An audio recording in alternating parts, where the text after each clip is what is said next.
Just realized my. Oh, that's a terrible start. Oh god, and there's like a chunk of bacon at the back of my throat. Oh, that's like the worst stream start possible.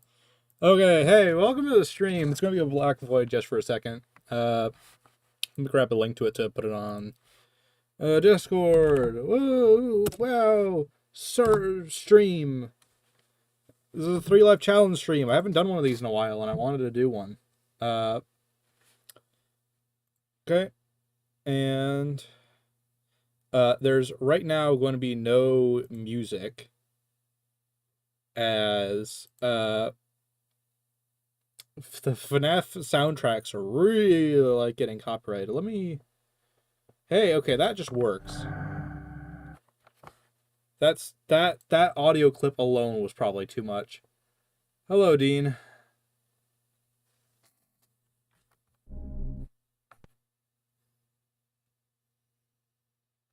FNaF 3 is kind of my favorite. I agree with that one.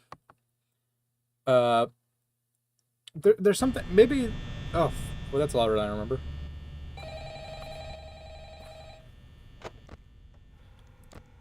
I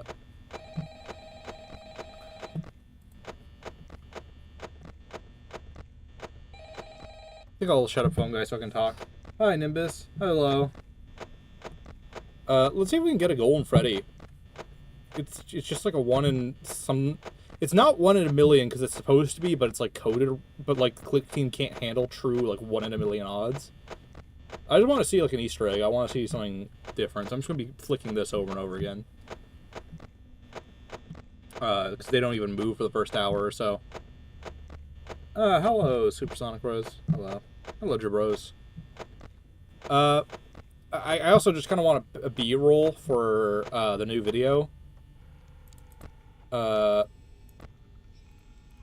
So this is something interesting about a lot of the FNaF games is like you don't realize how crunchy the graphics really are until you see the uncompressed images. So like I bet on the stream this part right here is almost completely incomprehensible. I almost guarantee that looks like gibberish.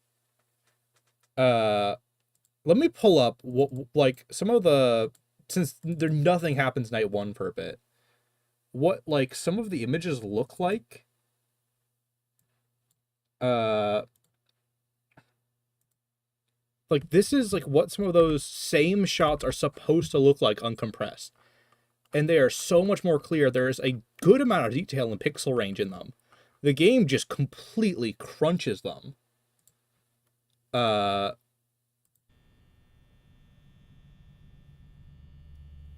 Yeah, you have 3 lives per game, and then it switches game. I mainly want to do another one. Yeah, the live challenge is back again. I do it every now and then. It's kind of one of those things. It's just a fun little challenge because it's like when you're so used to the FNaF games, there's not a lot of replay value without kind of doing something with them. Or just like getting footage or like looking for things you never saw before. And this is one of those where it's like, other than seeing Golden Freddy in game for what would, for me would be the first time, because I've never seen him in a game. I've never gotten the Easter egg to trigger. So hey, if I can get that to happen, that's cool to me.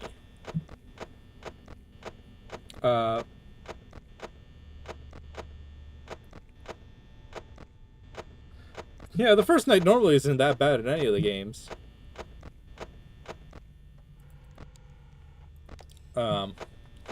It also says something of how slow night 1 is, that I was able to pull up images and show them and they still have not moved.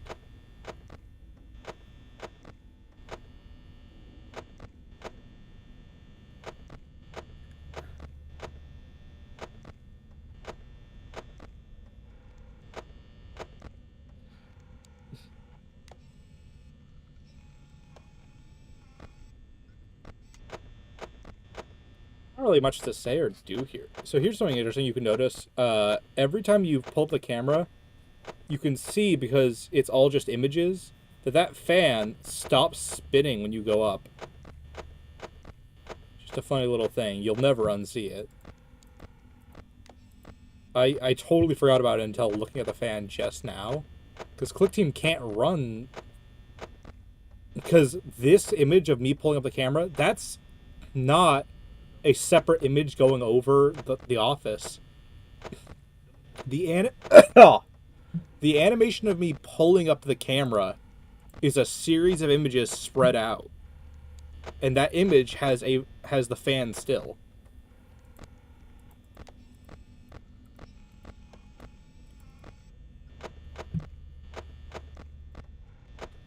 I'm just going to chill me off for a second. Yeah, 9 minutes is crazy. Challenge is you get 3 lives per game. That's it. I want to say FNaF 3 is in 2023 because I feel like that or 2023 or 2022, because logistically when it says the closure of Freddy Fazbear's Pizza and like it's all become a mystery and like faded away, you would think it's saying the closure of this Freddy's, which was established in the first game, to be like at death's door as a company. And then we have all the visuals and imagery of FNaF 1 closed and like shut down in the game. Which all just contextually makes me think like it's super weird for it to be in 2015 and be after the original Freddy specifically. Where the hell did you go? Wow, you totally skipped around.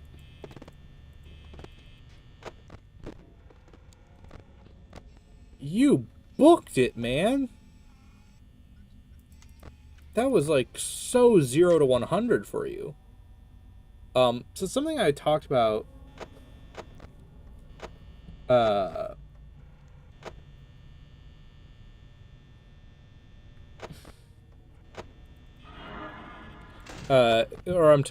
hey, I got that rare poster. That's cool.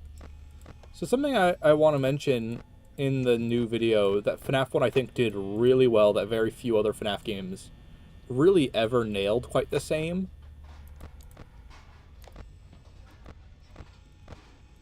Yeah, you're back. Is the fucking camera renders and the overall lighting of this game is so much better than so many of the FNaF games that will come after it. I think FNaF 3 is the only game that really nails the lighting, and it kind of, even then, has a couple oddities to it.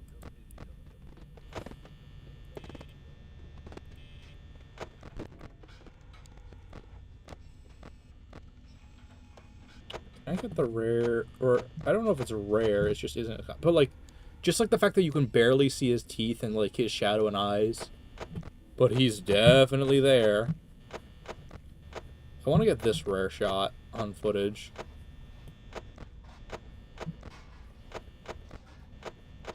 Because Chica's being really slow and I've been attacked once.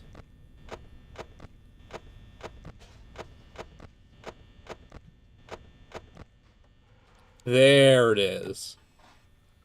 Oh, yeah. FNaF 2 just does not pull this shit as much. And to be fair, it's not completely FNaF 2's fault. It's... FNaF 2's bigger mistake was it didn't let you look at the cameras. Yeah.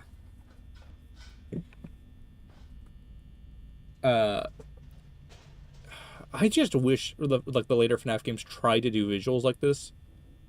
FNaF 3 got real close. That's one of the things I really like about 3.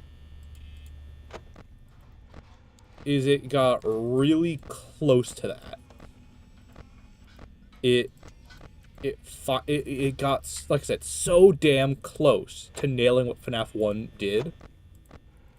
And then having just a great rest of the game and like more content for it.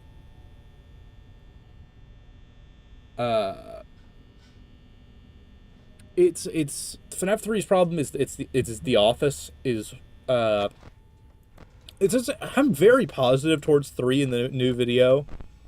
Even I'm like, this office does not do the rest of its game justice. This is something I worked on. Let me pull up the new video stuff, actually, while I'm waiting for stuff to go on in the background. So I can show this a little bit better.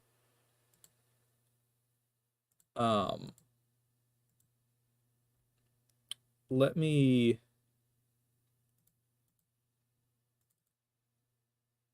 have both ready so I can kind of show a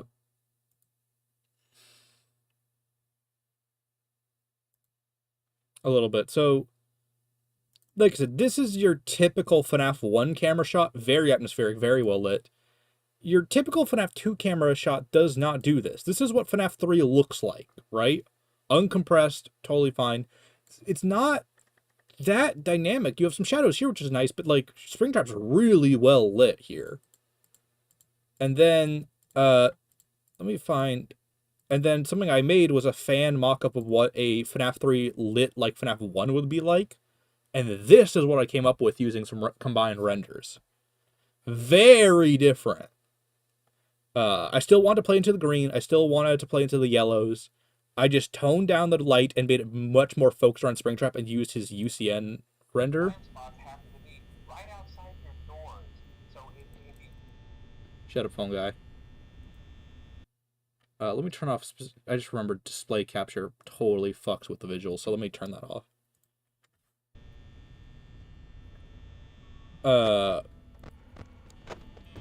And literally all that's happening there is just me fucking lighting it the way FNAF 1 lit things.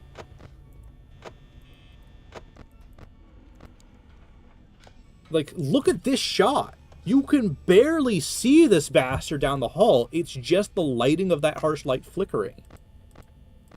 Okay, you're... Where are you? Oh, you're back there, okay.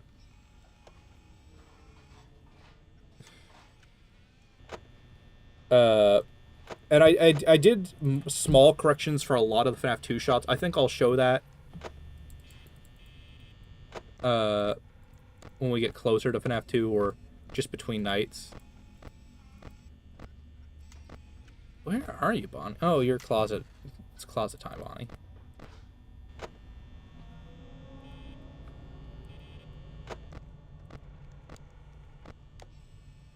Look at that. Like, this is what I'm talking about, where it's like, it really is the lighting that changes FNAF 1 from the other ones.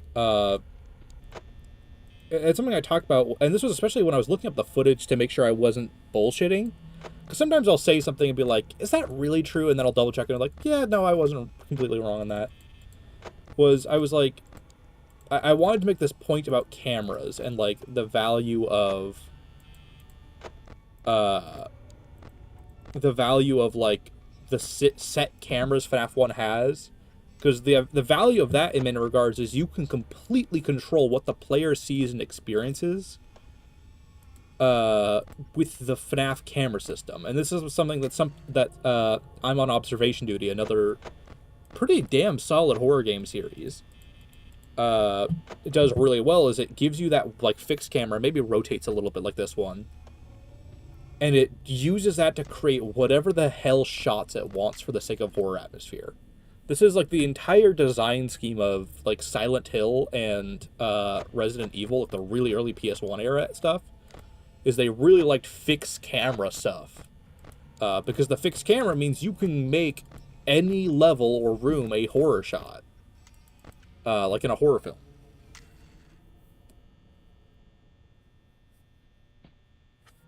Oh, hello.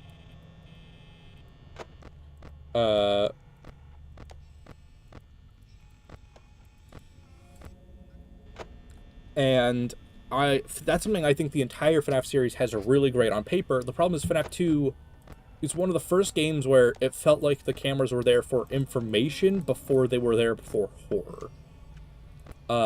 And that's something you can really feel with the puppet and music box mechanic, where the reason cameras are here, beyond just the logistical idea of you're a security guard, is so you have a vulnerable state so the characters can attack you without just blinking into the room magically or requiring a ton of animation.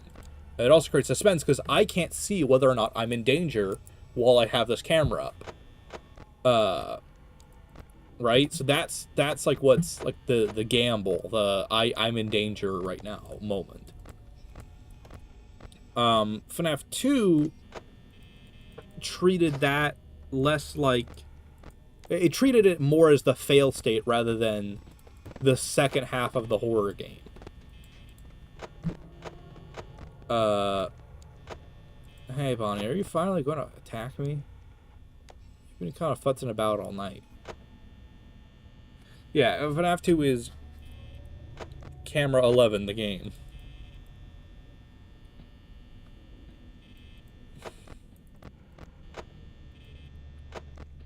Alright. Are you guys not gonna approach me? Oh, you're all the way back there. There you are. I wish I could boop Bonnie's nose. Oh, he went away.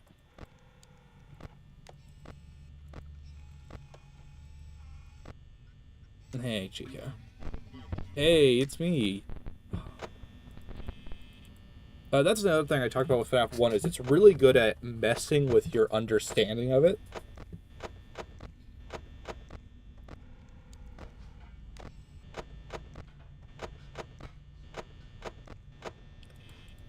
Like, with Bonnie and Chica, you get so used to them and you have so much time interacting with them, that you get very used to what you think FNaF 1 is going to be. And it makes Foxy and Freddy really great subversions of its own formula. Because those two are so camera-centric to how they actually function as characters. They do not move like the other two at all. Foxy has actual animation. And the way they play with shots is very different than the other two. Like, Bonnie and Chica are just kind of wherever they're standing when the camera's on. And that may or may not be scary. But Freddy is always, like, in the corner of the room or the corner of the shot. Until that final camera, and he's, like, completely there. He completely absorbed it.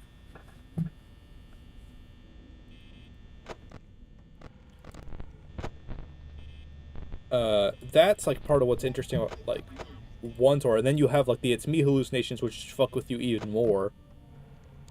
And then you have Golden Freddy, who's, like, there if you're really playing the game where you just get lucky. And then you have, like, the Endos looking at you. You have the crying children in this hall sometimes.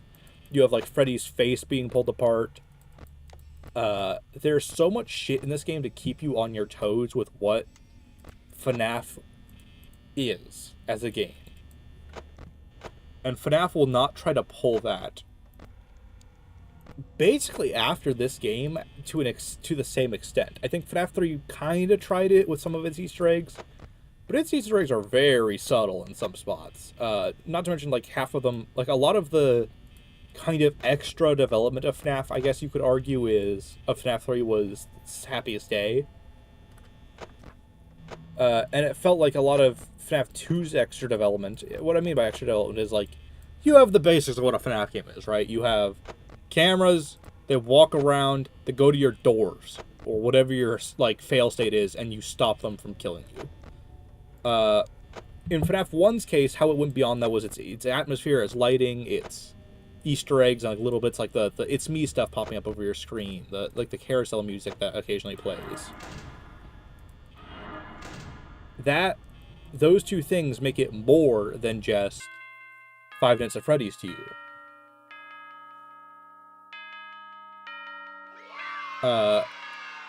Whereas I feel like a lot of 2's development went into how much shit can we have attack you at once? Because when you think about it, 10 characters, even if they're all not that important, is a lot, man. Like, even when some of them are Golden Freddy, where they have one pose, they appear in your room, and then they jump scare you, having to do camera renders for the vast majority of the roster in this game,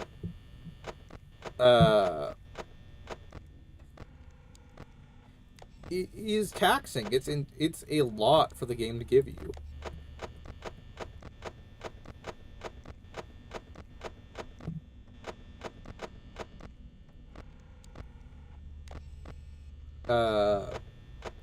And I could imagine even just placing the characters in basic poses took up a lot of FNAF 2's development time. With the whole, like, the very, like, just do it all but bigger kind of mindset. And I think FNAF 2 could have been way better if it just kind of if it was just, like, if it just slowed itself down to, like, a good character roster. Like, let's say we just ditched the two sets of characters mechanic concept and just condensed it down to, this is a new Freddy's, the characters have been redesigned, and that's it. Oh, okay, you blinked back there.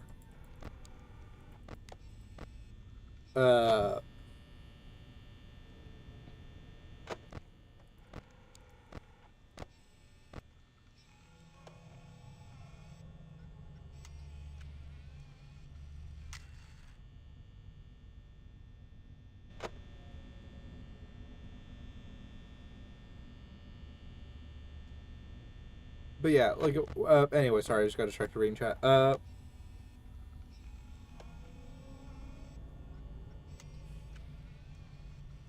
Yeah, there's so much extra shit in FNAF 1, and no FNAF game feels like that in that regard, where it's like, there's just so much shit in FNAF 1 there to scare you for the sake of scaring you, because it's a goddamn horror game. There's a lot of times with FNAF 2 where it feels like it's there because every character needs X camera render, if that makes sense. Like, if there's not a camera render, they don't have a path, or it's not really clear. And it's like, if they don't have a path, they're just Golden Freddy in a weird way.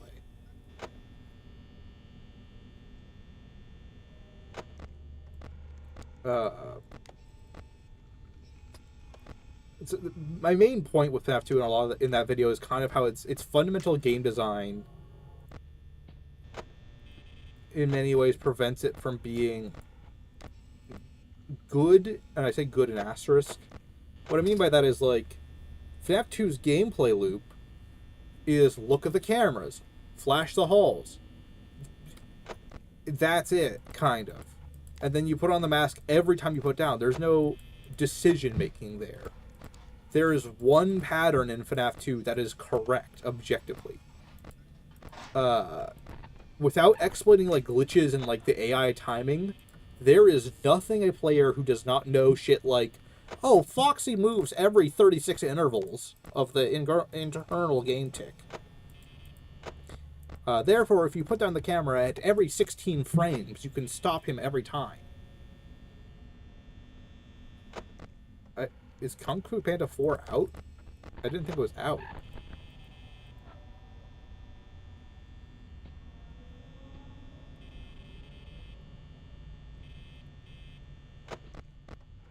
Where the fuck are you guys going?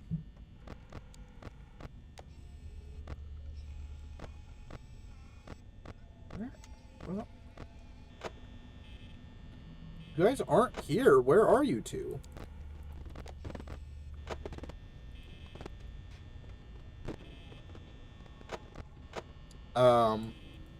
But anyway, if I think FNAF 2 could have done something really interesting where it had the Withers not be active at all and just do the toys and go really hard into them, or the other way around.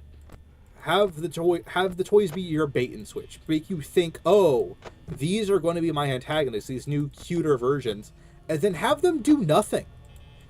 Have them not budge at all, like, the entire game. Have that be the way they fuck with you.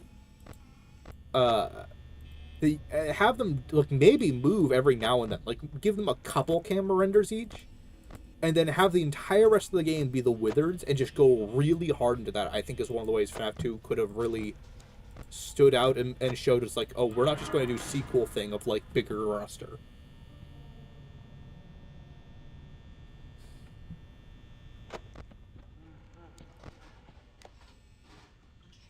I have not seen Kung Fu Panda 4, if it is out.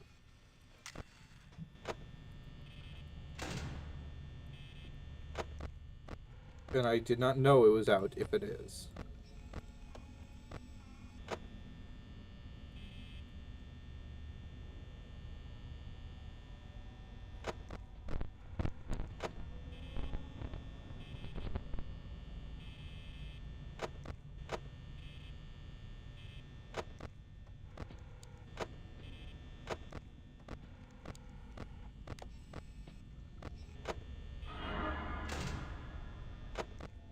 Um,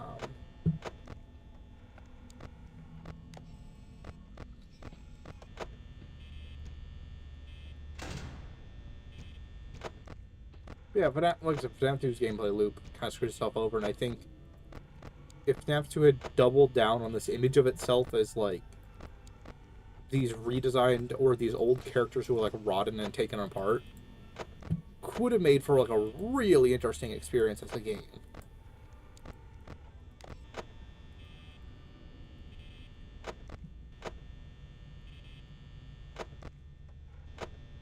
Best Pokemon? I don't know the best Pokemon, but my favorite's Mew.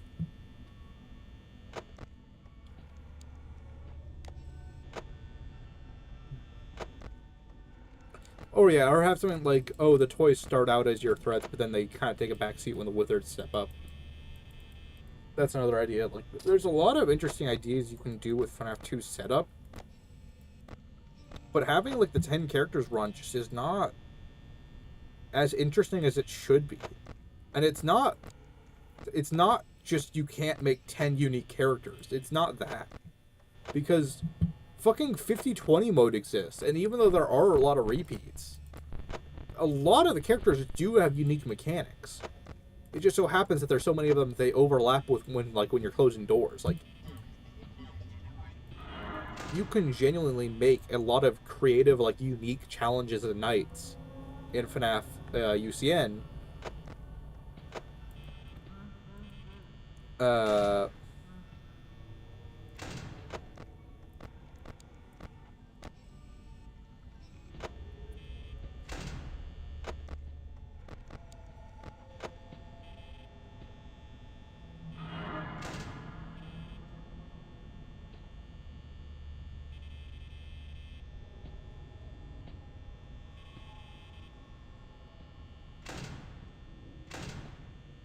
It's a smarter strategy.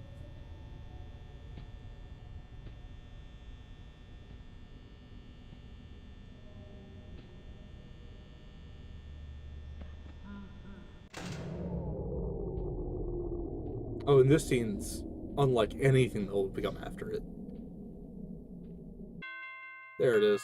Knew it. Gengar is dangerous. Mimikyu is a close second.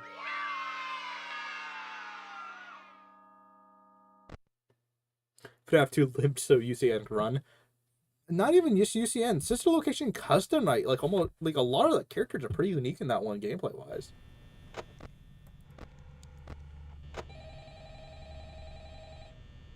I'll let this one play. That's another thing what I'm talking about, where it's like, it does its job damn well. It'd be funny if I finally got Golden Freddy this night.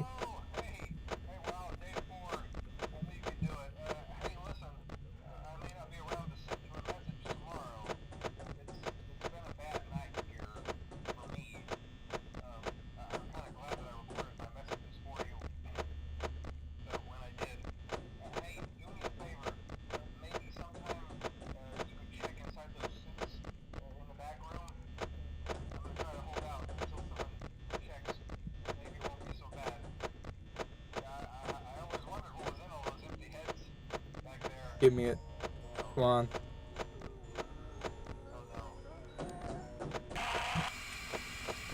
Oh, that would have been so perfect if Golden Freddy was there.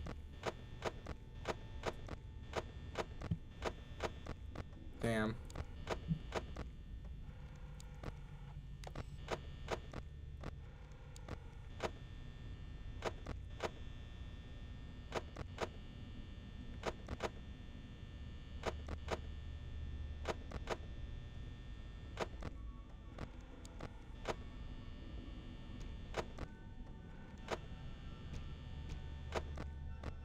Phone dude killed the phone guy for supremacy and framed the animatronics.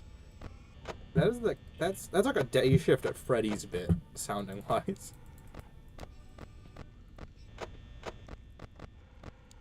Okay, oh. Oh, you're all the way over there. What the hell? You two killed Scott.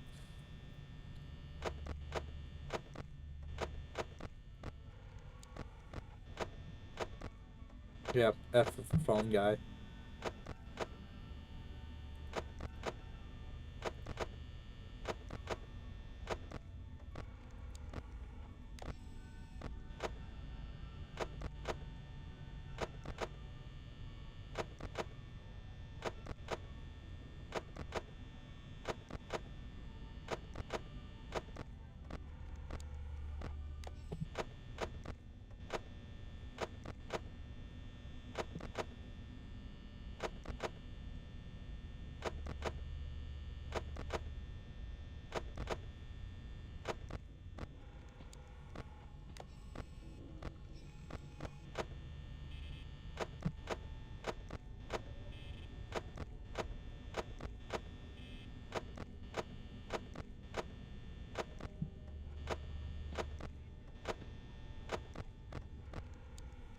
Oh, this is another one.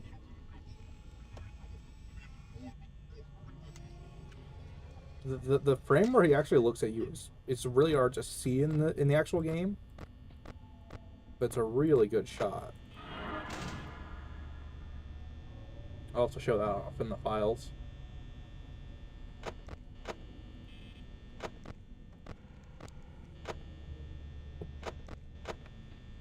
Oh yeah, Sister Location is not a perfect game, but I think it's drastically underrated when in the FNaF like game discussion.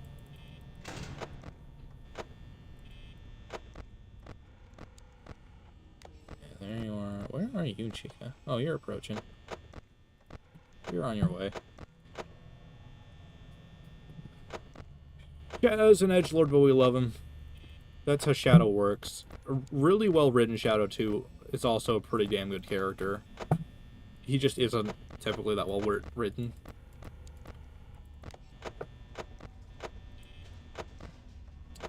It's kind of one of those, like, I mentioned before, like, this was actually more of a conversation I actually think I had in the chat on Discord. Is, like, execution versus, like, concept is such a tricky thing. Because, like I said just now, like, Shadow can be a really good character when he's at his best, writing-wise, like, presentation-wise, and, like, just in general with his overall execution as a character. When he's done well, he can really be done well as a character.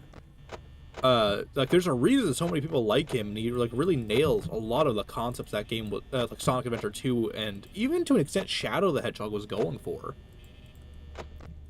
It became a problem as it, like, became more about his inherent cool factor rather than him being actually a character in this story. That's, at least in my opinion, where, like, the Sonic games started trying to fall off with his character, was they wanted to make him, like, badass and cool and dark. And it's like, he was already that in kind of inherently, so trying to make him more that is kind of one of those, like, less is more. Like, you didn't need to make him go around with a gun shooting people to make him cool and mysterious. Snapcube Shadow is one of the funniest interpretations of the character. It's sort of like abridged versions of characters. It's like they're really great renditions of the characters, but they're doing something so different. It's like, is it even comparable? Truly.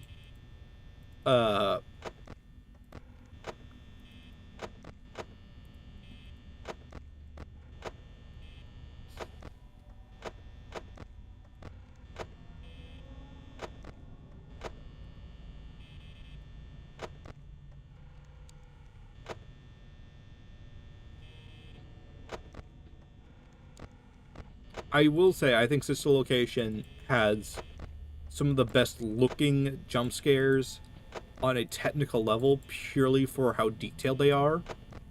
FNaF 4, as much as I don't like how the jump scares are, like, kind of handled as, like, this loud punishment for your gameplay, and not, like, there's something about that I've just never vibed with 4. Because, like, I don't think you needed to do what FNaF 4 did to make jump scares good. Or even the fail state of a FNaF game good. It just kind of does them to some solid effect. That's really hard to explain. It's kind of hard to word what I'm talking about.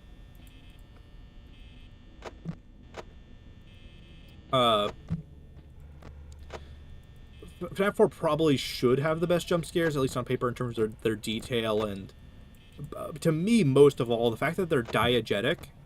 That meaning, like, okay, you'll see this if I ever get jump scared in FNaF 1. The jump scares just kind of happen, and there isn't a good physical sense of them existing.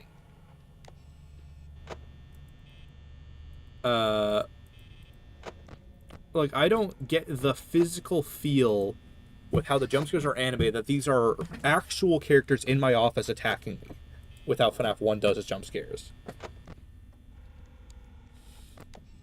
And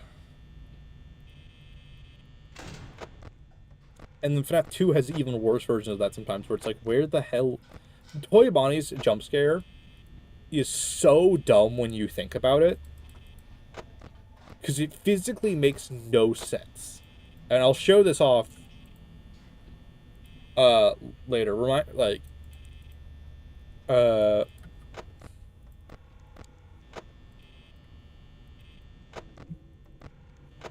In like a moment. It's one of the least logical jump scares you ever can see when you consider what Toy Bonnie is supposed to be in this context. Okay, I think... yeah. Let me see if I can scramble to find this.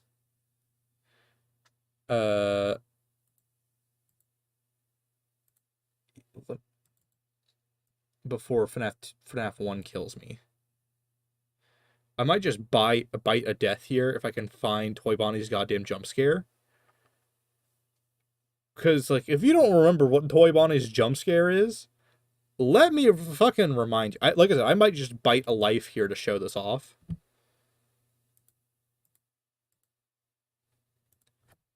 Reminder, Toy Bonnie is on the other side of your desk, and he fucking jumps over the desk at you. He's standing 4 fucking feet in front of you, and he leaps like a goddamn... it's like he's on a diving board.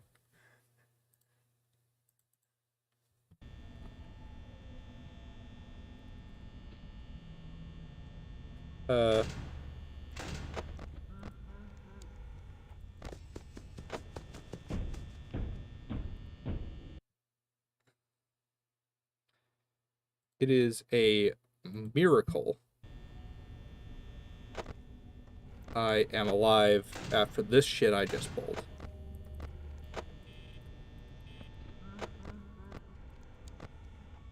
Okay, you're there. Whatever, I'll do it with the disadvantage. I'll do it with the hand over my hand.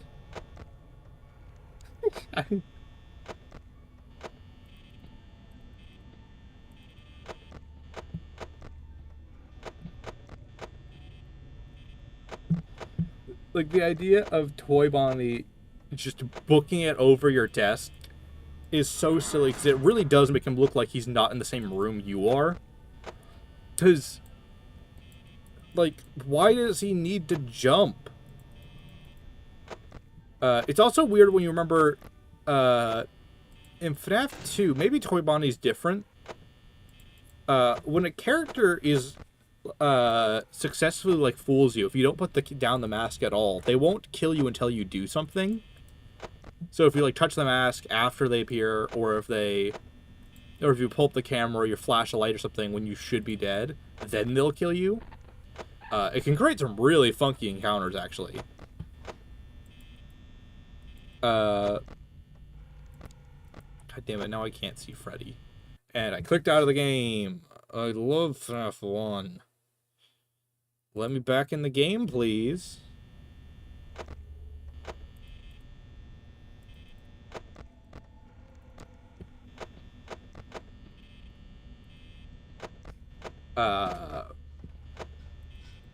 I do love FNaF 1. Oh, I don't even know what I'm saying. I'm just saying that a bit is annoying where it's like you can just click out of the game and it gets really annoying. Foxy makes sense to jump because he's at the end of a hallway. It's weird that he jumps. I think it would be even better if you could hear a running sound effect before he was about to attack you or something like that. To sell this idea that he's like running at you and then leaping across your desk. But Toy Bonnie is like, just fucking grab him like everyone else, dude. Jeremy isn't like 40 feet across from you. You have no reason to jump in this space, and it becomes really distracting when you start noticing that kind of stuff. And then the other funky thing about FNaF 2's jump scares you'll notice is there's so many times they just pop up from the bottom of the screen magically. And it's like, where are they? The animatronics are huge. They're really big.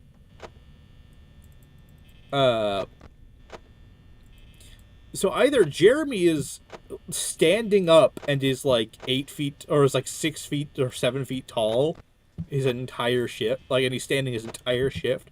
Where are they popping up from that you cannot see them as Jeremy? Are they behind you, or are they below the desk? You can see below the desk, so I don't think they're below the desk.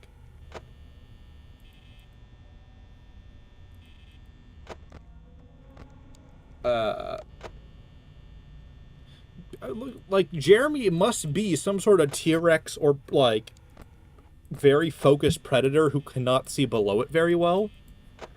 Or, like, an herbivore who cannot see directly in front of it. That is the only explanation I can give to how the other jump scares work in that game. And once again, where physically are they? Like, what is going on off-screen? For them to be able to pop in from, like, frame. What FNaF 3 and 4 do really well is all of the jump scares look like they're actually in the room you're in. The only time it pulls the pop down from bottom of the frame bullshit in FNaF 3 is Phantom Freddy. At least my memory. Mangle doesn't have a jump scare, so Mangle doesn't really count. But like in those instances, like all the jump scares are like in your room or have physical movement or like play with the space you're in. Including the look at that. That's including the phantoms. All of them like play with the room somewhat. And for FNaF 4, other than Nightmare, all of them kind of physically make sense.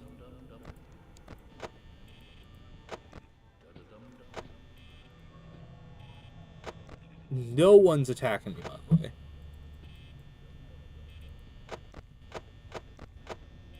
I'm getting, like, no movement.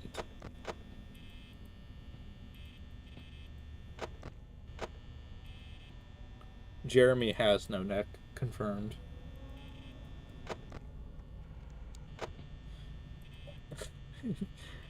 Maybe he does. Maybe Jeremy does have vision impairment. Maybe that's why he can't see. Maybe that's why he has to hold the monitor like Mike, completely absorbing his vision.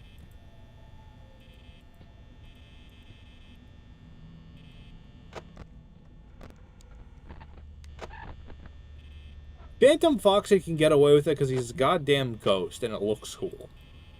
Toy Bonnie's looks a little silly, and it physically is irrational.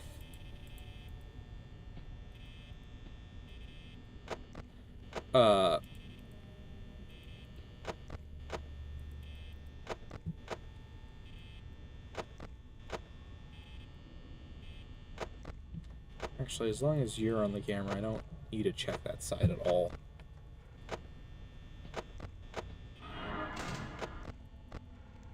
Okay, you skipped a camera.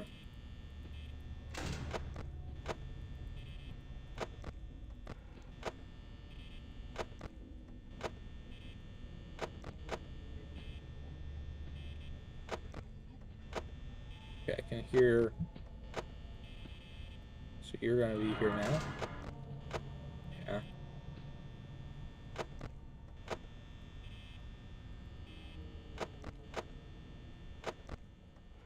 According to all known laws of aviation, Toy Bonnie should not be allowed to fly. But Toy Bonnie does it anyway. Looks like we're gonna close out FNaF 1 pretty soon.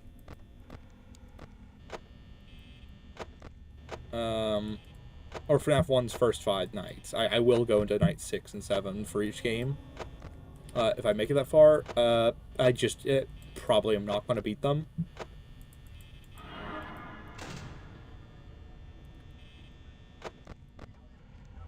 Okay, you're doing your silly. This is a pretty climactic final end to the night 5, actually. If this was like the first game, if this was like my first playthrough, that would be a really scary moment where it's like, I have no way out! No way out! I'm just gonna let the power run. There's pretty much no way I don't make it, even on like a low Freddy roll.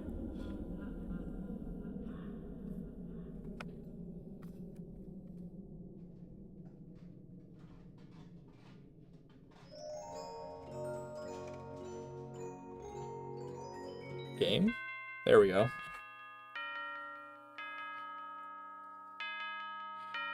Okay. I agree that FNaF 6 is not great when it comes to The Office. I think it's still overplayed how bad it is to an extent. And that was something when I was like replaying it a little bit, I'm like, this isn't as bad as I remember. Especially after like doing that late night stream of FNaF 4. Where FNaF 4, not my favorite overall.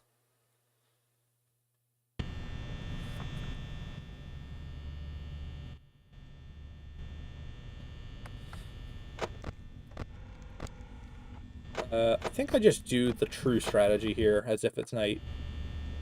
God, I need to fiddle with the audio so much on this one.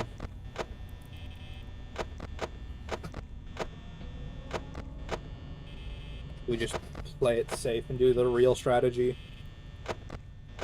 And stall Freddy.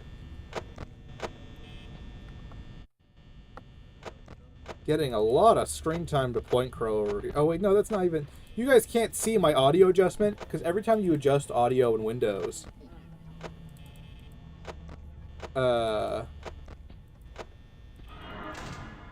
it shows you what you were watching last. So you'll see that throughout the other...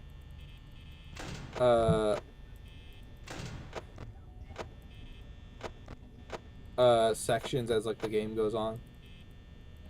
Okay, you're not attacking. That's funky.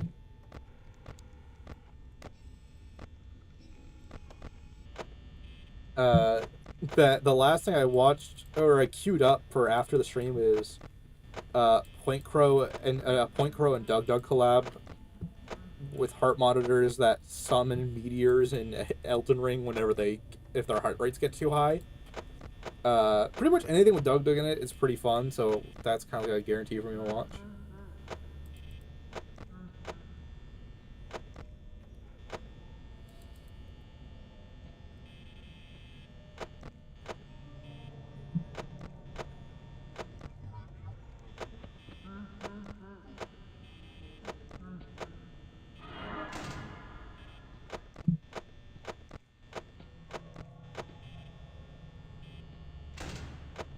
Good on you, Chica. Keep moving, girl.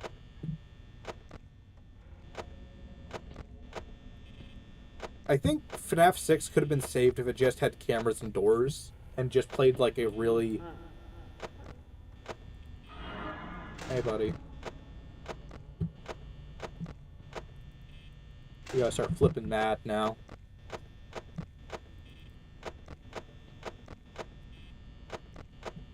The only way to deal with Freddy at this point is just to flip like crazy. Oh yeah, the Pajama Sam Doug episode's fucking hilarious. FNAF 6, one of the best stories in like any fucking FNAF game. FNAF 4, I don't have many redeeming qualities for it as a game. Its story is kind of nonsense until the very end. Whereas FNAF, like, 6, even its minigames have, like, this vibe and atmosphere to them that, like, while FNAF 6's story probably wouldn't exist or make any goddamn sense in a vacuum if it was, like, the only FNAF game, I think it still would feel something. Like, you would still get something out of its minigames, even if they didn't fully make sense. Whereas FNAF 4, its story is fine on its own in a vacuum. Like, if it was the only FNAF game, it would be perfectly fine as a story. It would still be a little shallow, because, but it could have gotten away with that a lot better if it wasn't meant to be the finale to the original game series, and also if it just didn't suck so bad at connecting to anything else. Because its only connections are Happy as Day, really. That's its, like, and I guess showing Fredbear's counts as a connection. But, like I said, it doesn't do anything with that until, like, the very last minigame. High Demon Elgrim truly is the last boss of FNAF. Yes. Like, Midnight Motorist, fucking, you can argue what it means all you want. It has a feel and a tone to it. I could not tell you the tone of some of the FNAF 4 minigames, not because there isn't one, but because it's like, oh, well, I guess it's ominous and mean-spirited. There's something about FNAF's, like, Midnight Motorist's tone where it's this silly, goofy fucking, like, Speed Rider game. And then it slowly fades away and you start realizing, oh shit, this is an abusive household. There's something about that dawning on you in slow real time as, like, this, like, facade fades away and the rain kicks up more and more.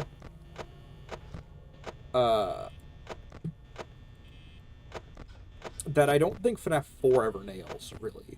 Like I said, until the end. It's all in the fucking bite, man. The bite and Hard to Say Goodbye, the FNAF, the sixth cut, the Night 6 cutscene, those two, like, are Atlas carrying FNAF 4's story. You're not attacking, huh? No? Okay.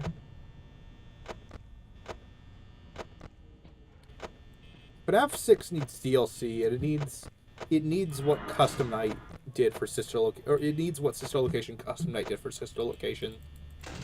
That's my take on it. I think if you just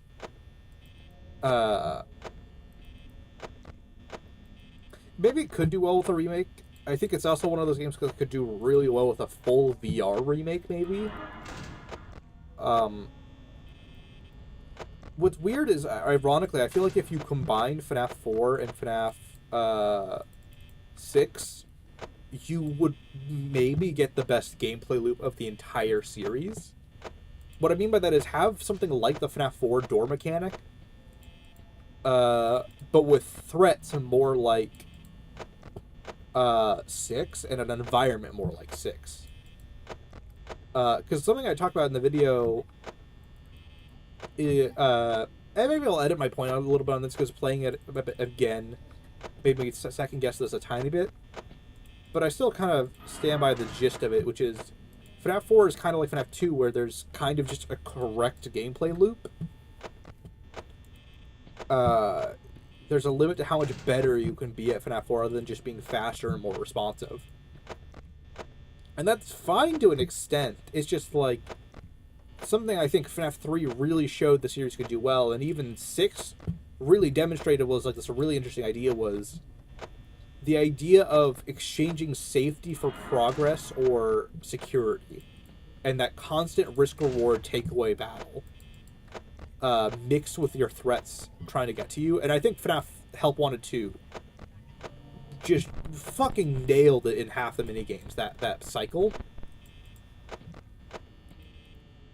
of like, I need to do this thing, but doing so makes me vulnerable to the threat, and I need to juggle them, and I need to like figure out how to get rid of them well and like plan accordingly.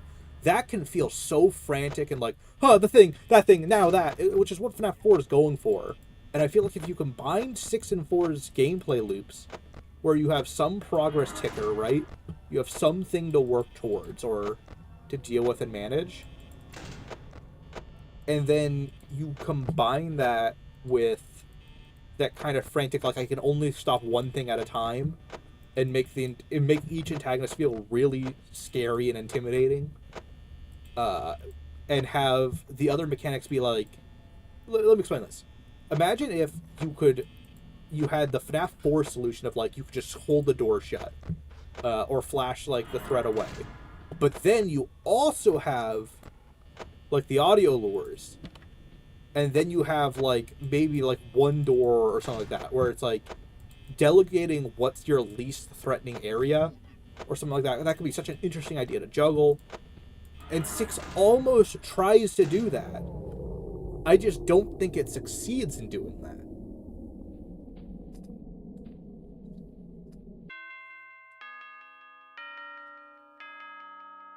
Yeah, and Help Wanted 2 really shows how his Pizzeria Simulator could be so good in VR. Music, no. Shut up, music.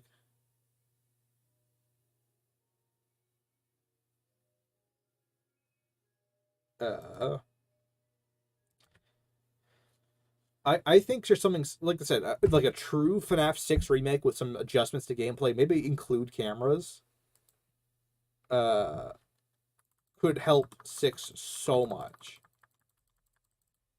Let's give 20 mode a shot. 20 mode's pretty simple, so, in this game. It's still a little, like, you'll still die every now and then. There's kind of a limit to how good you can do. FNAF did the Freddy's. Best SCP design? I don't know SCP well enough.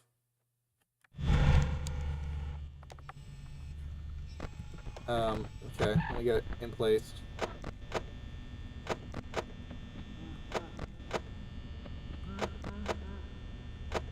I need to be very slow with the cameras these first opening seconds.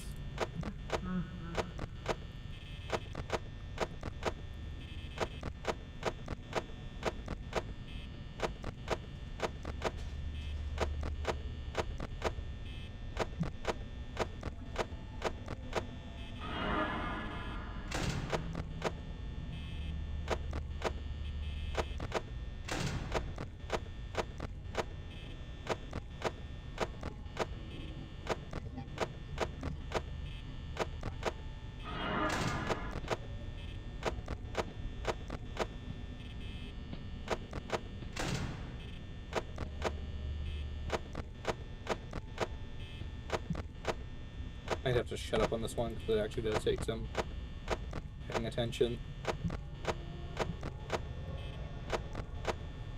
It may not look like it, but this one is the one that... Night 7 is like kind of when it shows. When FNAF 1 kind of takes off its boxing gloves almost. Like,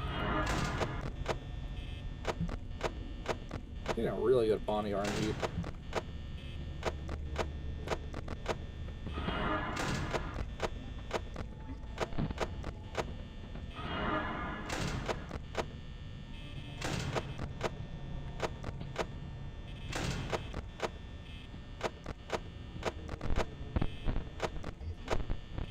Getting another...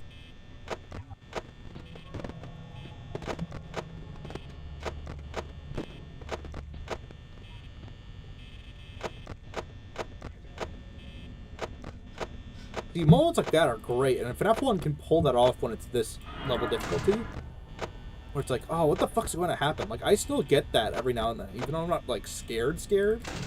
Gameplay-wise, like, I still get unsure when they're that quick. I just like that feeling of being completely in the dark of like one of the safest strategies. I don't know. Some games just don't get that for me with FNaF.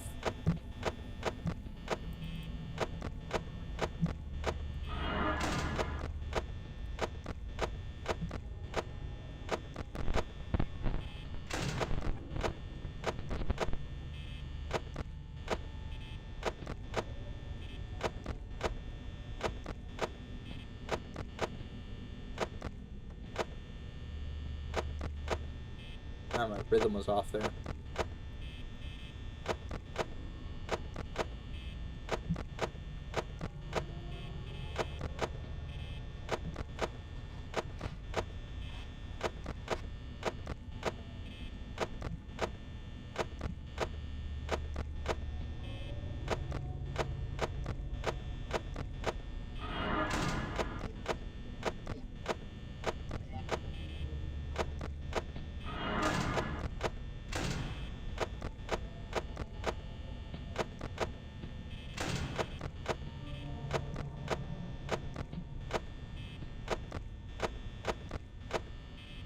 FNaF 1 also might have my favorite ambience out of every game. Like, if you turned back the fan a little bit, just a tiny smidge, I think it would have one of my favorite atmospheres where it just occasionally has, like, ambience and, like, stings. I think every other game kind of goes over the top with it, other than even 3 gets really annoying at times. But 3 kind of works as it also has a gameplay function where the louder the ambience is, the closer Springtrap is. 3 gets a small pass.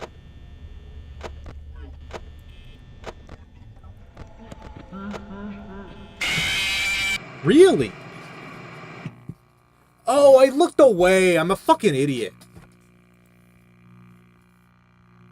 I looked at Pirate's Cove, and Freddy kills you when you do that.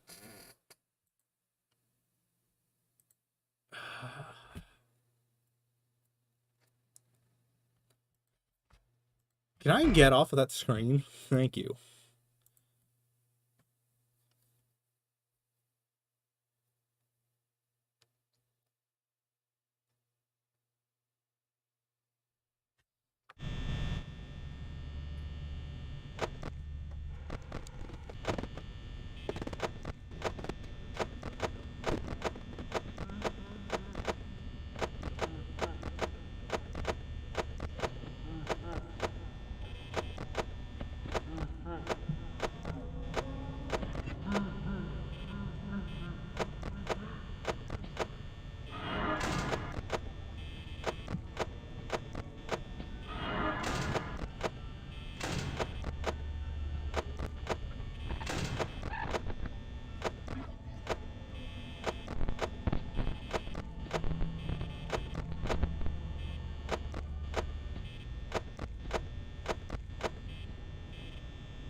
You're really attacking the pairs on this one. Or not.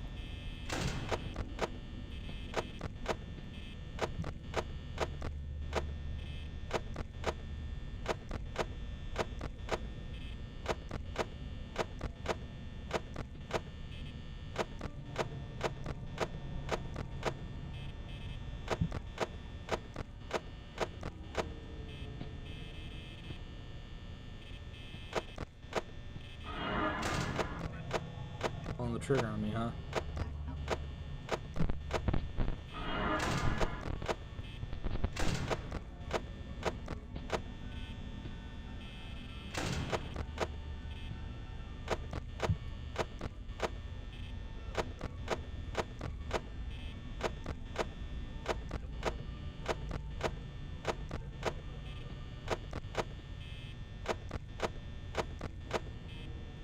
God, eight and a half or like 9 minutes, however long it is so long in this goddamn game. This is like half a custom night. It feels like I've already gone through. And it's only been like 1 a.m.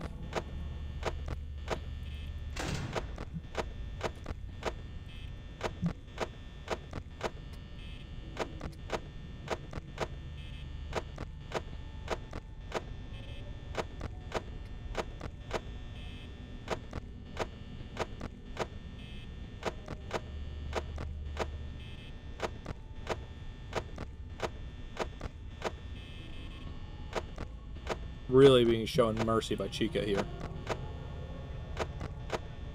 There she comes.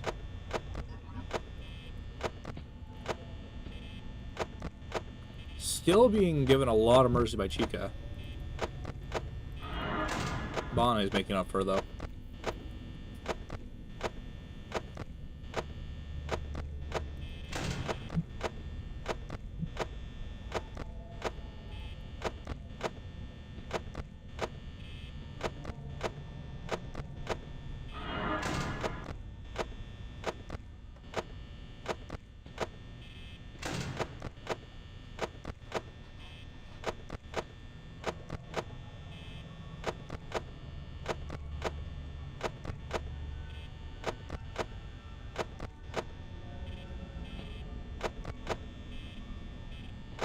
Nothing. Really. A third whiff in a row.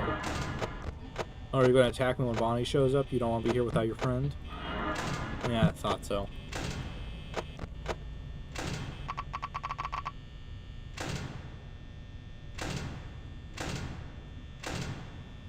Made fun of you too much, huh? You're just biding your time.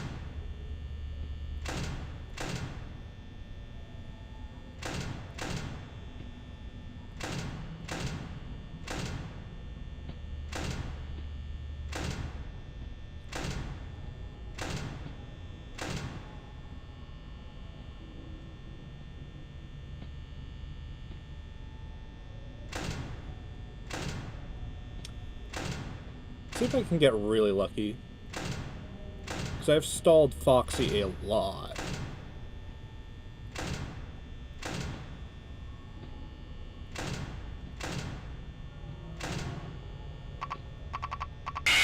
There he is.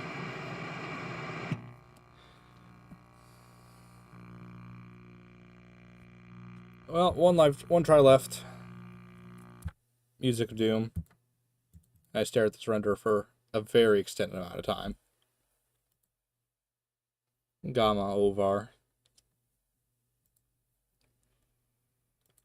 God, FNaF 1 is so long, like, compared to some of the later ones. Oh, I clicked out of the game. I summon the... Okay, I just need to do the loop perfectly. I keep messing with the loop, and that's part of the problem.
Were there? Wow. That's why I have to check twice sometimes. It's just like sometimes it's so hard to tell when they actually are there. I might get attacked twice here.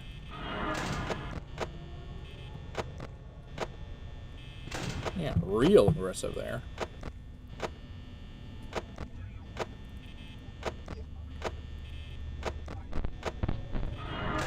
Wow, you're really making up for last night. That's the other kind of fun thing about cameras is, like, there's this very clear rule set they have. Or it's like, or not very clear, there's this very interesting, like, rule set of, like, them moving, but they have, like, this level of randomness to them.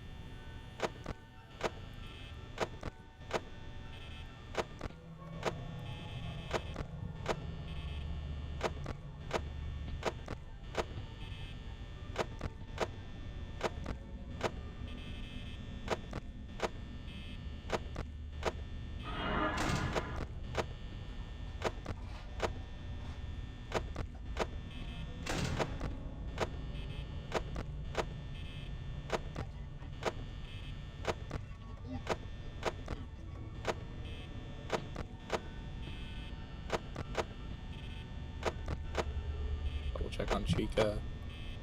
Oh, she's coming back anyway. Or not. Double fake out? Ooh. Third loop. Come on, Chica. Come on. Ah, the third time's a charm.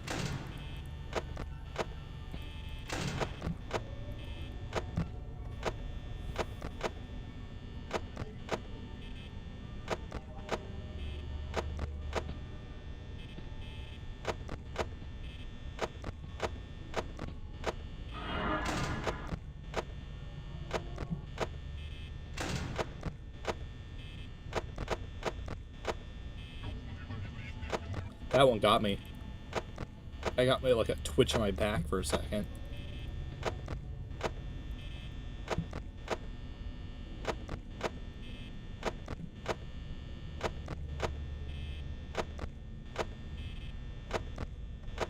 They must be really stuck up at the top because I'm not hearing any of their movement cues.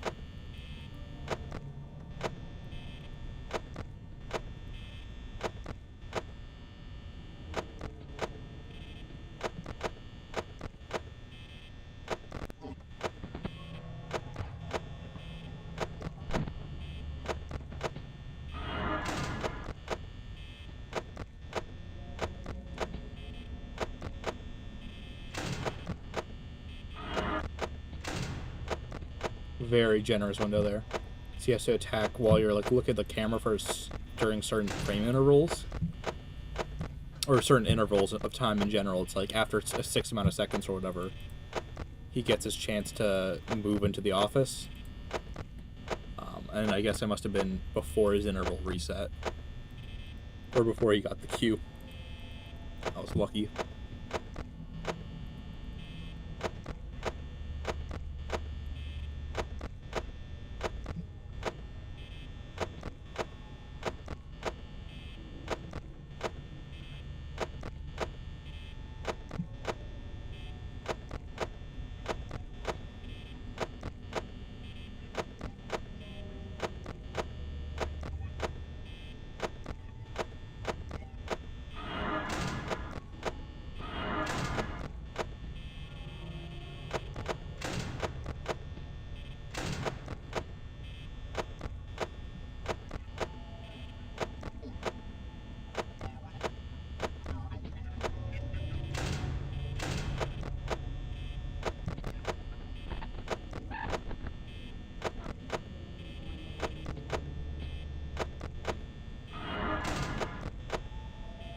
She's really trying to throw me the curveballs.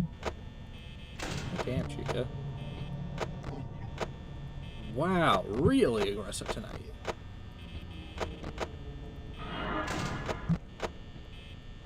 Susie, calm the fuck down. No, no, no.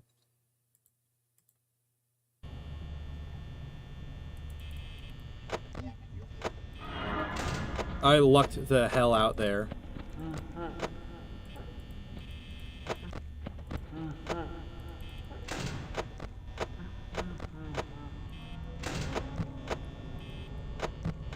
I lucked the fuck out, and I'm still probably going to lose.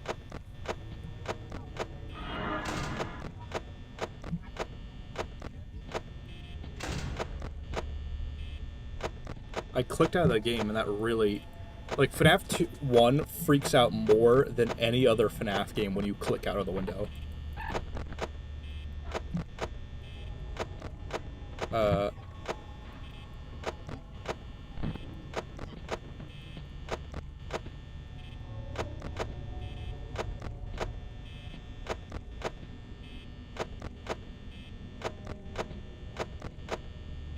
I think I'm just going to go to power.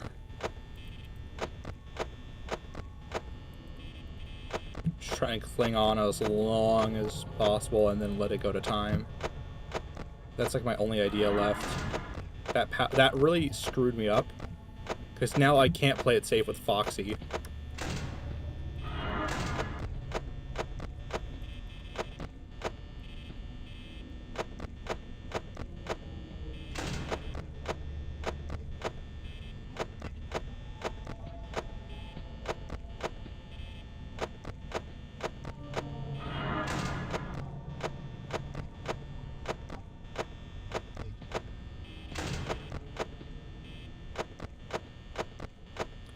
I need to cling on to every single percentage I've got pretty much right now.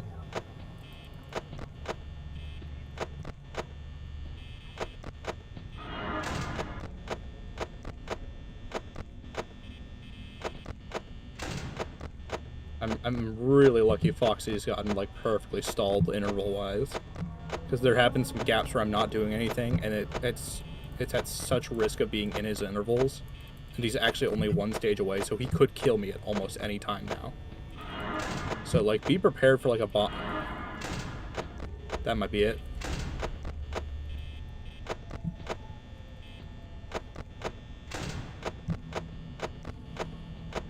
That might be one of those where I just have to hold on to that last little bit. I think I've got it time-wise.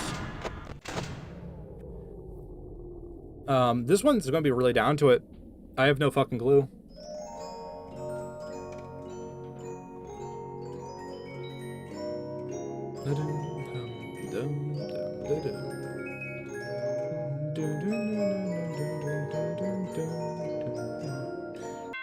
Hey! Hey!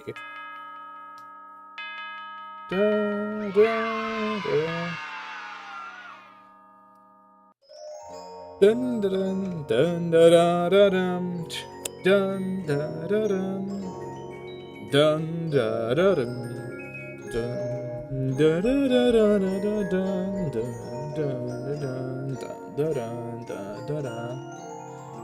dun. Shut up, game. Hey, we did it. Hey, I'm shocked that worked. Let's look at some things that are not FNaF 1 for a second. Woohoo! Let's look at some jump scares, because like I said, they're pretty silly. Where's Toy Freddy? This is a really bad frame. Toy Freddy, where were you? What were you doing down there?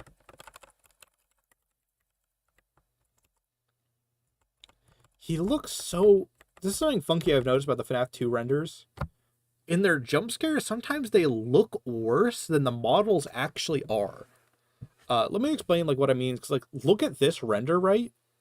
He looks much more flat and like PS2 like in this render. But then, let me pull up like one of the renders where they're like lit properly. It's like they don't look PS2 like here. They look like normal 3D models in a normal goddamn video game. I did FNaF the Freddy.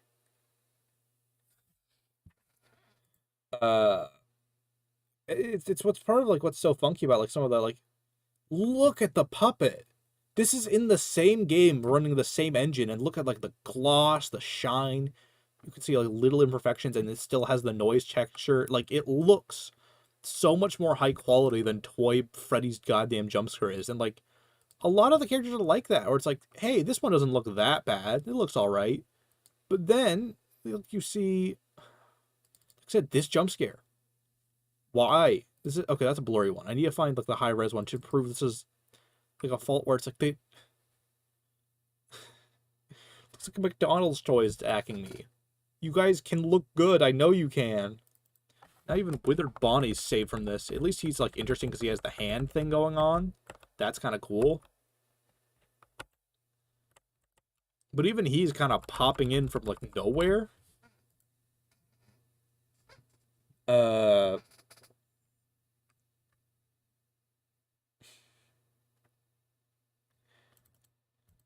The flashlight mechanic is also, like, the ability to turn lights on the camera, one of the silliest goddamn additions to a FNAF game ever.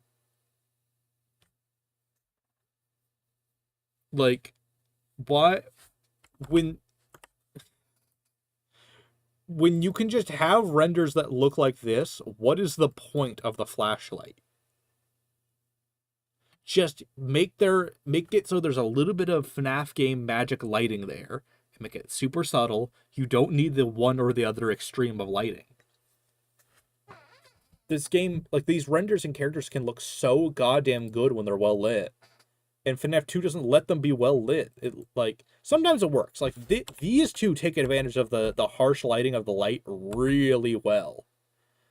In my opinion. Like, they actually kind of do something with it. But there's a lot of renders where they don't do something with it. I'd also gotta say the FNAF, like, sometimes looking at the hallway renders makes you realize these renders actually look really good at times. The problem is FNAF 2 is so crunchy because of the scroll mechanic that it looks lower res than it really is. Some characters can just, like look at that tiling and, like, the reflection of Foxy on the floor there. Not only does the desk cover that somewhat, making it kind of like a, oh, I can't look at Foxy's face thing. But just in general, like, you don't get to see how reflective the tiles are and stuff like that, or how dynamic some of the lighting can be. And, like, Mangle is, like, the best example of what this game should look like but doesn't. I need some. Let me just go through some Mangle renders, like, split throughout here. Fucking look at Mangle.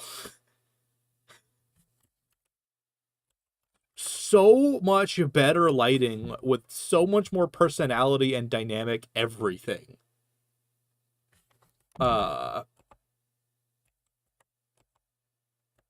Even the puppet's not immune to the bullshit rendering.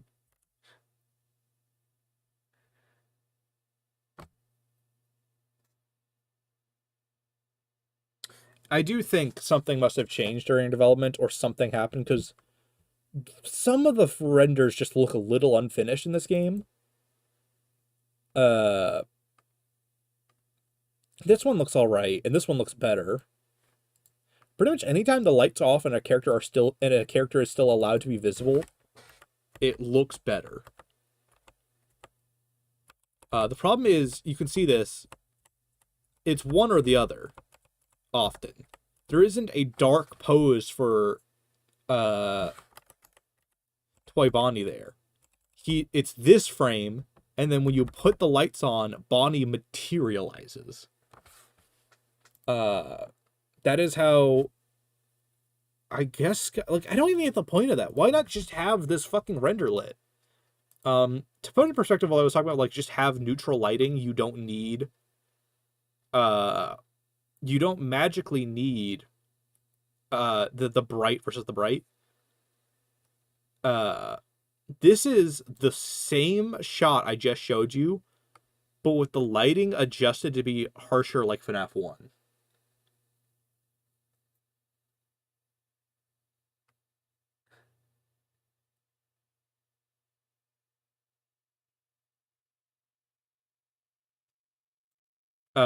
And now it's not great because I'm modifying lighting that already exists, but some of these I think are an improvement. Like I said, like, leveling out the lighting.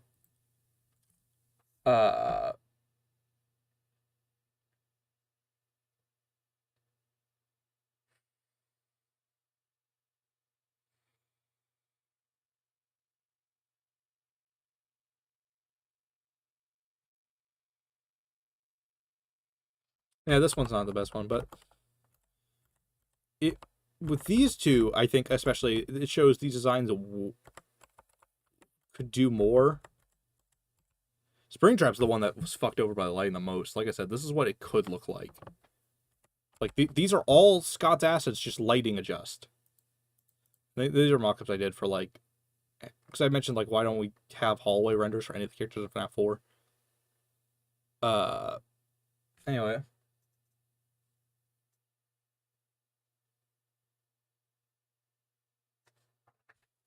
Springtrap can appear anytime. It is not my job to summon Springtrap.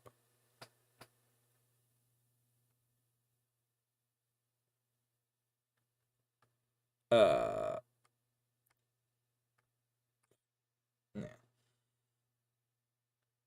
I can put the FNAF 3 render one, though, on I think I did put it on the Discord, actually.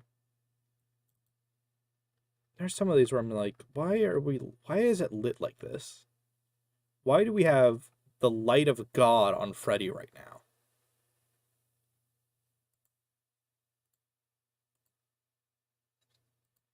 When he could look like this.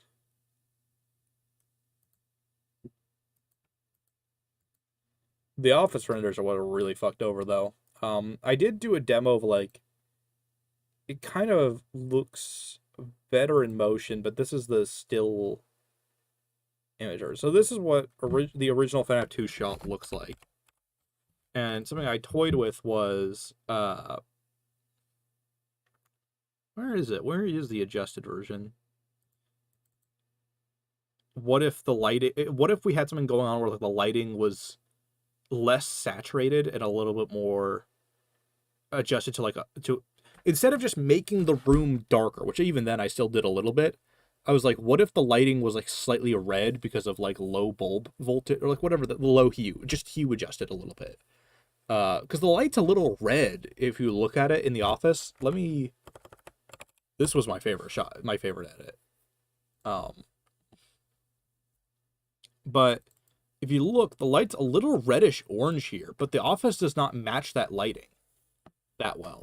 So one of my ideas was like, hey, what if the entire office had that kind of lighting?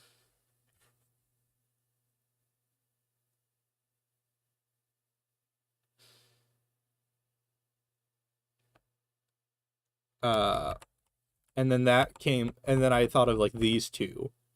One for, so something that FNAF 2, this will be very apparent when I show it. When I actually boot up FNAF 2, which I need to turn the volume down for because of the goddamn copyrighted music. But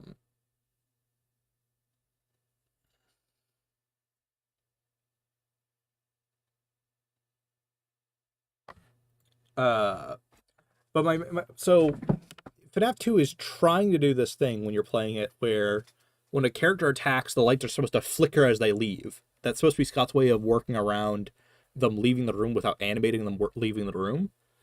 The problem with 2 is he doesn't actually adjust the lighting of the room. He puts a black screen that fades in and out.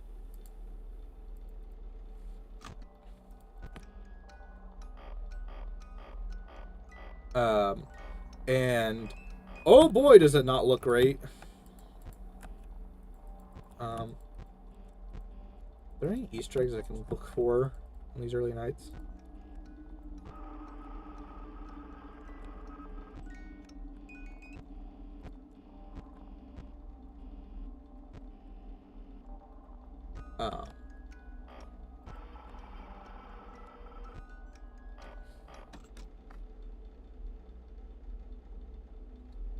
Oh yeah, no, the lighting in FNAF 2 just, like I said, like, blinks off. It's the same render, it's just not adjusted well. So what I wanted to do here was, what if there was a frame that it's very simple, that Scott could have done this so easily. Just turn the light source off and make Bonnie's eyes the light source. And then just have it fade between those. And this, I actually did a little demo animation. I wonder if I can find it. And pull it up. Oh wait, I know where it's. Yeah, here's the clip.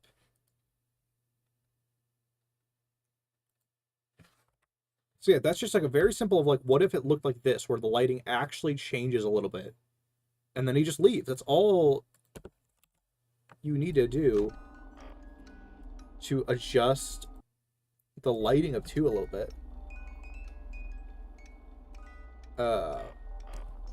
When they approach.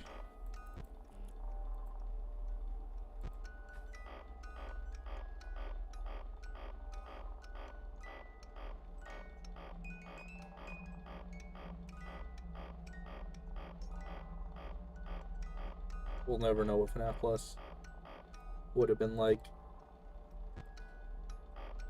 Maybe I'll do that for each character. The other characters are going to be harder to like for that.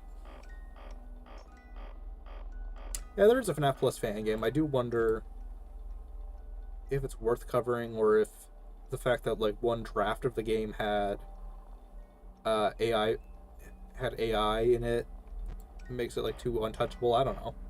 It's a complicated one because it's like, sometimes you want to support fan games, but then sometimes it's like, oh, can I? It happened with Juniors where it's like I was very split on it. Like, I ultimately did because my channel was small enough then where I'm like, I don't care about the pushback. I kind of want to play this game. That was before the theory, so that was true like 60 subscribers to 100 subscriber days. You can kind of see it a little bit in game, but it is really crunchy and distracting with the anti-aliasing in some spots. That makes it look a little unprofessional. I wonder if you could bypass that by just cranking up the resolution of the images so high that it looked real crisp.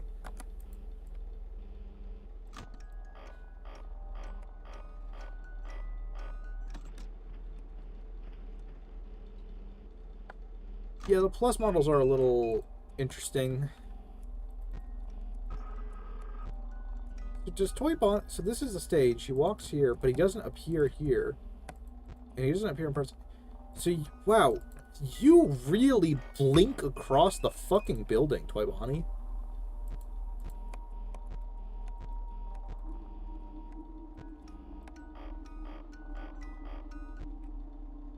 FNaF 2's ambience when it's not doing the... is real good. Actually, I will say. I actually do like how quiet it is. And I like some of the stings it does. The fans, I think the fan's the big improvement. Oh, wow, you're there. Can I see you on any other camera?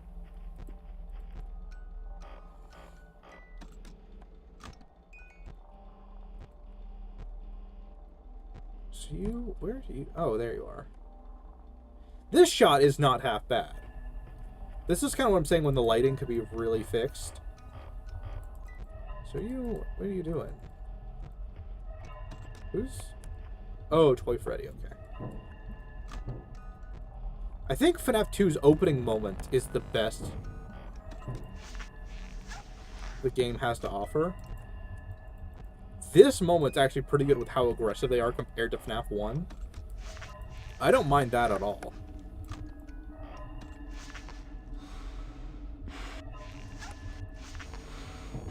I think the problem with FNaF 2 is this later half, really. It's not a bad game early on when the music box is very manageable and slow. So you can see what I'm saying, where it's like, it's just a black filter that wipes on and off. It's not the lighting actually changing. And like, if you literally just took the images, I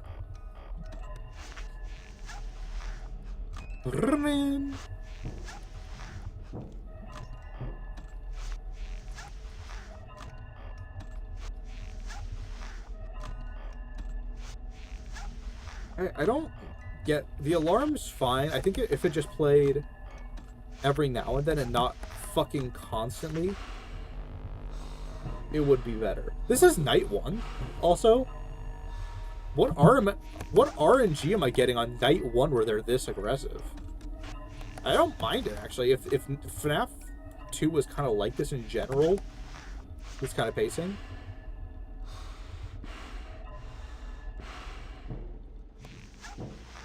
it wouldn't be that bad. Like, for a lot of the gameplay.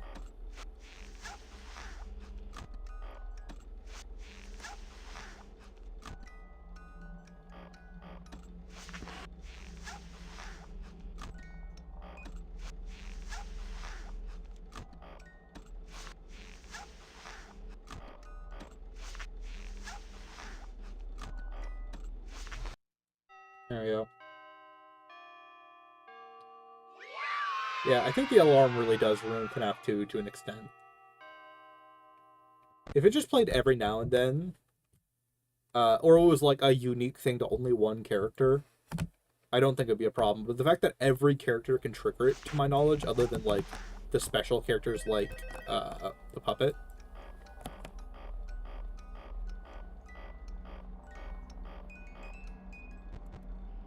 See any of you guys move?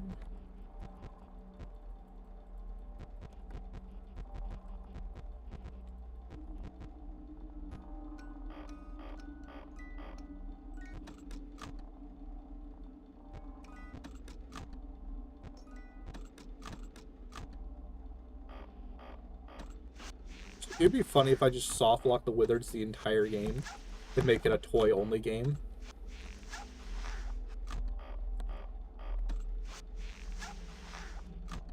That'd be very funny. I think I've done that successfully. I think I've successfully used the 0-1, so it's just nothing.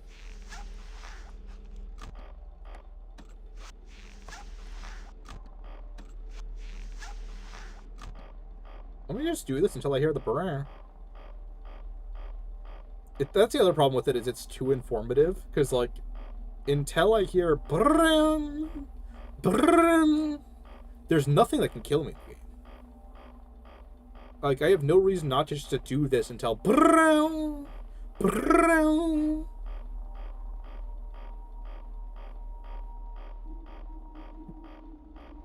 No, yeah, Night 1, I've never seen them that aggressive. That was very cool, actually.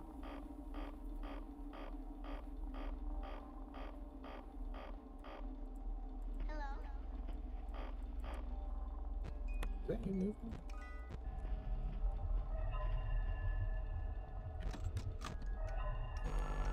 Oh, dang it, I did the reverse glitch of what I needed to.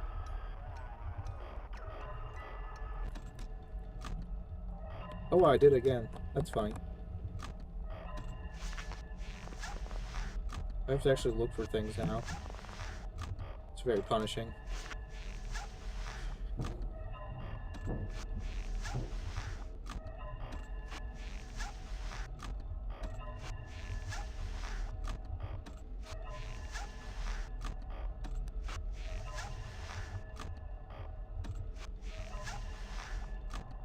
I don't know who's about to attack me and isn't.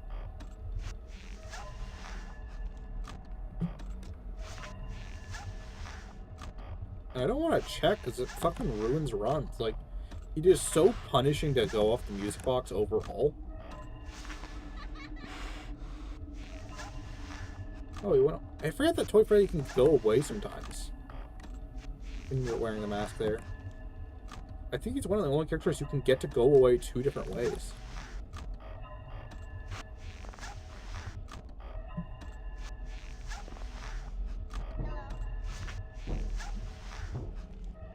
Hey, Foxy.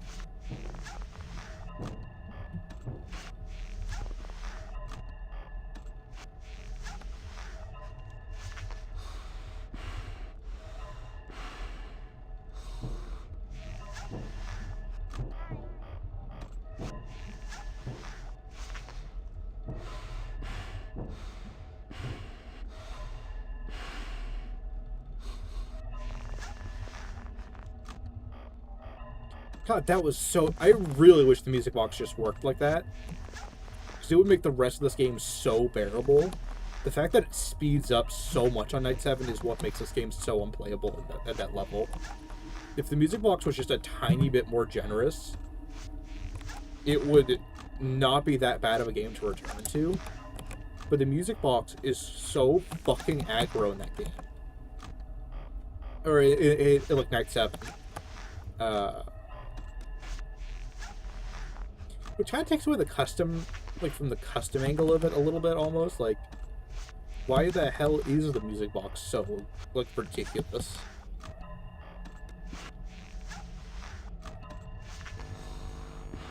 Hi, Toy Bonnie. Also, Toy Bonnie attacks from the vent. Why the fuck is he jumping over the desk?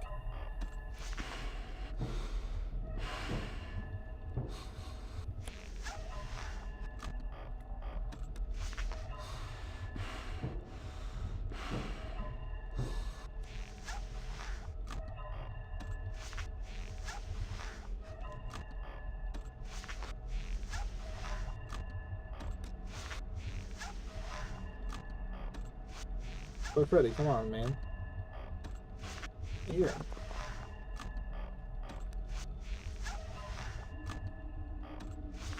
Buddy Boo, come on. Hal, Brendo.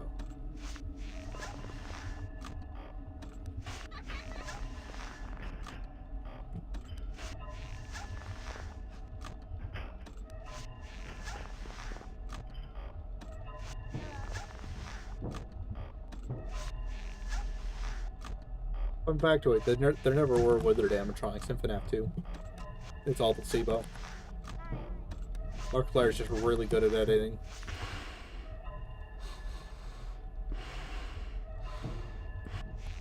Oh yeah, it shows that FNaF 2 was made in like 4 months. You can kind of feel it in some spots.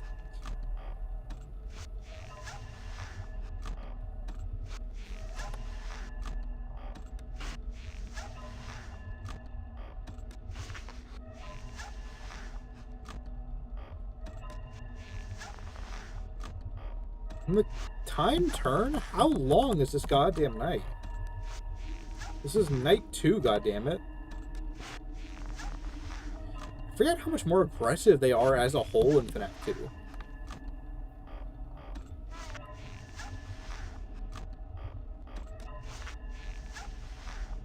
Maybe it's just there's so many more characters. Like, even this night alone, there are more characters active than there were in the entirety of FNaF 1.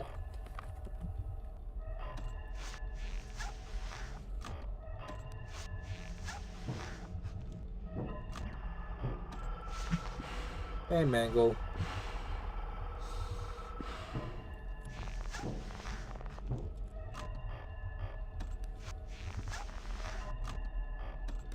There we go.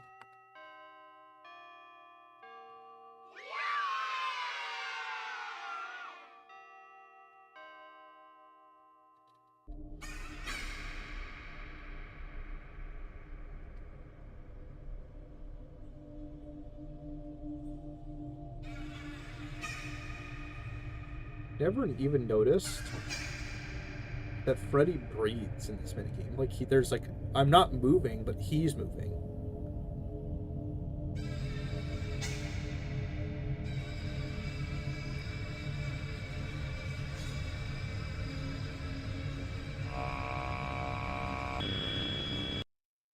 That's interesting. And then we got It's Me in the corner, which I don't think always appears.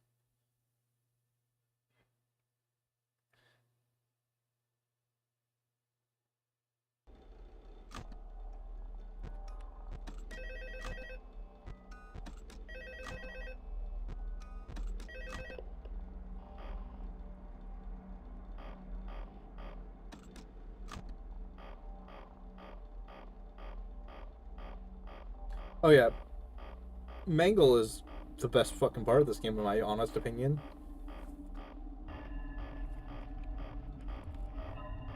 Mangle's the biggest mistake with Mangle is that she's not in a better game. That's a very angry video game nerd line.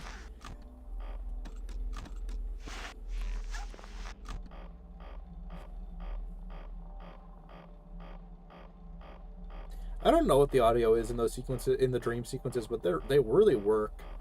They really do their job.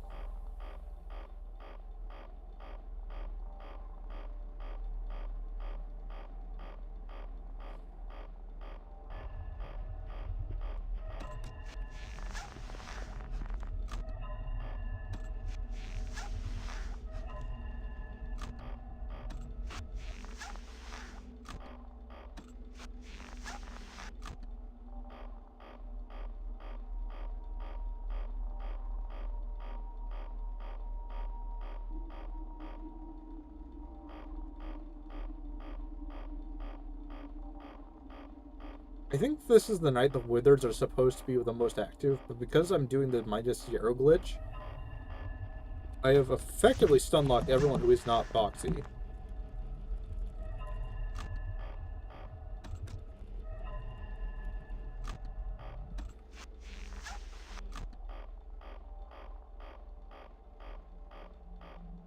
How it feels to be in a robot body.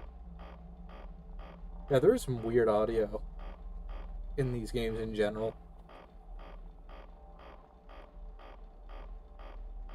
I think Toy Bonnie is the only design in this game that really misses. Honestly, like the Withered Freddy also could be much better than he practically is.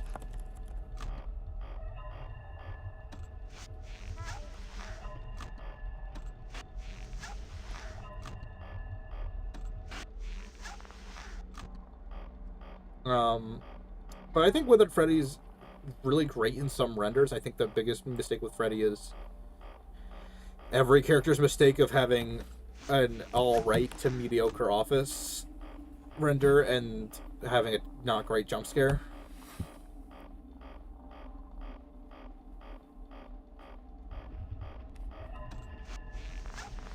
They do breathe in FNaF 4. What exactly is happening when I enter the hallway and my flashlight doesn't work? Because there's still a light that tries to activate, so it's like, do they just have like a darkness field? Like, what the hell's going on here?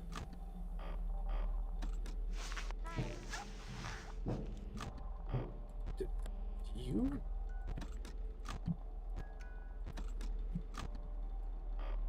Does Balloon Boy not trigger the brrrr? I didn't know he didn't trigger it.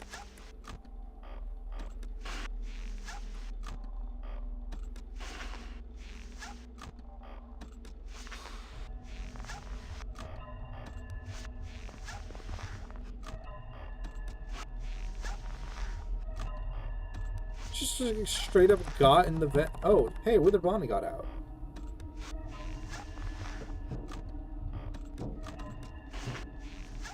He got out of my trap, my loop of doom.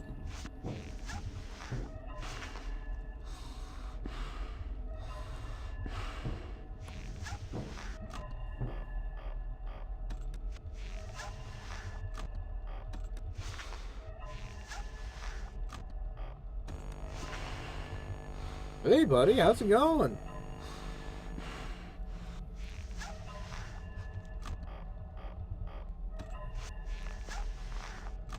Seriously, what is happening when the flashlight doesn't work? Because there's light appearing. It's not like there's just nothing going on. Well, like, what are they canonically supposed to be doing that makes my fucking light not work? Because, like, breaking cameras I kind of get. Like, there's kind of like the suspension of disbelief that, like, the cameras could go out at the right time, or if there's, like, supernatural ghost camera breaking, but, like, they're not breaking my flashlight because it's still trying to work, so what is it doing?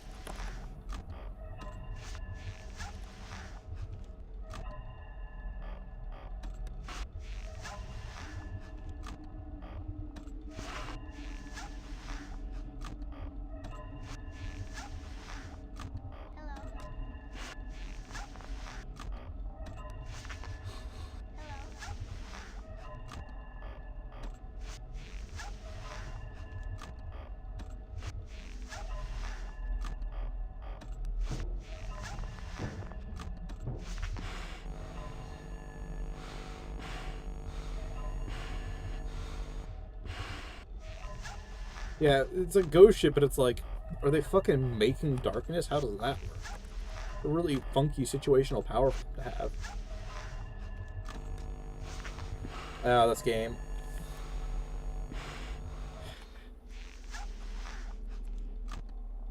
Not game? Generosity? Hell? Audio... The game not killing me for being a millisecond too slow? This isn't FNaF 2. What the hell is this?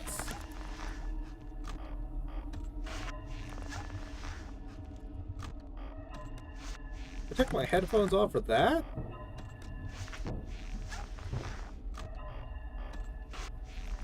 I only take my headphones off for these games, not because they're scary, just like to avoid the ear damage. Here.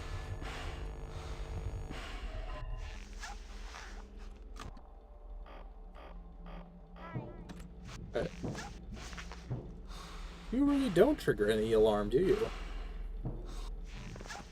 That's interesting. The BB is the only character who triggers no alarm whatsoever.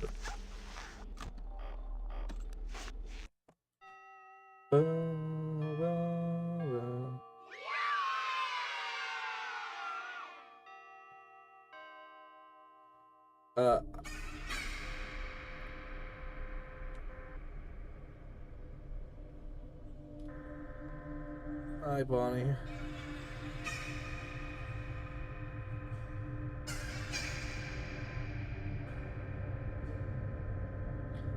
Still, this might be the single best render in all of FNaF.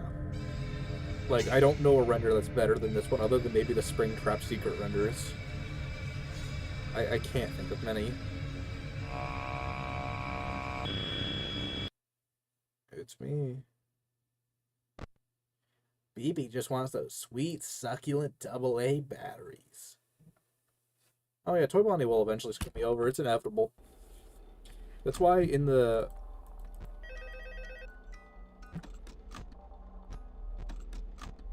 that's why in the FNaF TCG, Toy Bonnie is just made to be the most annoying card.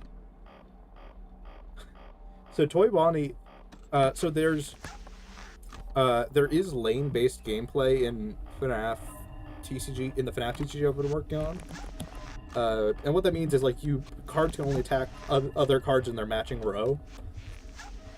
Or, like, in the row in front of them. But the power I gave Toy Bonnie is, he can't attack players, so he can't actually progress the game, really. He can only attack other cards in play. But he can attack any card in play, pretty much. Other than, free area cards, but that's a whole fucking thing. Point is, Toy Bonnie just exists to beat the shit out of every other card, and he never progresses the game other than just fucking over your opponent. That is his entire role in the TCG, is to be a nuisance. I don't know why I'm doing this.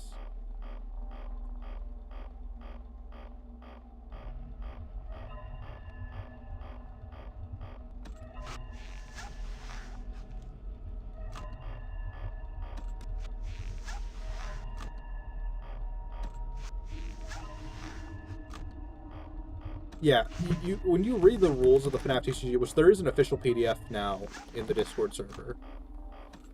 Official. It's a rough draft. It's there's some spelling and typos I need to fix. I actually technically have fixed. I just am waiting to see if there's more mistakes before I keep just editing small little things.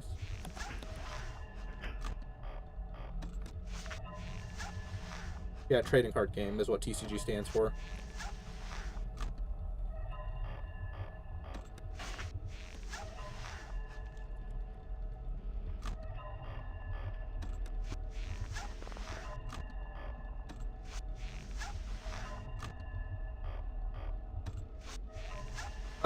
I had to take away... So Toy Bonnie used to have the ability to be played for free whenever a card was sent to salvage. And my theory was, since the other Bonnies are all about fighting shit, like, oh, you'd kill something with Bonnie, and then if your normal Bonnie died, you could play a Toy Bonnie free, was kind of my theory for, like, how Toy Bonnie would be played. No! Toy Bonnie is a menace, and just the ability to have him in play at all is basically more than anything I could give him to balance out, like, the way he was.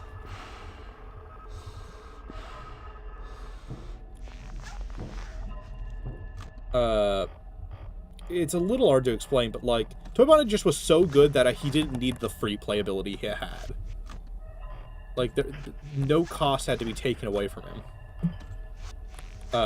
He just needed to, like, and I didn't want to make him really expensive, because that meant your only way to play him was via the fucking free playability. And I didn't like the idea of that.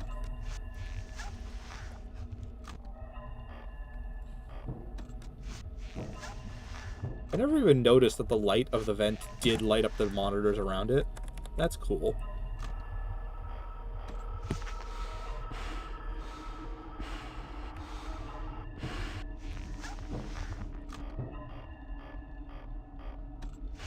I kind of do want to let Mangle hang out, is the thing. I want to do that close to the end of the night, because replaying these nights is really slow.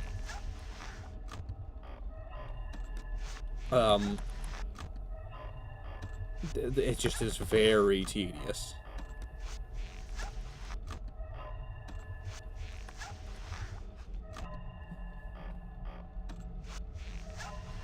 So like, if I'm gonna die to a character intentionally, it needs to be in probably the most efficient way that character could kill me. Withered Bonnie became terrifying because so Toy Bonnie got a small other nerf, which is Toy Bonnie can only attack active cards, which is like basically untapped cards in Magic the Gathering terms. So like, basically cards that haven't done anything. Which is still a really strong thing. He can still... Okay. Maybe it's going to be hard to visualize this and play FNaF 2 at the same time. So, like I said, you can only attack things that are in your row. Or the row of a card. Toy Bonnie can pick any row so long as the card in that row is active. But he can still fight normally in his own row. He just has the special property to also attack things in other rows that are active. That's going to make a lot of sense if you're actually playing the TCG. If I'm trying to explain it fucking while dealing with doing that's not going to make it make sense. But I was like, how can I give the ability to attack anything like an interesting angle?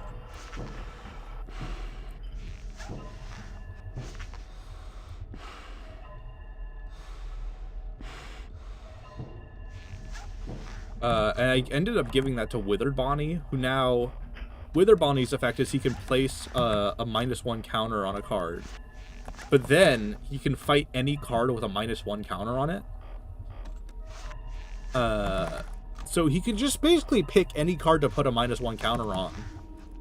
And then just beat the shit out of it.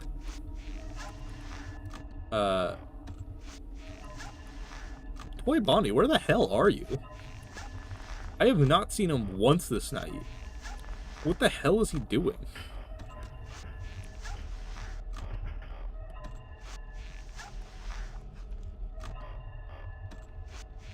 I kind of want to play FNaF 2 Deluxe at some point. Maybe I'll make like a full playlist of games to play through for the 3 live challenge that are like remixed versions of each game. That would be like a fun shake-up of this formula. There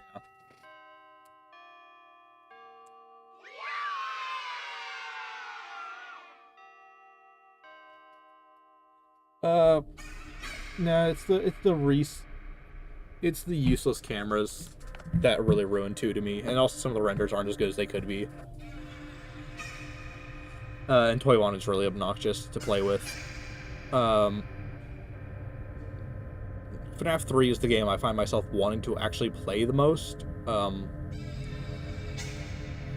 Pizzeria is similar. I like a lot of the mini games, to be honest. I mean, the night sections suck, but the rest of the game's pretty fun.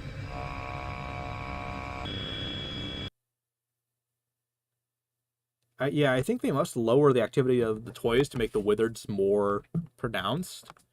Because there was nothing going on there for the toys.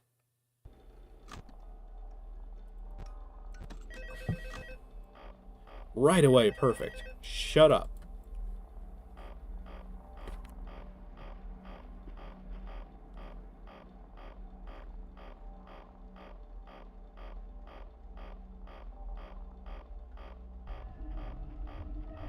Yeah, I think I'd like FNaF. Mangle really carries FNaF 2 for me, honestly. It's funny because like FNaF 2, I'm making a whole video about like where I think FNAF 2 really shot itself in the foot game design wise. But like it has my favorite fucking FNAF character in it. Which I think probably is what made me care about it more. Like I don't think I would have been able to make a video about a game I didn't want to like as much as a game I just didn't care for. There's a reason there's not a Garden of Ban Ban video on my channel. I kind of, at this point, almost am like, what silly bullshit's going to happen next? But I don't ever want to play it. I just want to watch people play it. Poppy's a little like that, but not, but in a different direction. Like, I actually kind of enjoy Poppy playtime stuff. Like, a little bit unironically. Especially Chapter 3. I think Chapter 3 really showed. Go away! God, BB also pisses me off in a different way because it feels like the time for him to go away is so long.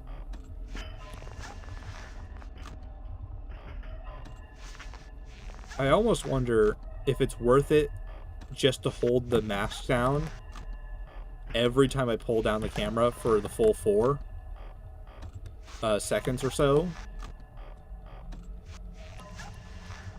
And just deal with not flashing Foxy. I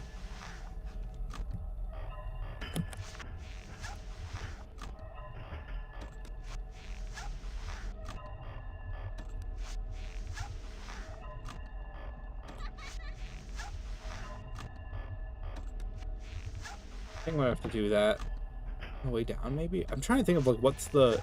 Is there a way to get an extra flash in for Foxy on 1020?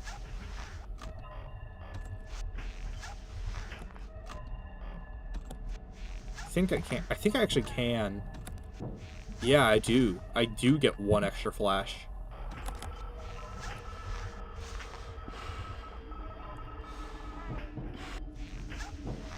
God, Mangle School.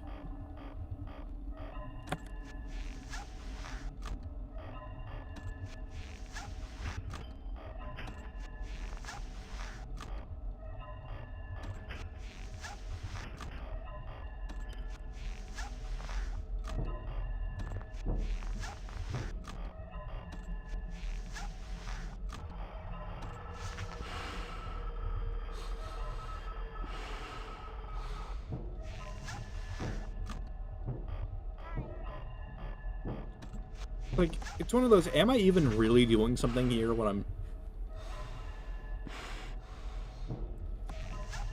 like I said, there's one clearly correct option of gameplay, and I'm using a glitch to disable some of the characters? Characters that would just make the same gameplay loop happen more.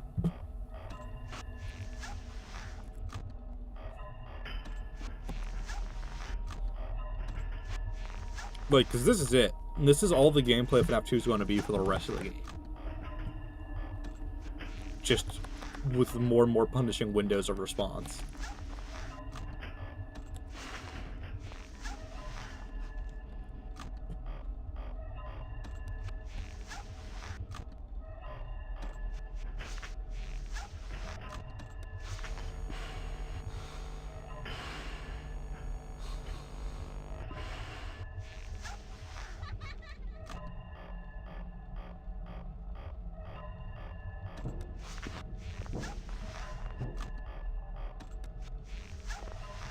I've never really tried spacing on my flashes. Let me try doing that.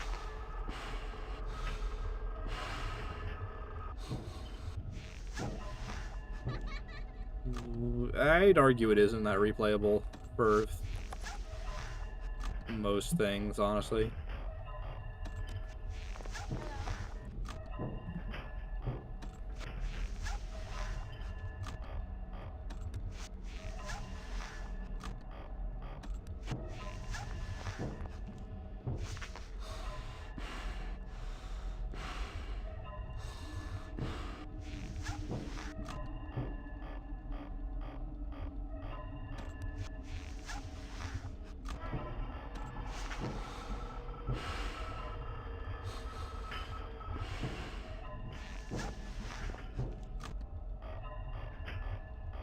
Maybe I will just try slowing down my flashes, because maybe that's what I'm kind of missing is...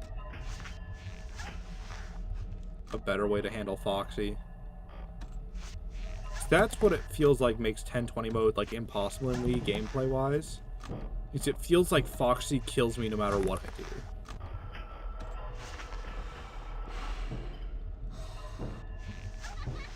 I do wonder if Spring Bonnie or something like him was in the game at some point. 2, 3. Because there's like moderate odds, I think. But I think it probably was just Golden Ruddy at this point. If I were just to give like a wild guess, like I feel like it was either Golden Freddy or Spring Bonnie, or like a very early prototype of Spring Bonnie concept, like conceptually.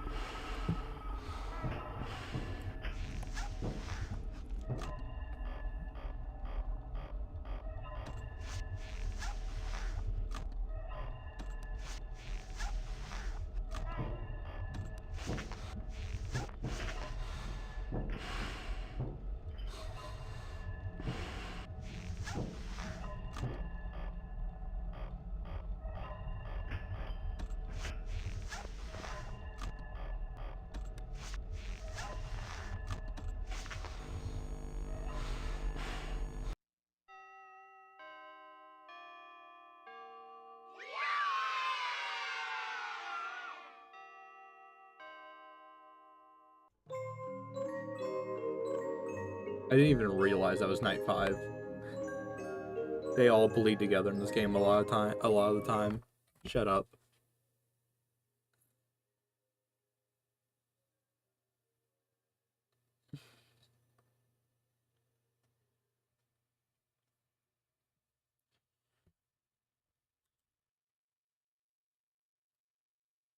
Have to mute the game, try and avoid copyright. 6.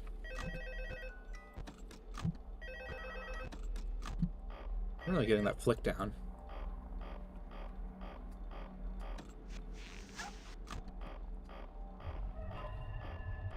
And danger.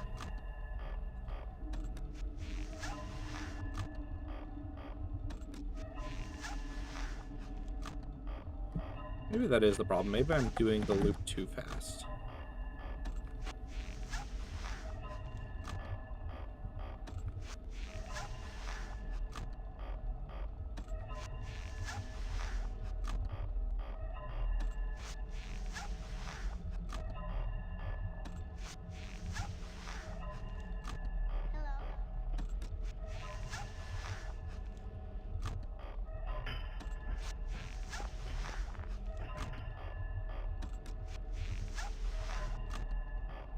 I need to count the hellos, I think, is the thing I need to do. Because it's, what, every 4 hellos?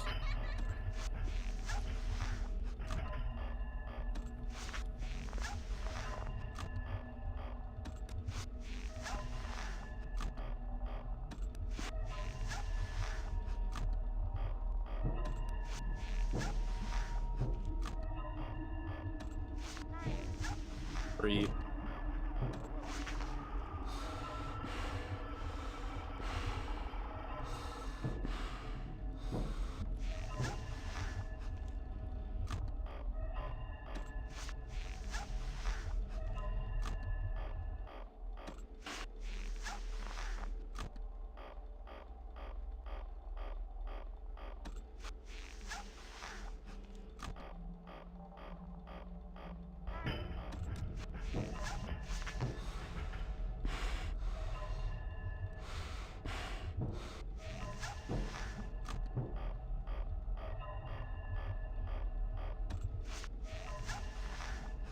I'm gonna start using right control, I think, actually. I think I can space myself out a little bit better there.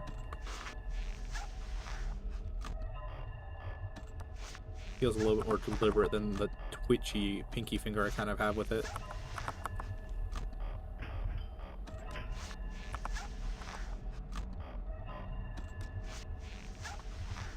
I didn't even realize you could use right control with this until just now.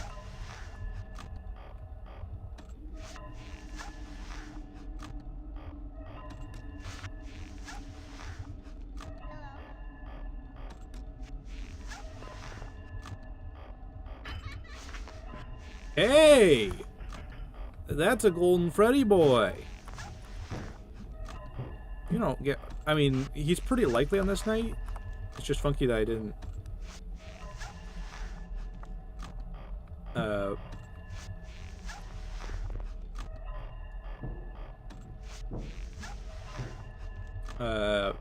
Let's just check the first appearance of him. Apparently he actually has the ability to appear on earlier nights before this one. The odds are just so comically low he never does.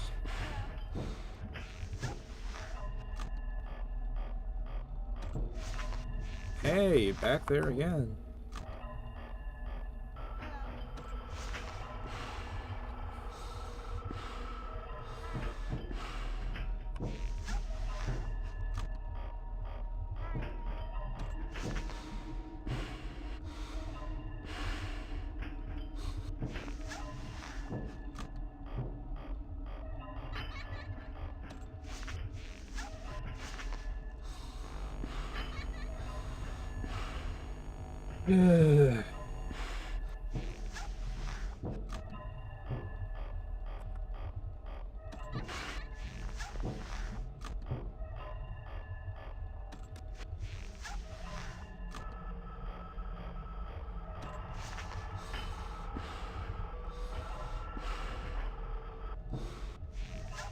Wow, Mango really took a bit to get out of dodge.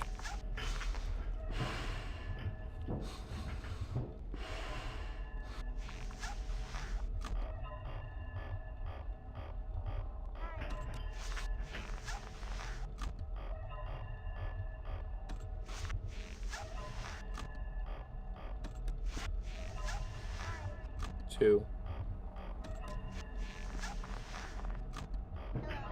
3.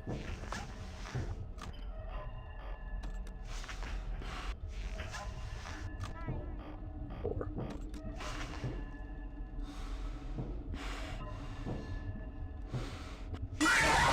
What? Excuse me?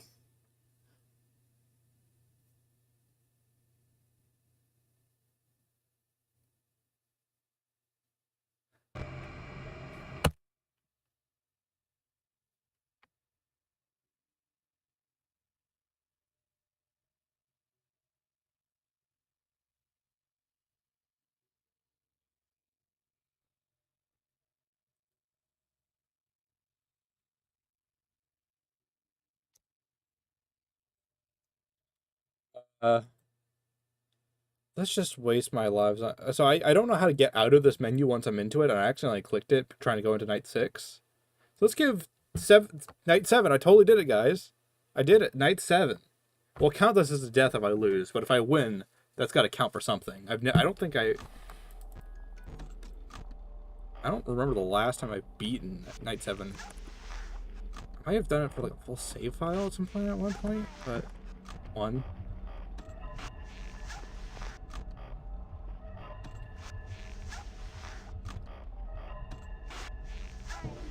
2. 3.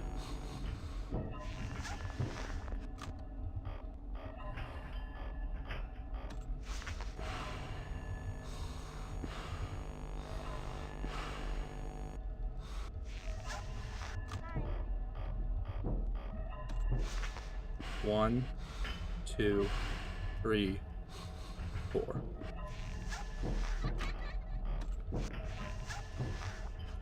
1.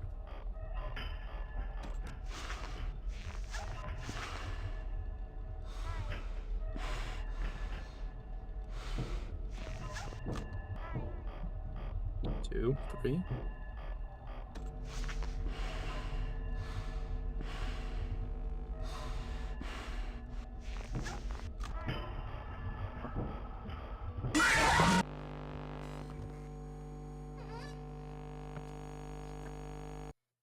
Excuse me? Is my game fucking broken?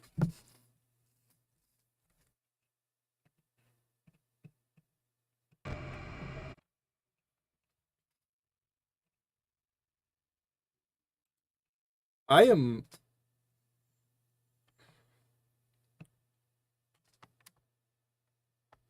I'm so confused right now.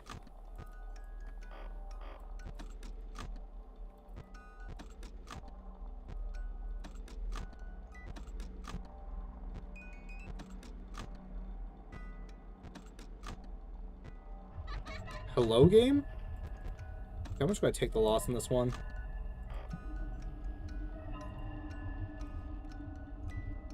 I think I just take the loss in this one.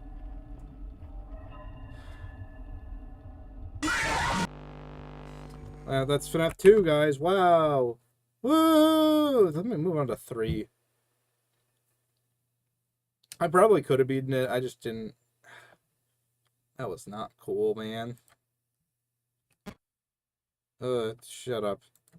You also have music.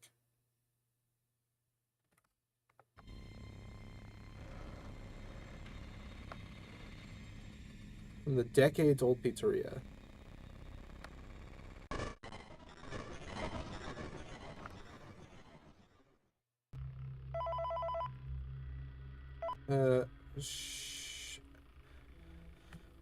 I think we say fuck the children on this one, guys.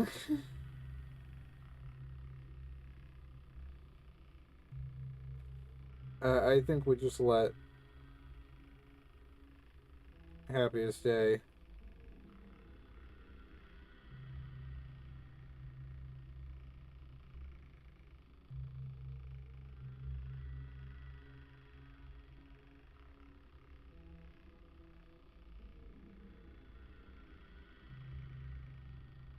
I don't know what else to do.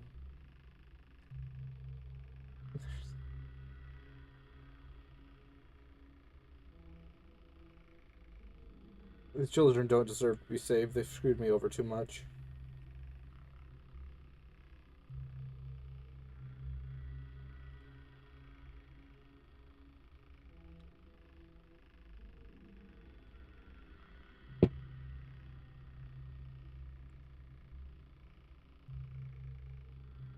You guys screwed me over. I know some chunk of Jeremy's soul is in that goddamn thing. Jeremy, you don't deserve to be saved. I've decided.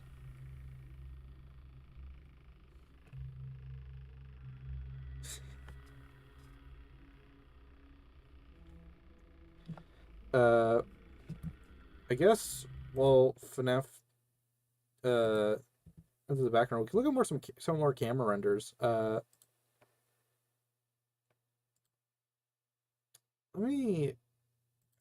Let's look at some FNaF 3 camera renders, so they look really cool when they're in high definition. Look at fucking that, man. Like, just like the grin with the fucking white eyes. Like, almost every render he has looks so cool when you can really see it. The game just doesn't let you really see it often. Like, look, even that one is like kind of freaky, and it's like the eyes are bloodshot. Some of them are kind of boring, like that one where it's just kind of his feet, and this is just like a kind of a chunk of his head. Then there's that one where it's like he's barely visible in the dark, and then like each one kind of illuminates him a little bit more. I want like a higher res FNaF 3 that lets you really look at the images. That's my dream FNaF game. This one's not the best one. It's fine, but he looks a little... He doesn't look like... There's something about like these kind of ones where it's like, ugh.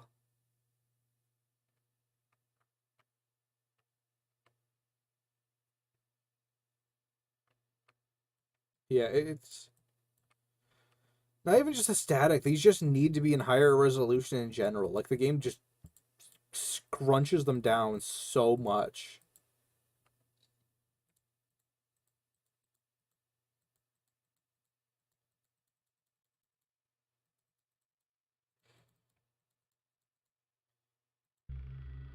Hey, we're almost done with this.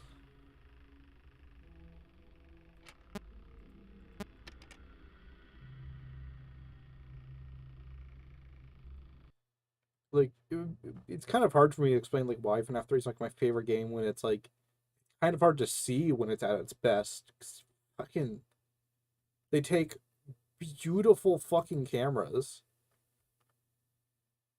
And then they get scrunched down into this. Or, wrong camera, but you have my point.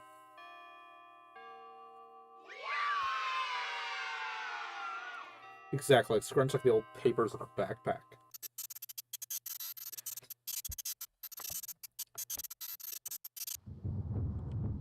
This is the dark timeline. There are no hints to happiest day. Straight to death.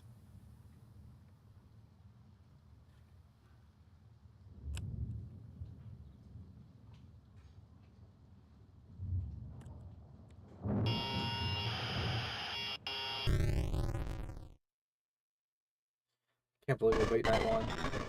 That was one of the funny things about the first Super Secret Silly Surprise stream. Was not telling Tito that FNaF 3 Night 1 had no threats in it, and then plopping it into the game.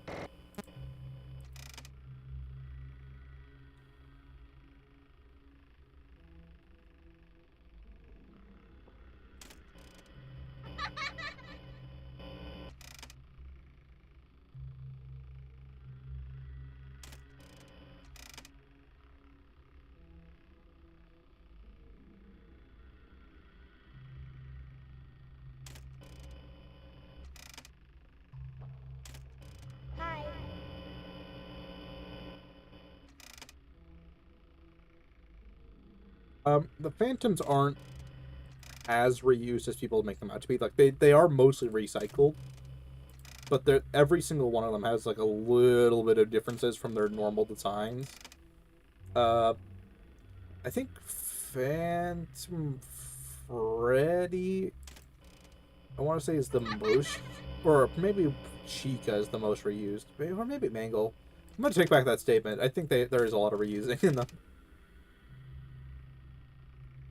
But it really does look different when they're that scorched and messed up, and it's supposed to be like, at this point, it seems like the can explanation was like PTSD or trauma, and that's like what the Phantoms kind of represent.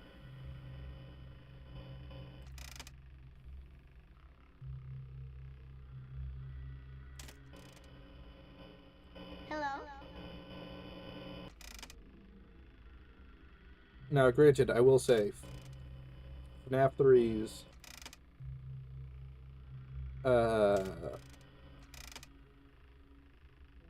probably one of the easiest games for the first couple nights, purely because so little's happening. Oh, right. I have to deal with mechanics and get in the game.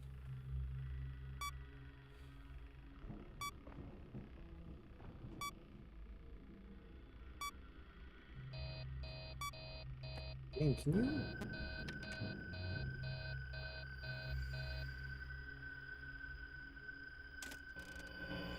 Hello. You're kidding me, right? He's not actually here, is he?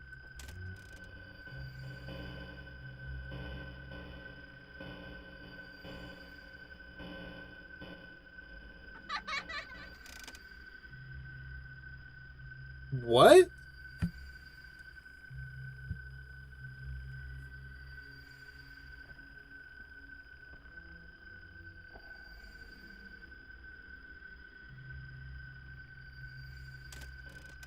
Excuse me? There we go. He fucking turned invisible! That's not how the jump scare's supposed to work!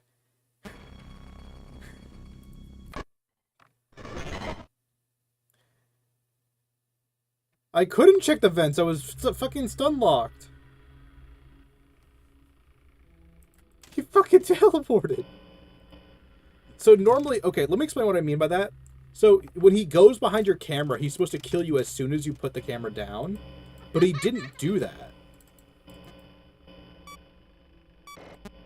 Instead, I put down the camera down too quickly, and he did not kill me.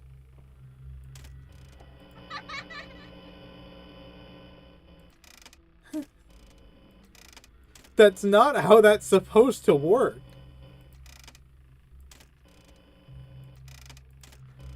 To be fair, I got really bad rolled on Springtrap's movement pattern. He's normally not that aggressive this night.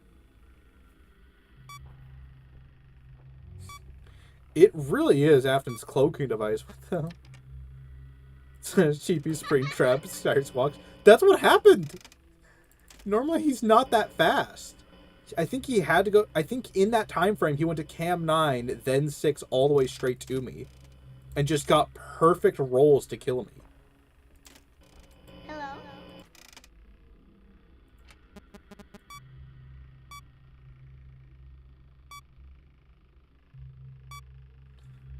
I don't even know. I didn't even know I could get screwed over that bad.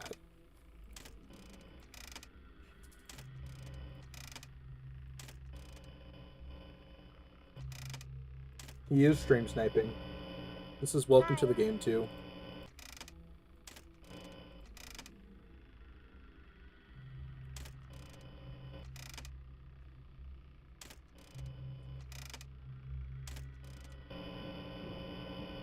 Hello. Oh, he's venting. I have time to do whatever the hell I want. That's interesting. He can't go into the vents until 1 a.m. That's interesting. Oh, I closed the vent. That was like the first thing I did this time. See? He's stuck there in the corner. I have the power now, bitch! Oh. Hi. Where'd you go? Get back here.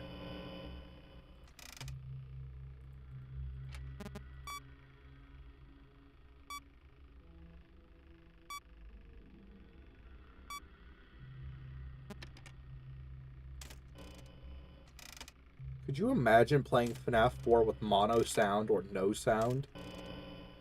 Actually, playing with mono sound would be probably the worst possible experience for FNaF 4, because you would have literally no way of, you'd have literally no way of hearing any of the things the game's trying to do to kill you. By the way, it's a good question. Because Game Theory never did, like, live streams of games until FNaF World, weirdly enough. Do we think MatPat played FNAFs 1 through 4 to completion? Or did he just watch videos on it, or, like, have Markiplier tell him what happened? And, like, scoured the Easter egg sections.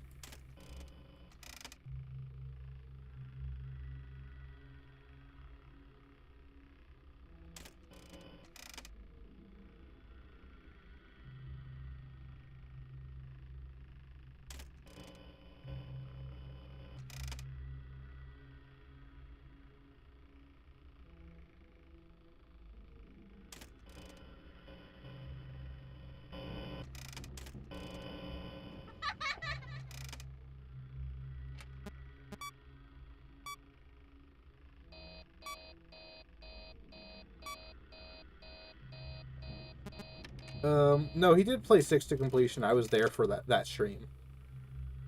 He beat... Well, he didn't play it to completion. He beat 6. The true ending. Because I remember the stream was unique because he actually had to wear headphones for it, which meant no one else in the studio knew what the hell was going on, and he was the only one able to hear what was happening. And then, like, I remember him, like, taking off the headphone and trying to share it with Steph so they could listen to Connection Terminated. But I don't know if he ever beat any game before FNaF World. I know he beat Sister Location. I was there for that live streams.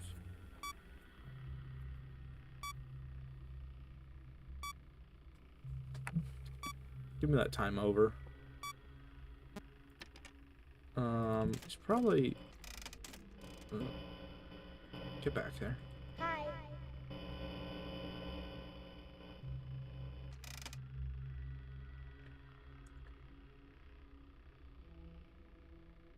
Yeah. That's probably what I thought. It's just like... It makes sense. You don't need to play the first 4 that much to really get their lore. Like, there's some things you could argue about in, like, the lore of the first few that you might need to play to kind of get the feel for. Like, you could argue, like, oh, Golden Freddy only appearing on night 6 will be like a lore or whatever. And you can only really get that if you're playing the game and see that kind of happen and how that works. Hi. Is he an event? What that? Oh, he is an event.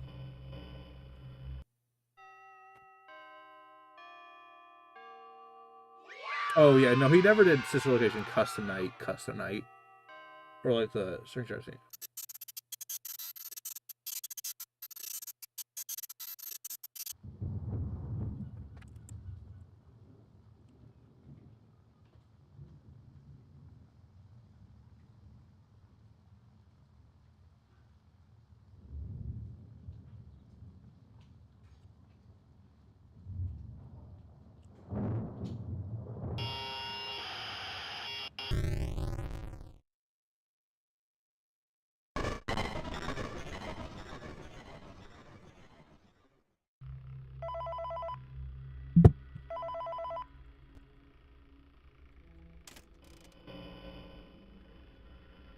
Hi.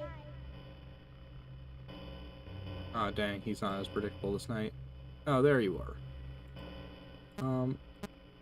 Let me actually lure you down here. I don't mind when you're there.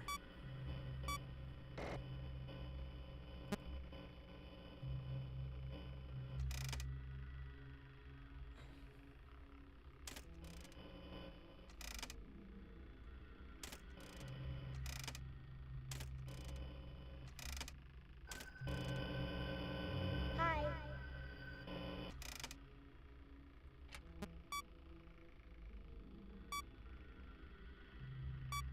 It is Blue Raspberry Dismantled Rabbit.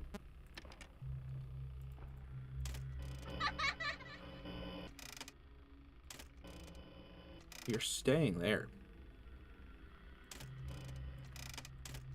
And I want to look at the cupcake. Isn't the oh, the cupcake doesn't refresh. Damn it, I killed the cupcake. I wonder if I should make Phantom Cupcake a card in the FNaF TCG somehow. That would be a very silly card to exist. Hello. So here's what's great. About that spot is it immediately triggers ambience in one of the 2 spaces you can move to. Which means I pretty much always know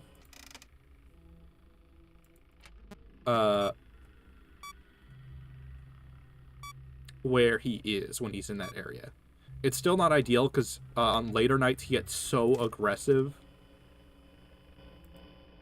Hello. That it's actually very dangerous to have him there because he can just skip around straight to my office with the vent.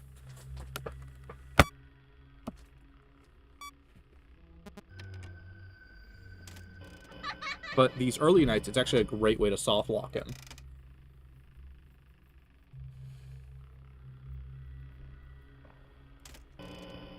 Hello.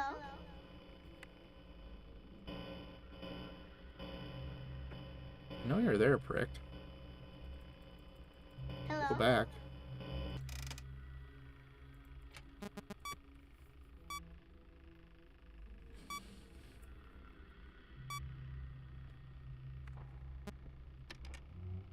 Can we back upwards? Go down. So yeah, as long as he's here, I always know where he is. Because I'll hear or see him move up. And if he goes right, I'll hear the ambience increase. And if I hear him move again, after the ambience increases, I know Hello. luring him back there will work too. It's just very... I can see him there.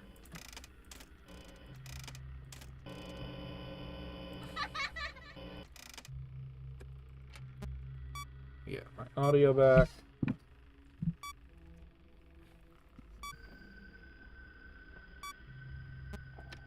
Perfect timing. Hi. Now vents back.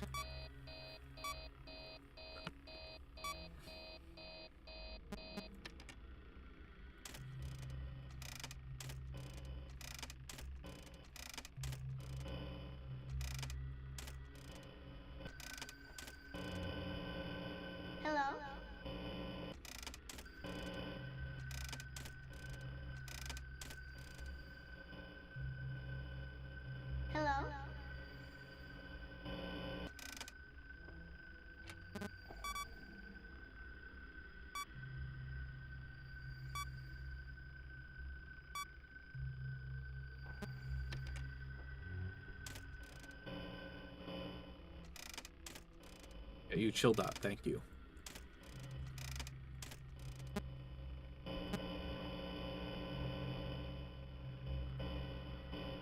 Hi. Nice and chill.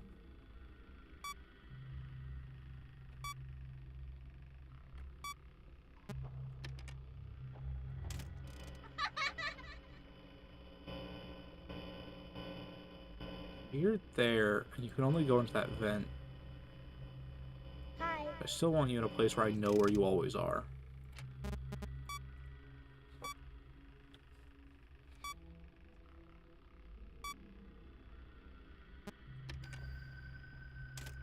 Hello.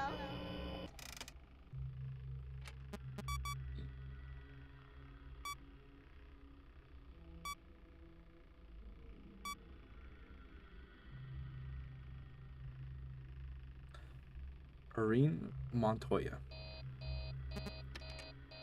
I don't exactly agree with that sentiment. Very much.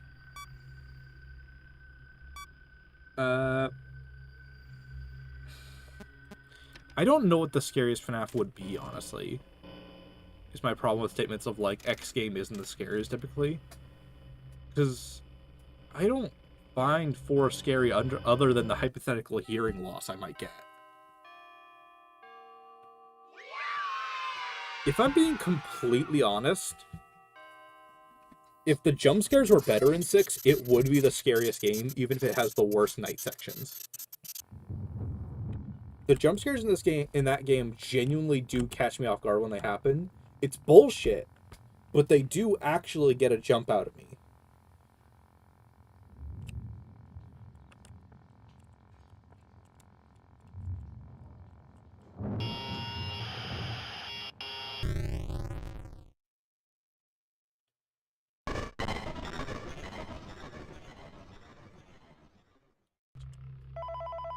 One life down. So, like, I feel like saying something like, "Oh, X game is the scariest," is like kind of a weird quote.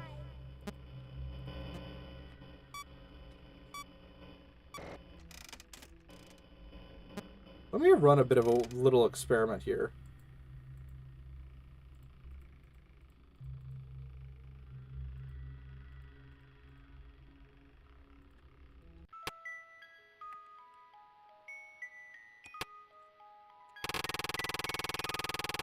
This is something I swear I've tried before. I just don't remember what the answer is to this.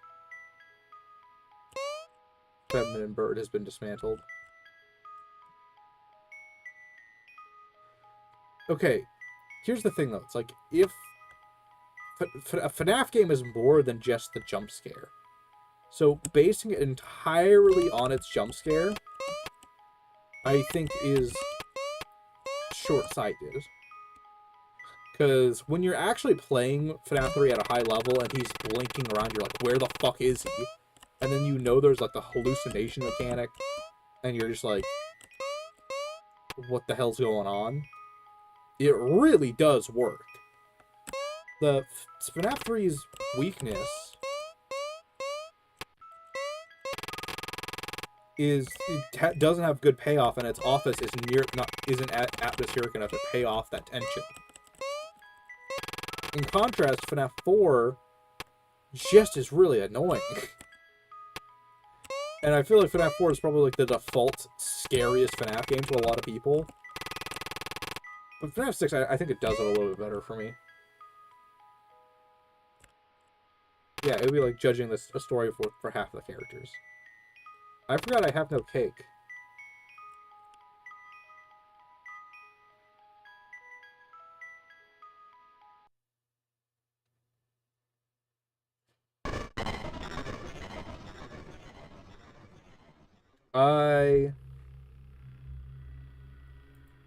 I actually find FNAF 4 not scary for all of those reasons. When it's just fucking volume, like I said, the only thing I'm scared of, it feels like, Hello.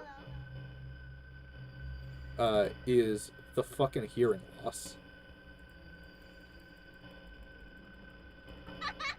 It's not scary because the game is scary. It's scary because it's playing a loud noise in your ear. And the way they work is not that scary because it's very repetitive to me. It's like I mentioned this all of in the FNAF 4 stream, where it's like they do the same shit night after night, and it's not until night 5 that FNAF 4's gameplay finally changes. Um, yeah, welcome to night 4 again. Hello. FNAF 3's fast though. I'm not worried about it. No, FNAF 3 does unnerve me. It doesn't. FNAF 4 doesn't do that. It makes me like, am I going to get yelled at or not? And then sometimes it's like so predictable when you're going to get hit by the scare. It's like, it's just like, what does the game even want from me sometimes? Where it's like, what does it expect me to do? And then I'm just like, oh, I'm going to get foxied because I'm fucking forced to run around. Why? Hi. That was really weird. I was getting the ambience in the room he normally doesn't have ambience in.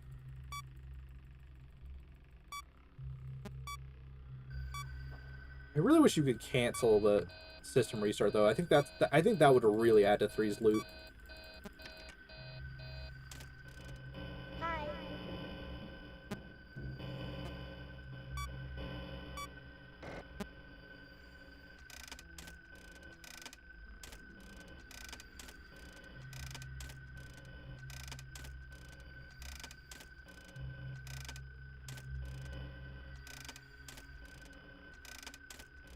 Really like Phantom Freddy's walk, honestly.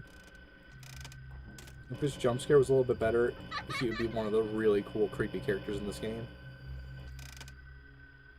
It's weird that we're getting ambience in that room.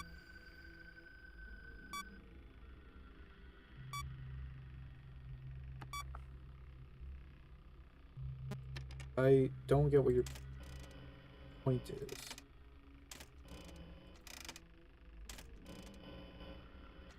Oh, exactly. FNAF 3 would be probably one of the scarier games if its jump scare and payoff were good. And if The Office was, like I mentioned this before, like if The Office was darker lit and was more atmospheric, it would be straight up the scariest FNAF game. And you need to play it.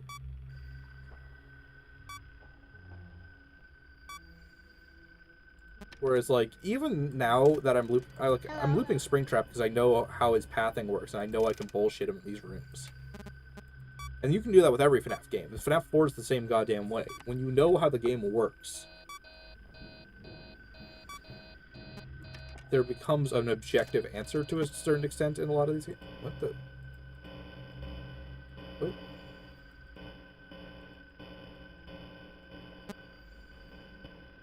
Oh, you're there.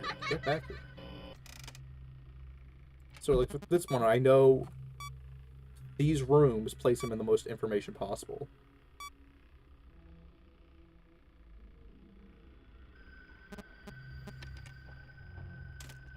Hello. Like, I know the game enough where I know if I pin him in these rooms, it will always be something.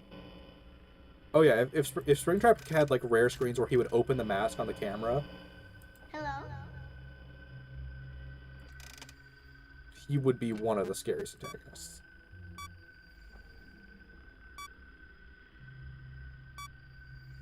My audio is kind of tweaking out right now, so I'm just kind of confused where he is.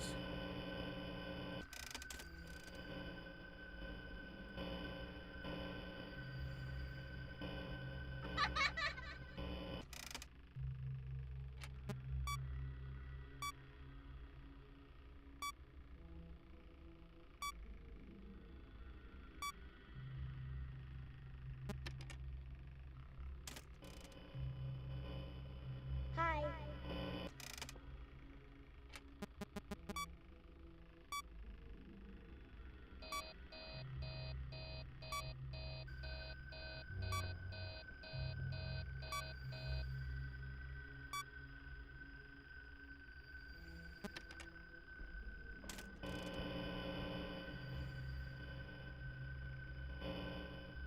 Hi.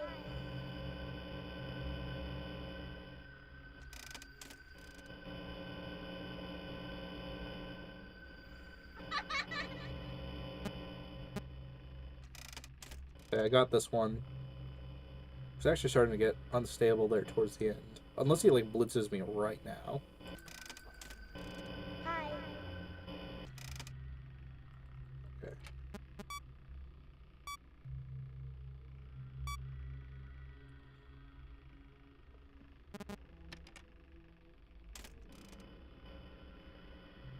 Is he here right now? I don't see him. Yeah, he wasn't. Dun, dun, dun. No, yeah, I think this is one of those games where that would benefit if the rare screens were just default in the game.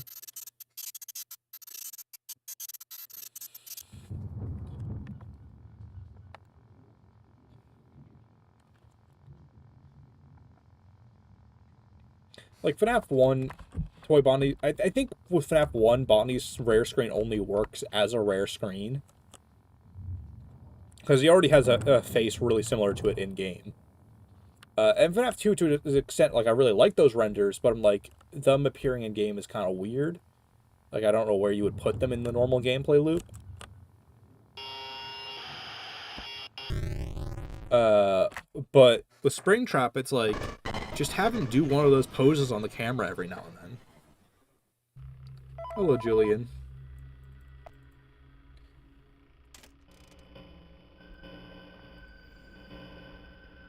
Hi.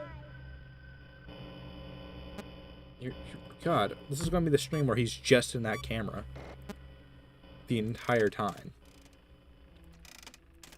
He keeps starting there.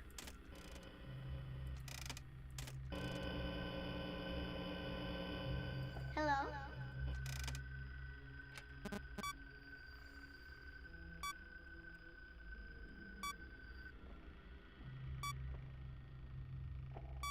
Okay, I know where he is. Should be here. Yep, he is.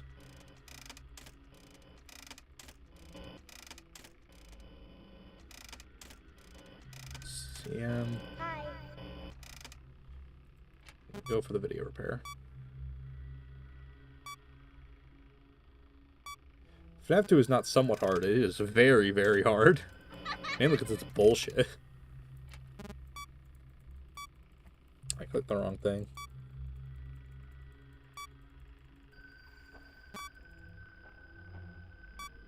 Okay, so he's in 5. It's night 5, so I have some...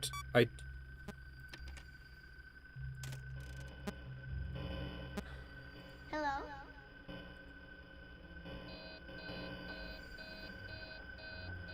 Come on.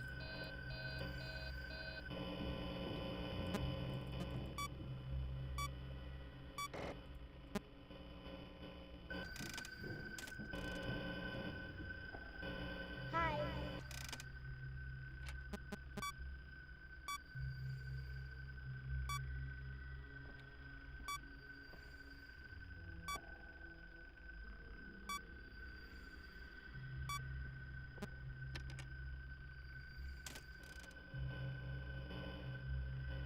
Hi.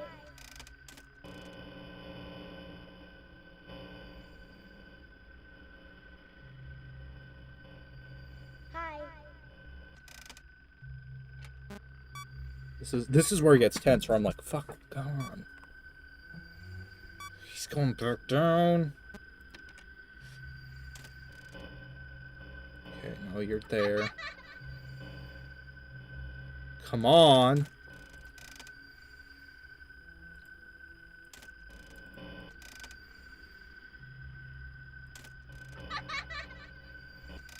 Go back. Come on. I died once to shenanigans. This is where it gets really tense. I think I'll take the audio system, honestly. Okay, he's moved.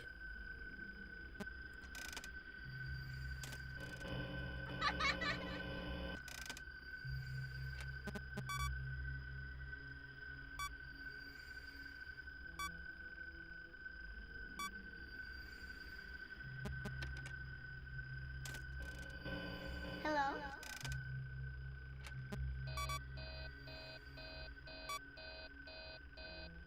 I might die to this.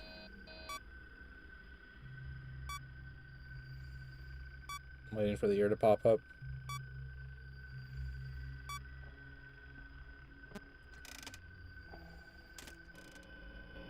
Okay, he's there. Hi. Oh. Which one was the real Springtrap?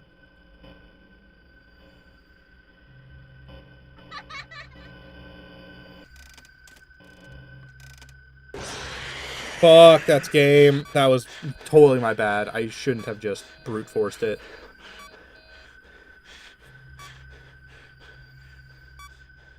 Yeah, he's there. He's here. That's my bad.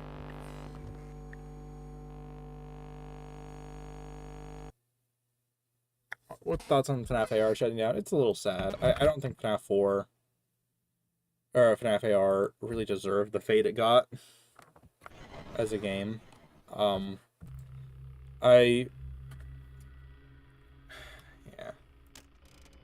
No, that was the perfect Phantom Foxy moment. But hey, I have him trapped in a different corner this time, so we don't have to watch him on the same cameras. Or not. Or you can blink around like a wizard.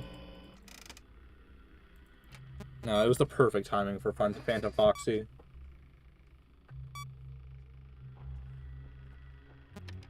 Hello.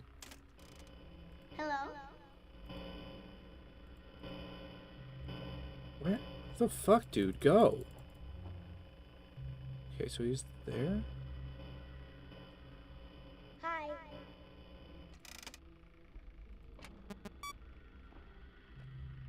Where? I think. Okay, no, he's on 5.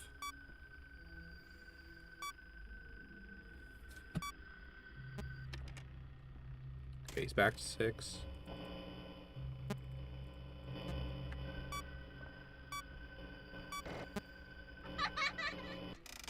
Get him back there. New audio alert. Pretty much any chance I get.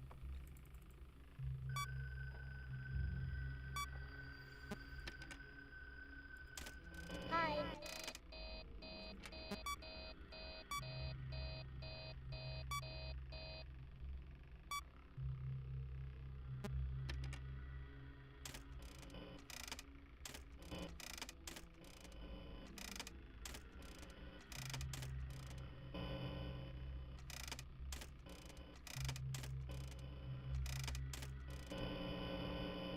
Hello.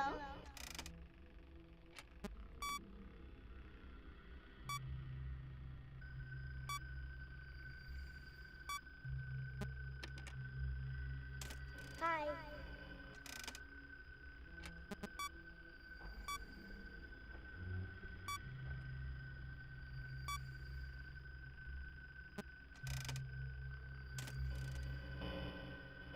Hi.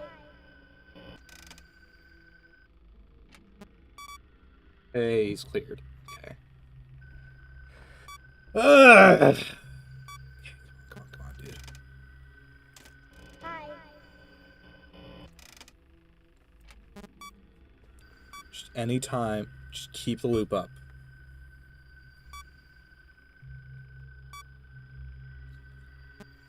See, I think what's interesting about 3 compared to 2 is,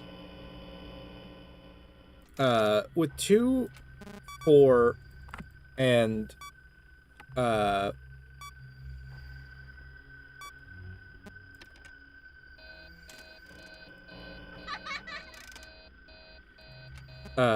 2 and 4, your fear is that the loop is not going to work or change. Hello. With FNaF 3, your fear is that the loop is going to change. Your goal is to keep it looping as long as possible. What makes Springtrap an interesting threat is that the status quo of him can change. And that's a really...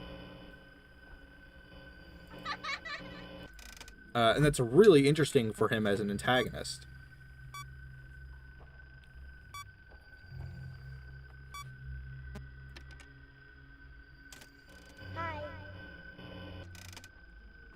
like he can regress and progress, and it's all about your reaction to that.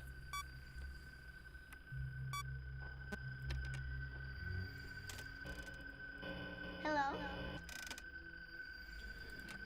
Like right now, my fear is not, oh, am I going to fail the cycle? It's, fuck, he's changing my cycle and I have to adapt to it in real time. And that's just a little bit more fun to me. And death. Phantom Foxy. Can I not? Why did I do that? I just killed myself. Like, Phantom Foxy was actually recoverable in this context, and I killed myself.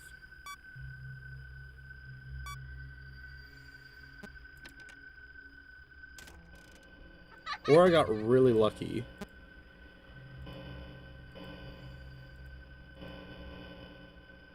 I got so lucky.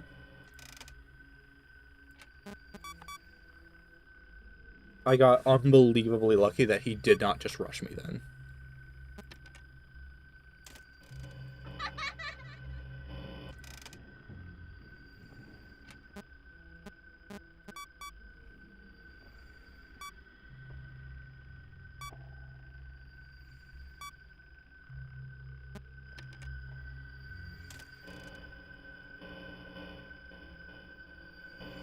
Hi.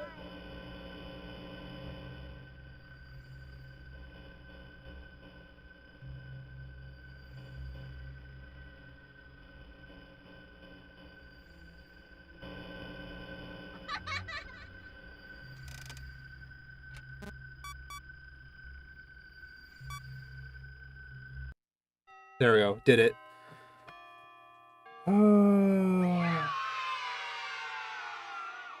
That was not a chill night. That was actually tense. I don't think... Oh, it's time.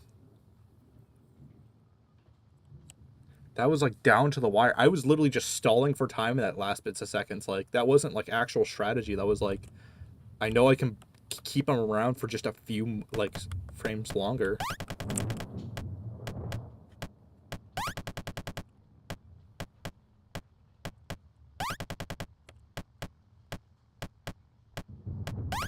Clip to that floor.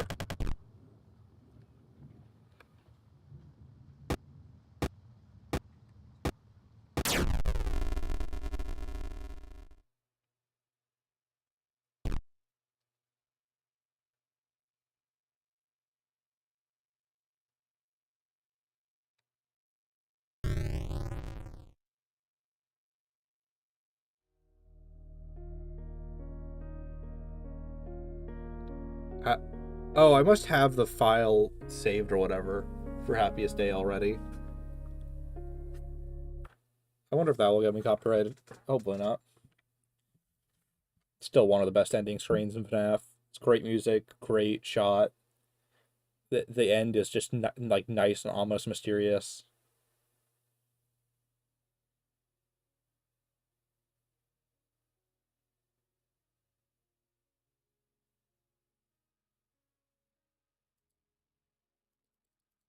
It's really lasts a long time.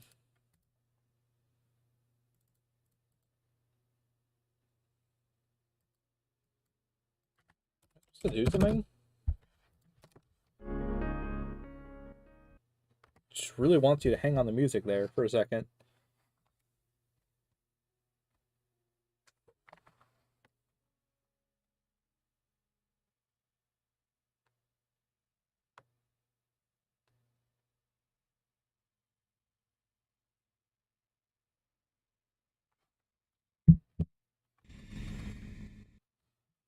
Can't play music.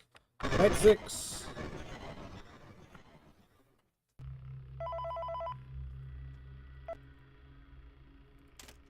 Where is the bastard? He's there. Hi.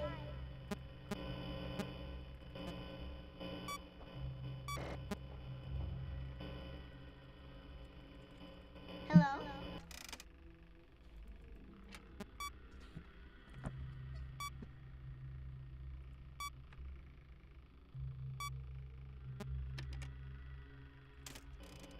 There. Hello.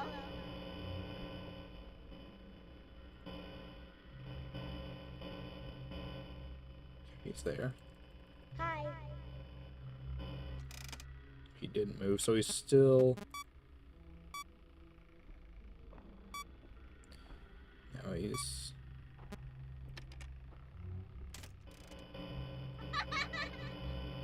Yeah, that's the most likely space I could lure him to that would have properties. So he's 6, I think? Shit. That's game, really? That fast? Hi.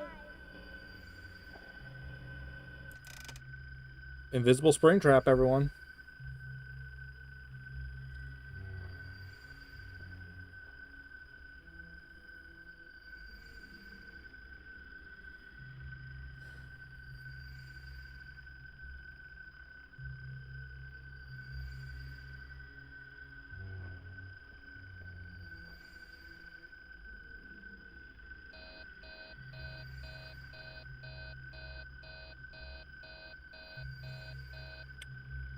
I want to thank you all for being here.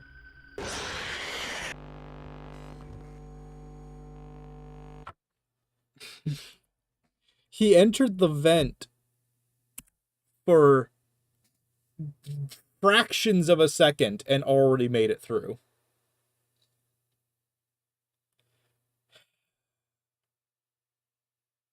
Time for bullshit.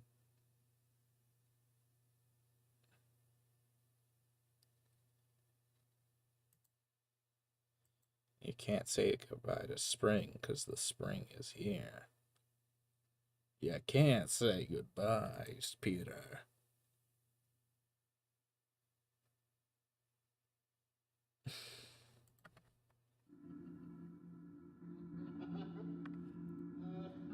Hey, buddy. Get me out of here. Cry, you dumb little bitch.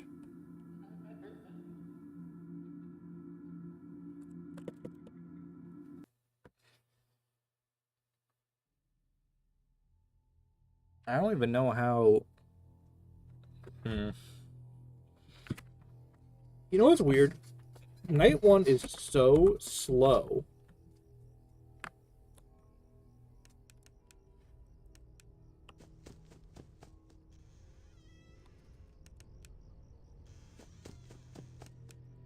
That I actually find it a little hard.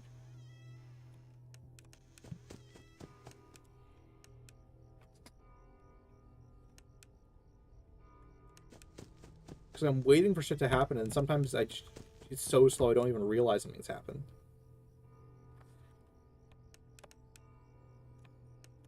Let's do Easter egg hunting, I guess. This loud-ass ambience.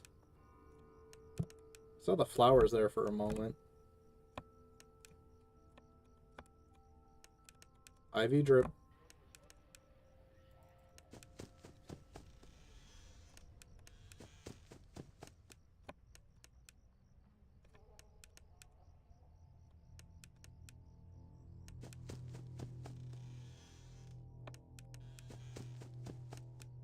Gameplay.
I don't even know what I'm supposed to say with this one. No? What sucks about 4? There's no fucking commentary.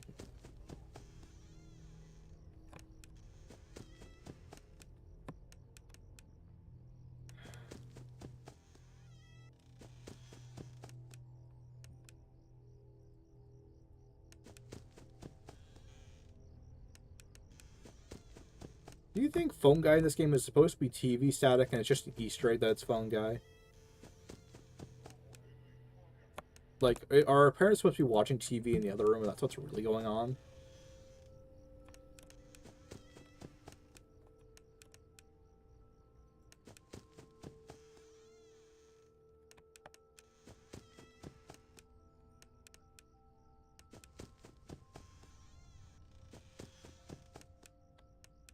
I know it's mostly a FNaF 1 Easter egg, but like...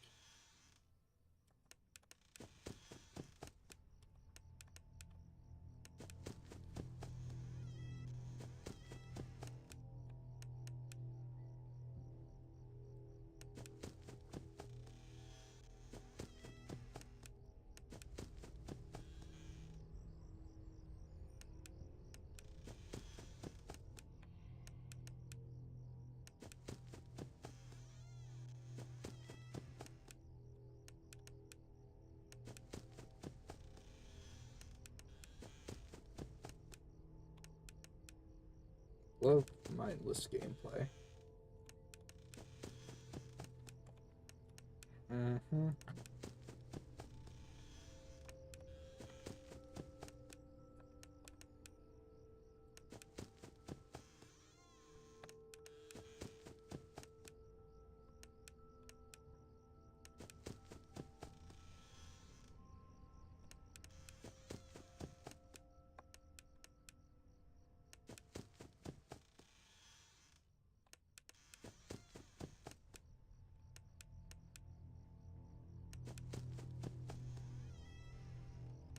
Sometimes when I watch old Markiplier clips, I realize he really did have the perfect FNAF experience in many ways. He got Golden Freddy in his first playthrough of FNAF 1. He died on night 1 of FNAF 4, probably the best way to cement in how scary it could be. Or at least make it scarier than it really was.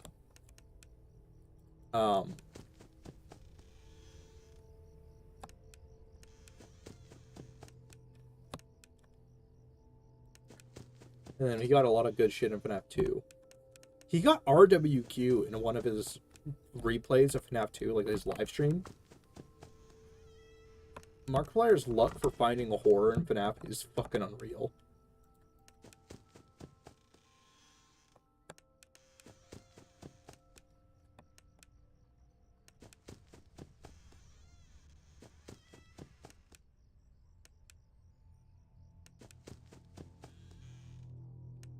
He did roll nat 20. Or he rolled a nat 1, might be the better phrasing of it.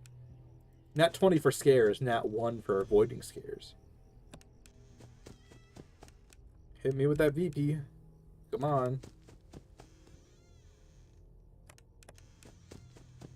God, 1 Chica? That was some FNAF 1 bullshit. Where nothing happened. Other than 1 encounter.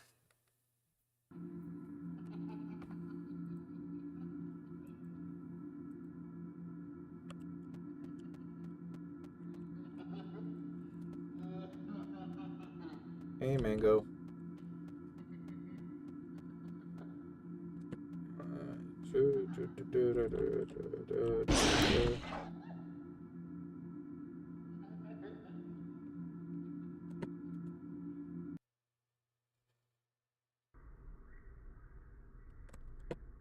Okay, plus drop, come on.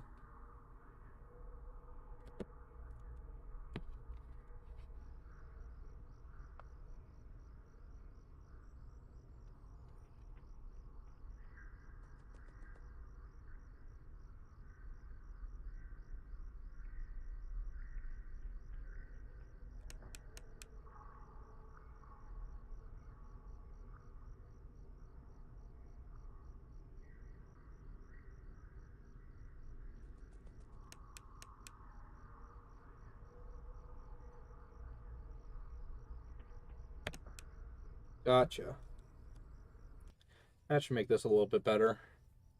I do like fun with Plush Trap. I think that's my favorite addition FNAF 4 brought to the series, and I kind of wish it returned in some form.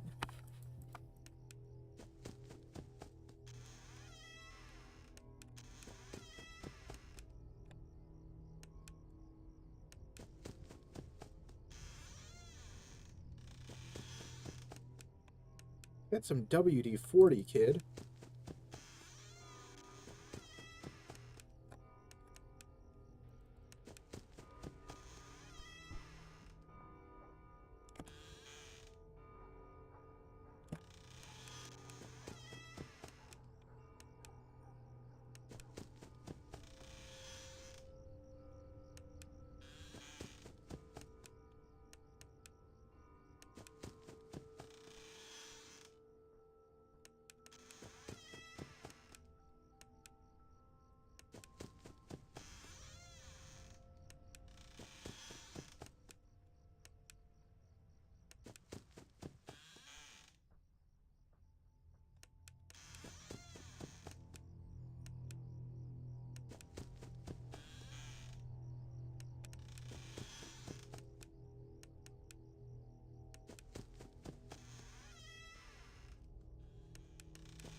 What?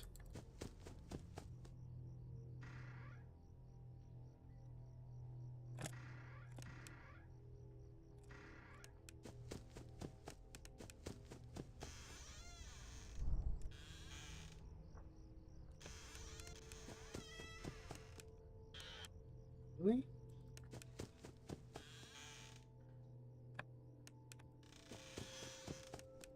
Silly.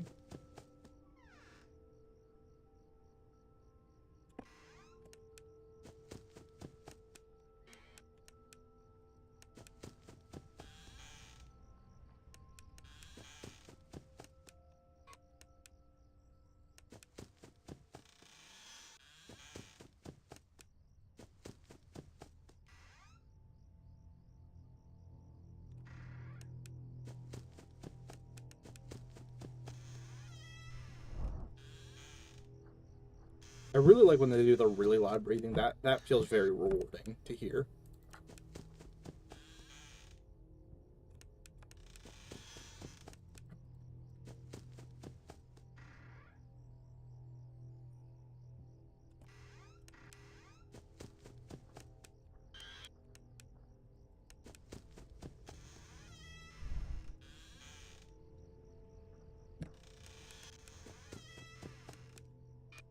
She could chill the fuck out.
All right. Yeah, and actual audio. It's cool when it's actual audio, and it feels like, hey, that thing is happening, and I'm responding to it.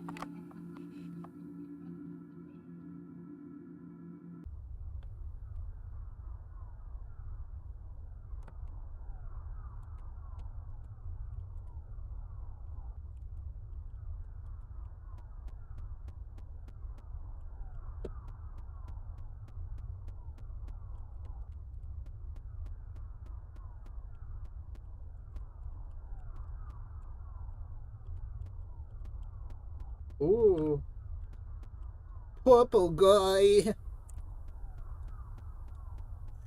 out of here.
Got it.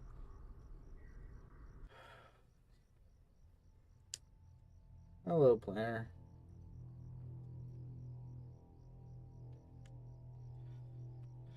Okay.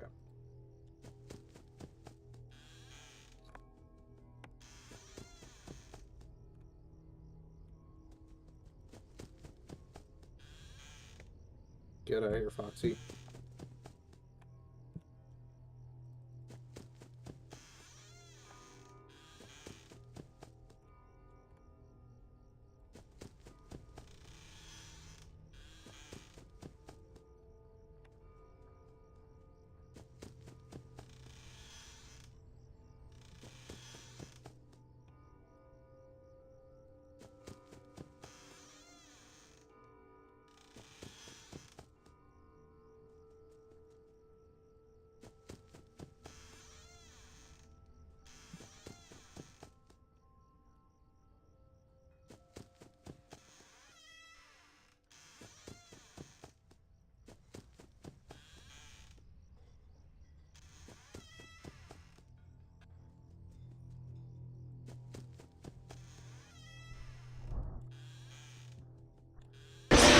What? I heard his sound effect to move away. What kind of horseshit is that? Now I gotta do that entire fucking night over. God, I hate this game. It's the most punishing FNaF game feel-wise, honestly. I mean, FNaF 1's punishing because you have to fucking replay 9 minutes over again. This game, I fucking hate replaying. It's just so monotonous for so much of the night like this. It feels like I lost so much progress.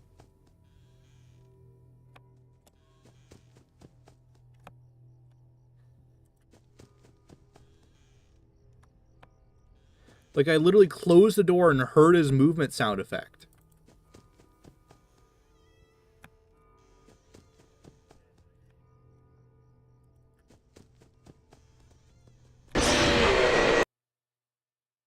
There was no sound.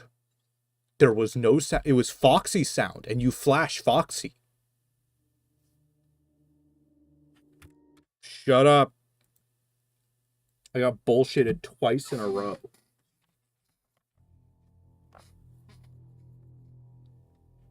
I did not hear a goddamn sound. I think Foxy's sound effect played the same time Chica's sound effect moved. And that triggered my death. Because I don't think this game does multiple sound effects in the same hall. So I think I literally just got fucking gameplay killed there. Because I was moving there because I started hearing Bonnie's sound effect as I was hovering over it. Or not Bonnie, Foxy.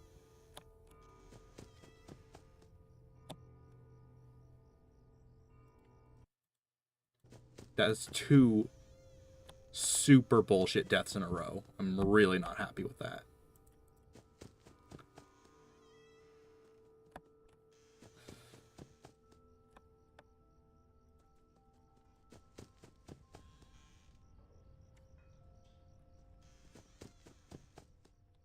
felt completely out of my control. And not like the good kind of powerless out of your control.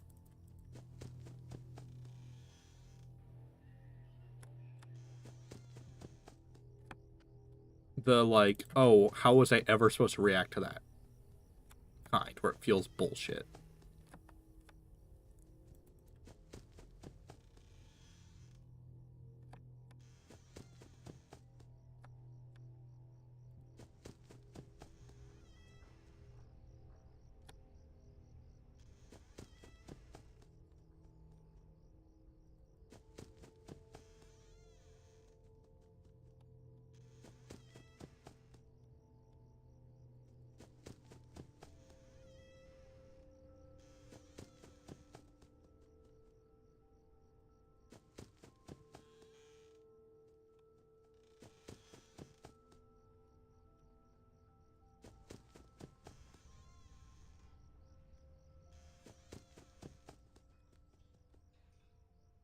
Honestly, I don't even mind dying. It keeps me from playing more of this goddamn game.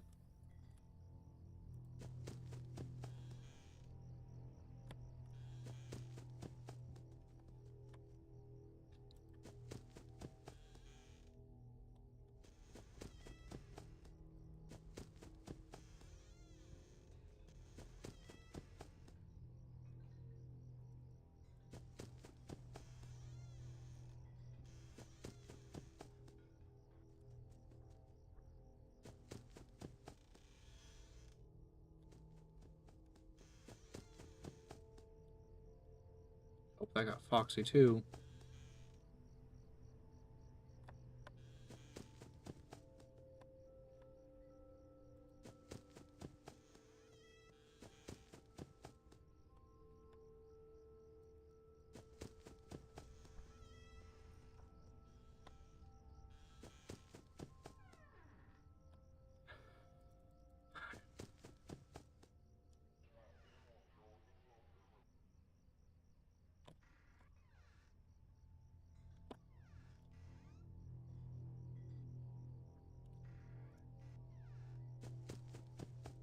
Frittles are also not that bad. I don't mind the Frittles. They're a fine addition.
Bonnie bugged?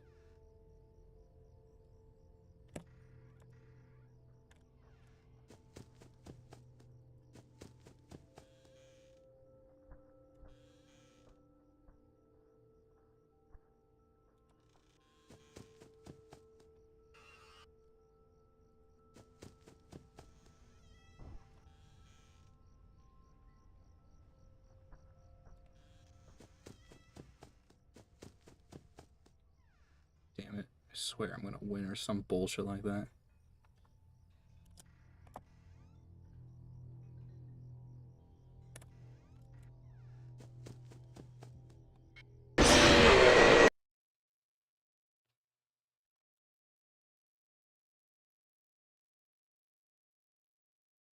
At 5 a.m.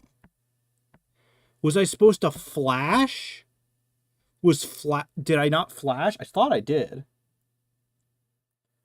I don't know what to do for Sister Location Custom Night.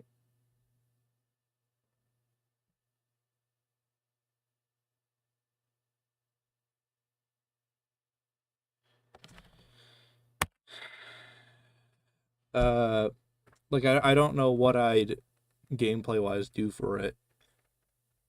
I don't even know what I'd do for some of these in general. Because Sister Location, you're kind of guaranteed to win until night 4. Or not guaranteed, but you likely win until night 4. But then Custom Night has so many things to get through. Like, I also don't know if it's unlocked on the save file.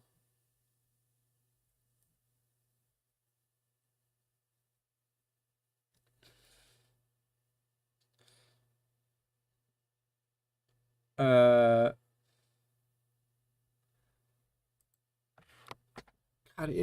that really pissed me off because all 3 of those deaths were bullshit. Because I took care of every single threat. Yeah, why don't I have 2 stars, why can't I?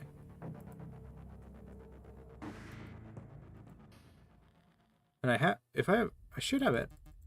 Oh. I guess I just never, well,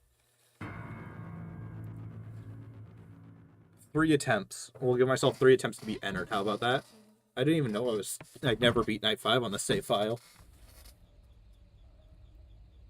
Welcome back to your last day on the job. That is the last day of your first week. I think I'd like to talk about the TCG more than anything. Employees are determination, fearlessness, and a genuine disregard if I were to do for something with the TCG. self-preservation. You've earned your 1-week bonus, which will be given to you in the form of a delightful gift basket, the cost of which will be taken out of your next paycheck.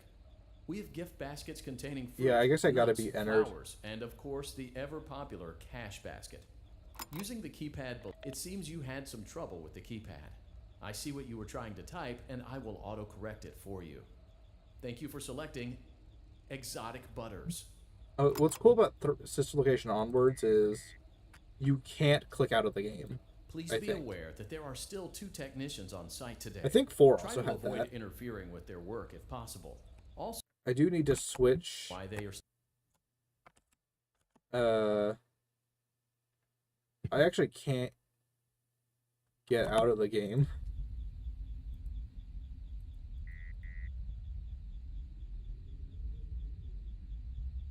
So we're going to have to play with a slightly laggy cursor.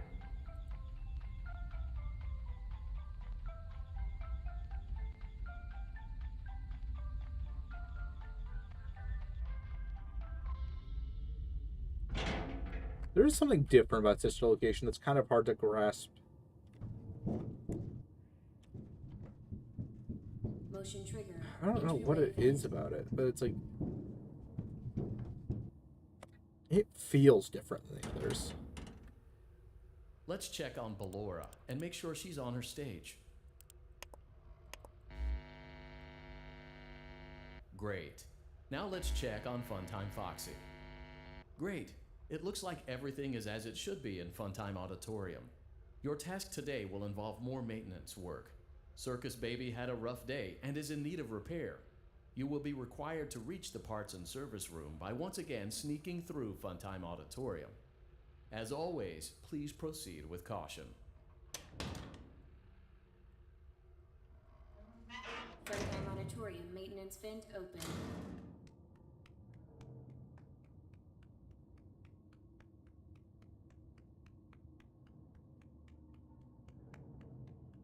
Yeah, the salami be thrown around the room.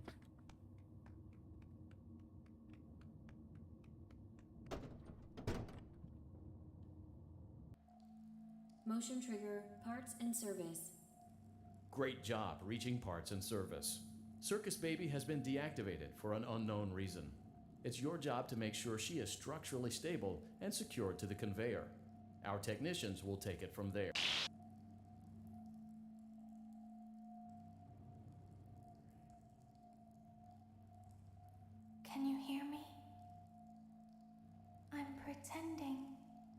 Remember how I said I could pretend? The cameras are watching. I must be careful not to move.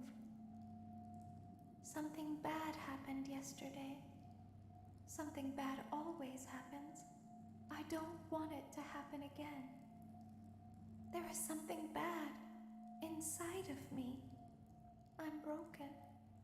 I can't be fixed. I'm going to be taken to the scooping room soon, but it's not going to fix what's wrong with me. What is bad is always left behind. Will you help me? I want you to save what is good. Just thought of something interesting. There is a passcode that you must enter before Did you she can ki- retrieve Did they it. kill a kid yesterday? Enter the code carefully. 3, 5, 4, 2, 6, 7, 6, 5, 2, 5. Good. A hat. Now you must turn back. She said something bad always happens. Which makes me wonder, did they just kill a kid yesterday?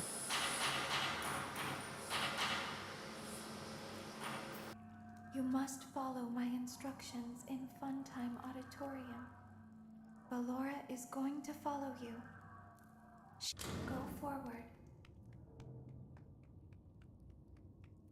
Access granted.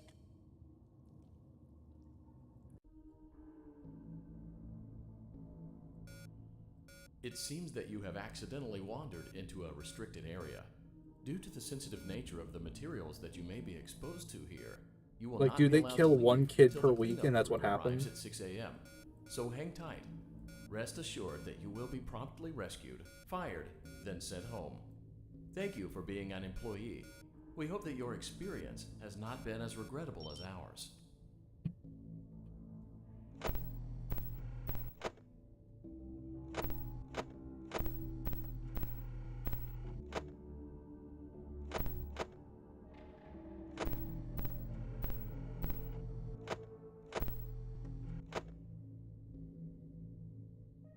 Why didn't you trust me?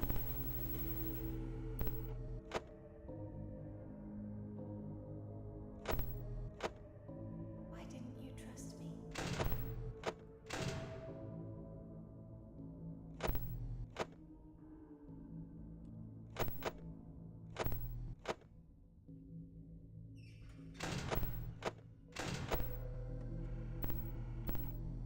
Why didn't you believe me?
What? Hank! Hank, Hank! Sorry if I got the baby cutscene. Runtime Auditorium maintenance vent open.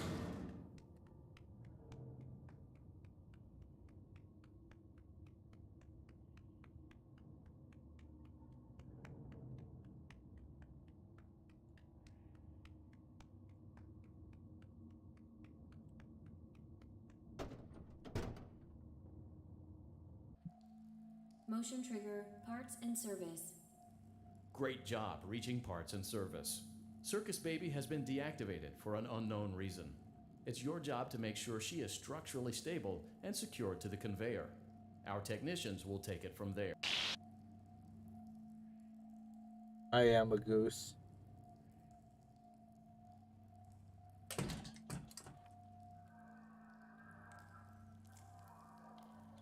There is a passcode that you must enter before you can retrieve me. Enter the code carefully.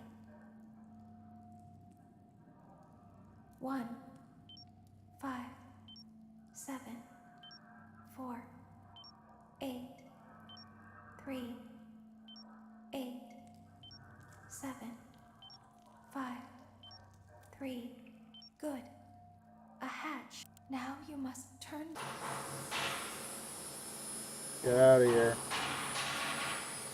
Entered the goose. I am a goose. We are all goose.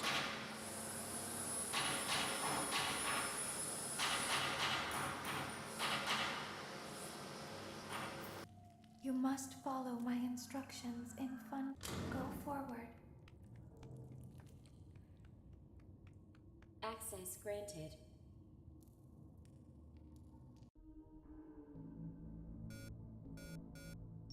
See why they don't It just seems that start you have you accidentally wandered into a restricted area. Due to in the sensitive nature of the materials that you the may be exposed conveyor to belt here, room. you will not be I don't allowed see to the leave reason of until the redoing it. cleanup crew arrives at 6 a.m. So hang tight. Rest assured that you will be promptly rescued, fired, then sent home. Thank you for being an employee. We hope that your experience has not been as regrettable as ours.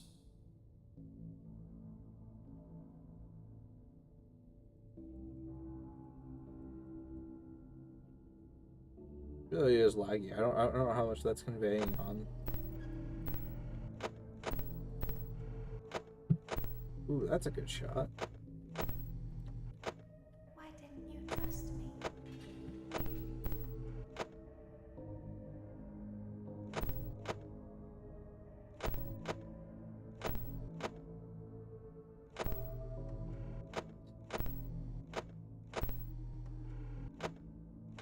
Why didn't you trust me?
No.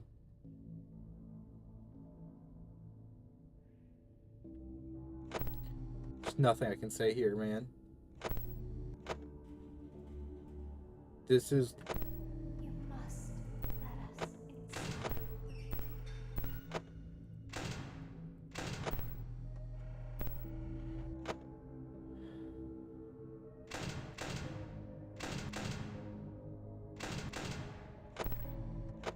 Okay, well, definitely need to keep it closed now. Just trying to remember if he had 2 phases in the vent or not.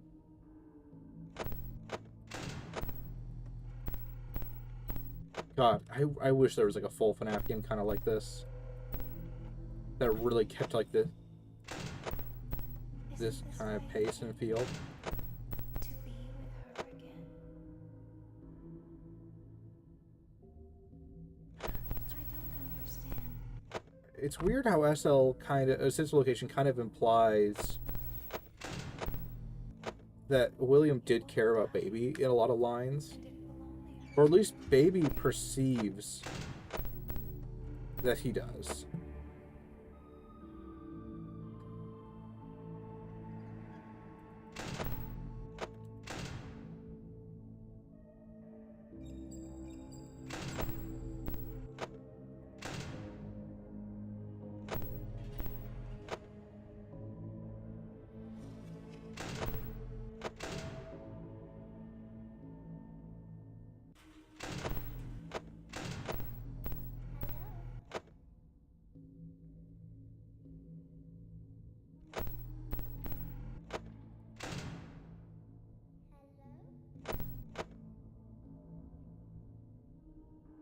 I'm not gonna make it. He's hogging the power. Fuck.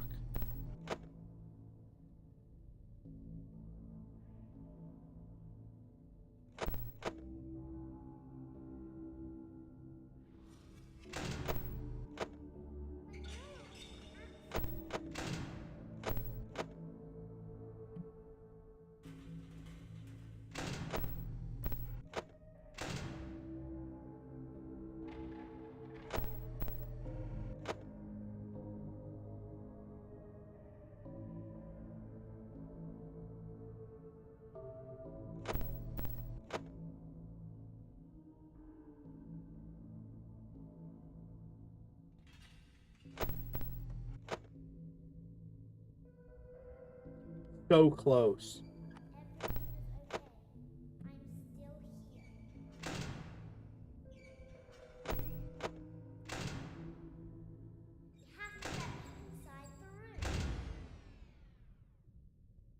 Death.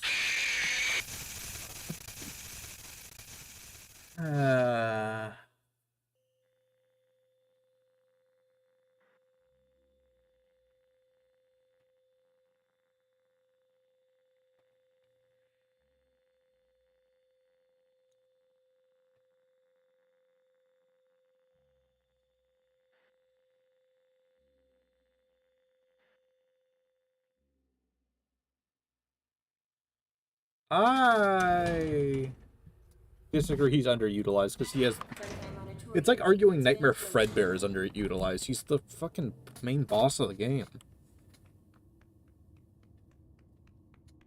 It's like he gets a really cool sequence and fucking the entire ending dedicated to him. I don't understand.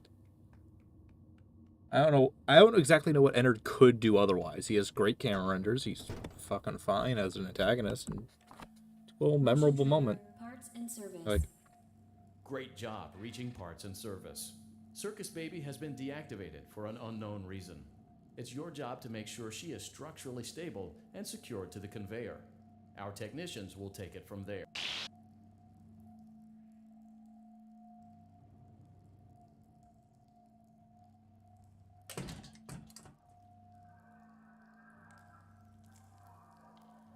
There is a passcode that you must enter before you can retrieve me. Enter the code carefully. 8, 9, 9, 3, 6, 1, 2, 7. 1, 7. Good. Very A repetitive hatch code. should have opened. Take the card that you find. Now you must turn back. I will guide you through fun. Dun, dun.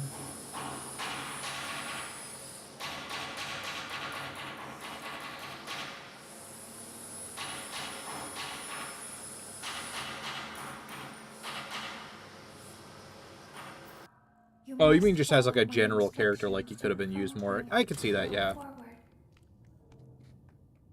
It would be cool if he got similar to, even if it was a. I guess he kind of gets 2 appearances because he gets Molten Freddy, but it's not quite the same, you know. It seems that you have accidentally wandered into a restricted area.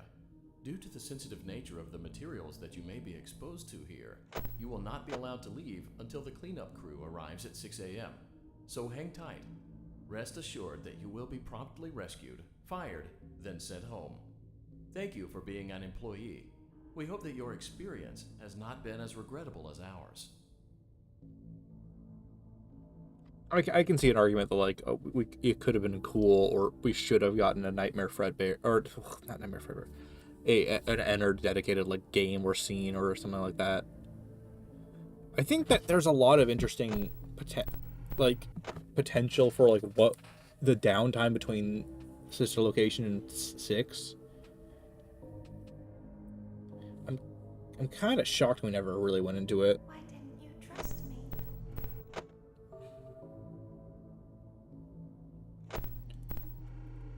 We kind of teased it in the source code stuff, but, like, that's something I actually kind of can hope for. Why didn't you believe me?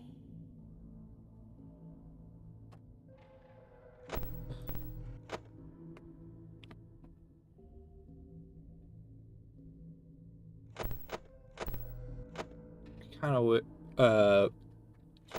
actually with Into the Pit, I hope it sets a precedent we can get more traditional point and click FNaF games.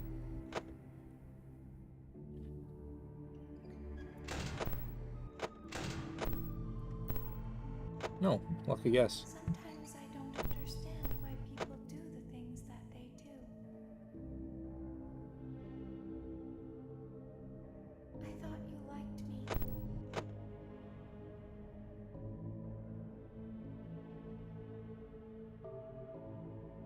I thought I did everything right.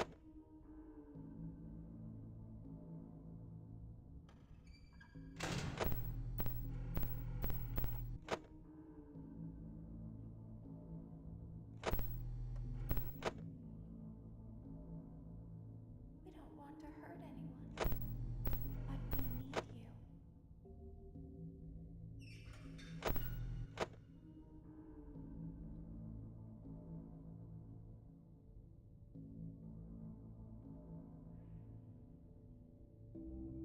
We need you so that we can leave.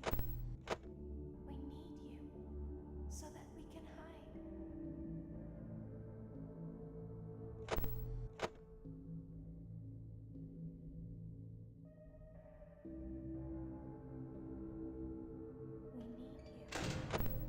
so that we can look like you.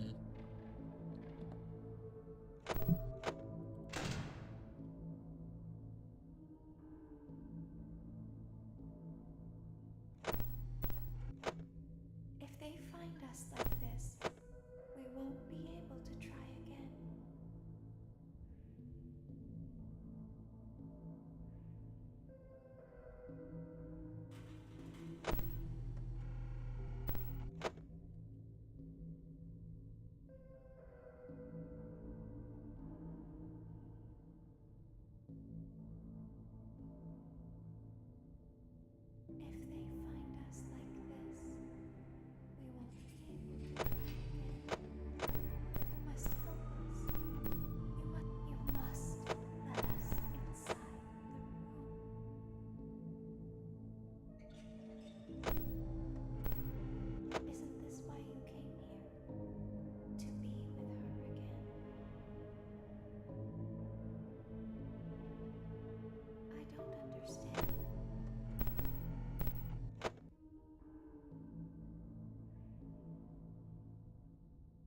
You won't die, and it will only hurt for a moment.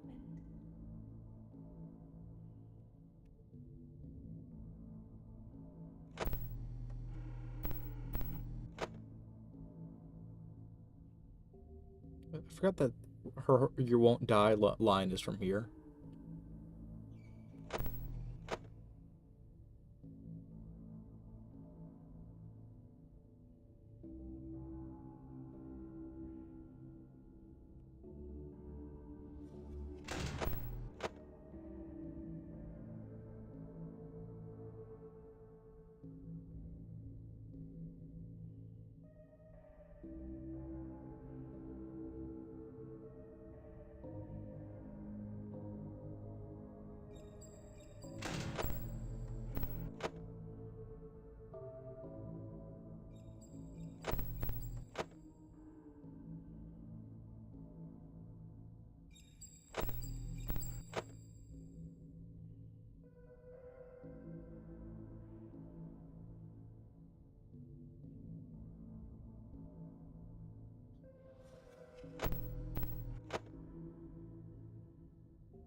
That might be the most fucked up line Elizabeth has. I know it was an accident.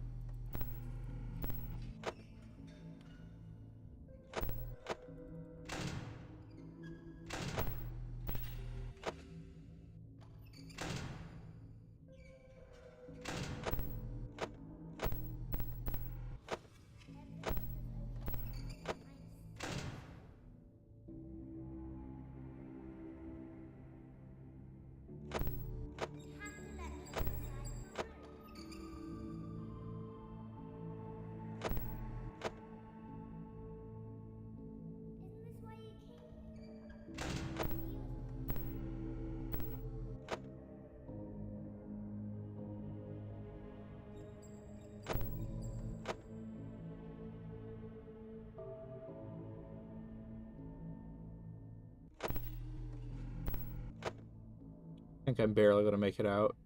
It's going to be very, very close.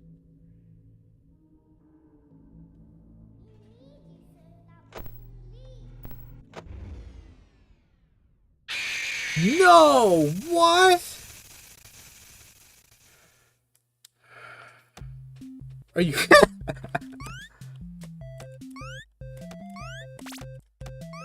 Oh.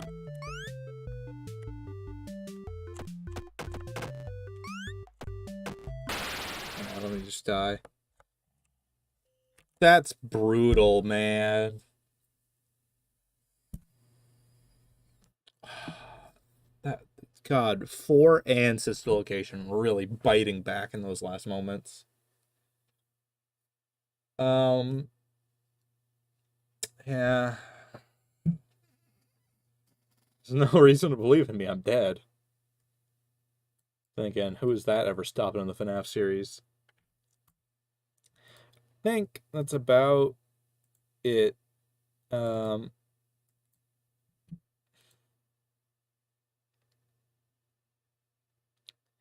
Yeah, I don't know what else I can really do about it. No, I closed the game because I died.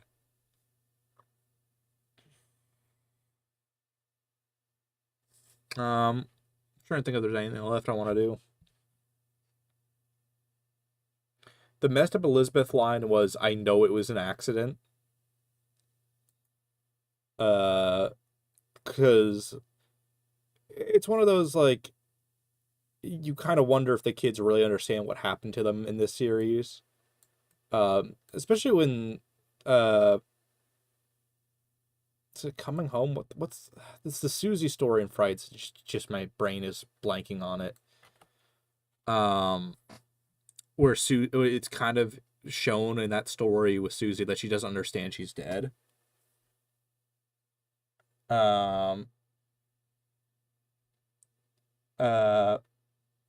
And it's like, but with Elizabeth, it's like, oh, she knows Baby was meant to kill her and succeeded in killing her.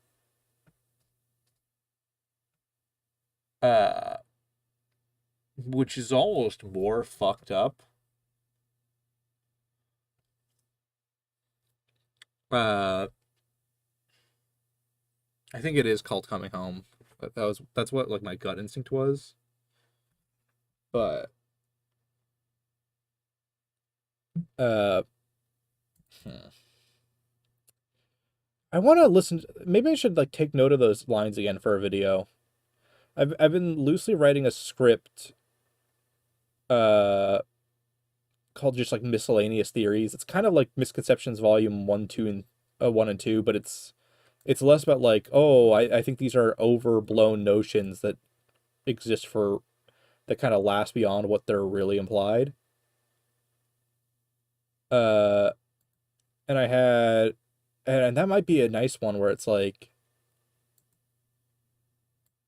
it kind of, that makes some of her lines there, specifically, like, something bad always happens, it happened again, make me wonder if there's some sort of molten MCI plus theory where it's not just the original souls, but literally, like, weeks after weeks of kids they've been killing. And then week after week, they rip apart the characters to get the new remnant for new projects. And thus, Ennard is not just the MCI kids, but potentially over a dozen fucking souls melted together. Which would explain why Molten Freddy literally melts and falls apart. And is, like, what, like, all screwy and, like, heat warped. Because, like, think about it, like, if it's just fucking oozing with remnant from, like, experiment after experiment after experiment, that might explain some of its maverickness and, like I said, the falling remnant. Yeah, FNaF AR is really dead, it seems like. That might be an interesting thing to put in there.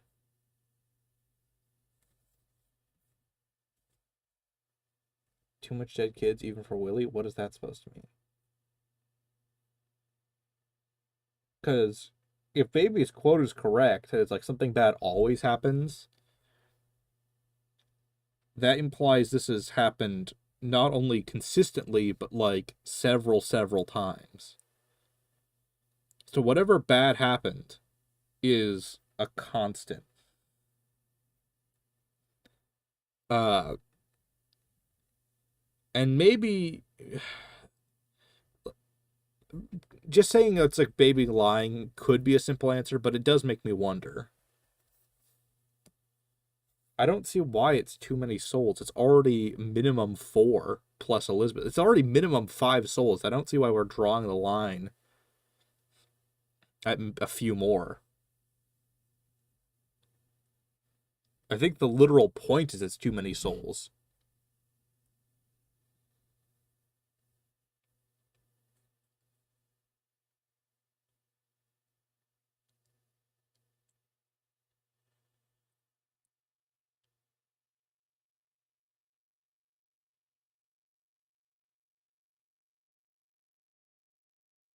I mean, like, there's no reason having 12 souls is technically impossible in the series, as ridiculous as it is.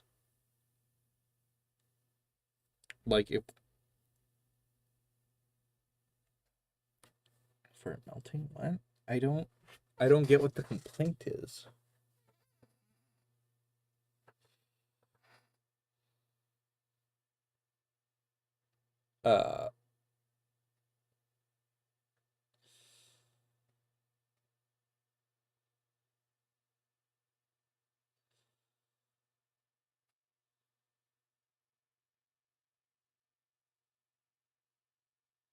Are you saying he can't exist? Like, the idea of too many souls is too ridiculous? Or he has too many souls in its body, so he's now beginning to melt? Akira, I'm kind of confused what you're saying.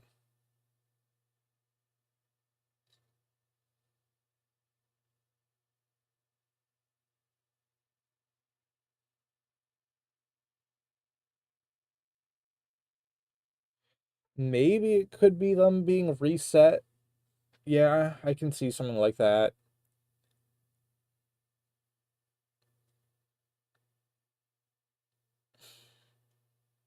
God, baby is such a frustrating. Sometimes, yeah, too many begins to. Okay, that's the idea. Okay, I agree with that one more. If the idea is that it's been just collecting too many souls on automated loop over and over, and now there are so many things in those goddamn suits that once combined, they just start like melting and falling apart from the heat. Because it is stated in 6 loosely that it has more remnant than anything else. Period. Which is an interesting quote for just straight up implying how much has gone into that fucking monster. But I could also just being like, oh, we get reset every week. I think it is like it's a wire with too much resistance or too much voltage, where it's just starting to fucking literally like heat up and starting to melt. Because I guess it's the thing the remnant does. Like he's molten for a reason. That's an interesting idea to think about, because it makes it almost even more fucked up than molten MCI. Ooh, I just thought of something. Hold on. Stick with me for something. Stick with me with something.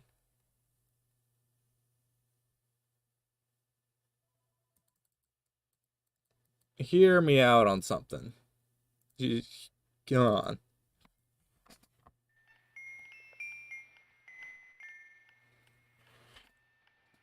These brats. Did Scott use sister location as a means to retroactively explain why there's 5 other kids there? Is it possible he did that as a means to explain why there would be 5 other kids here? And the idea is they've all already been helped. They all have cake already. They're content to move on. They're just waiting on us main group.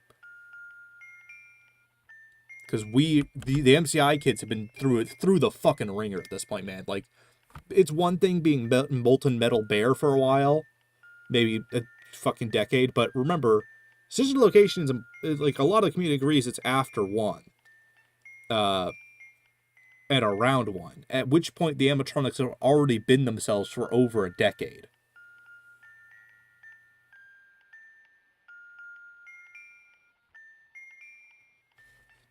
So these bastards, they're fine. They William's dead. Move on. Hooray. Hip hip hooray. Get us the fuck out of here. That also might explain why they all have Kickstarter, because like I assume Cassidy and Charlie would help anyone as soon as possible. Or at least definitely Charlie would. So I assume Charlie's already helped these kids. And that's what we're meant to see here. These are the kids that have already been helped.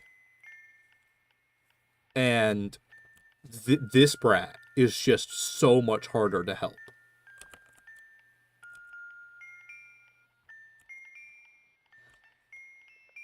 I think I'm going to put that in miscellaneous theories.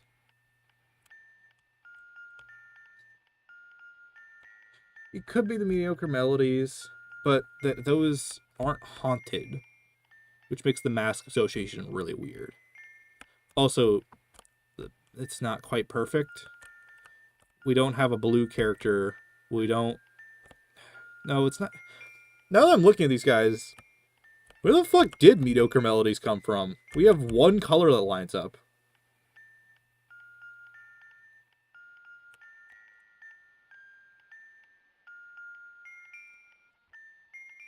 And face shape wise. We have a fucking purple gator, no association with a mediocre melody.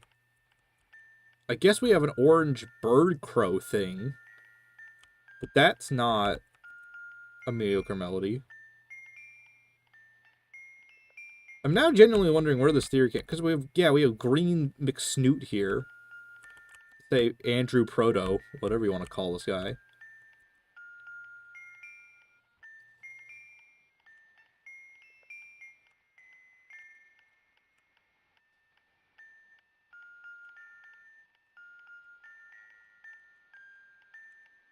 It explains why they're here, because there's no explanation for these kids otherwise. It's DCI and Molten fucking is the basic explanations you can get, I think, at this point.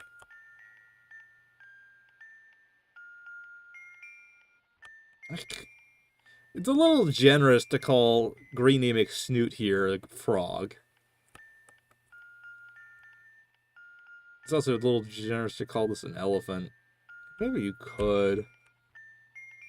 Yeah, if you kind of squint at it as a trunk. But then what's blue and purple here? These two don't really line up. Where's blue pig bear? And where's purple McSharpie teeth? I guess that could be a hippo if you're really janking it, like the two teeth on Mr. Hippo. But you know, blue doesn't line up at all. You also think he would have the ears like Mr. Hippo, but he doesn't.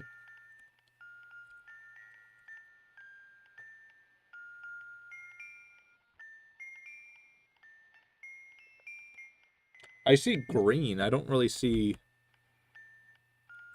Because... Like, you would have to assume if these were meant to be the mediocre melodies, or the mediocre melodies are meant to be these kids, you would think Scott would try to make them look a little bit more like these. And they don't really. We got Blue McDoody-Doo. We got the most unhinged attempt at a elephant ever. We have a drunk, weirdly aligned hippo that looks more like Ultimate Consequences than anything. Pigbatch actually would be pretty spot on to this if there was one, if we were to pick one, but the heterochromia is not there. And then we have Happy Frog with her face stretched out a full 4 or 5 pixels away. Steven Snodgrass at it again. Purple Monty. Carlton gets trapped on a blueberry in the books? Eh. I've just talked about the mediocre melodies where it's like, it's... maybe you could finagle it, but it's always something. It's always been a concept I've been kind of jank about, because it's clunky.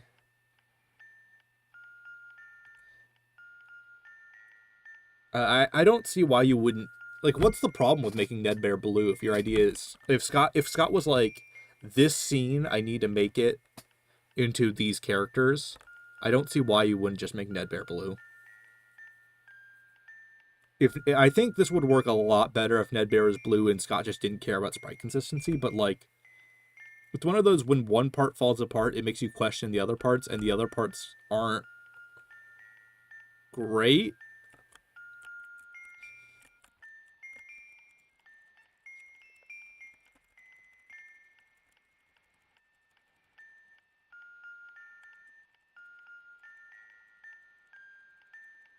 It'd be fascinating if all these years later I discovered a secret ending to Happiest Day.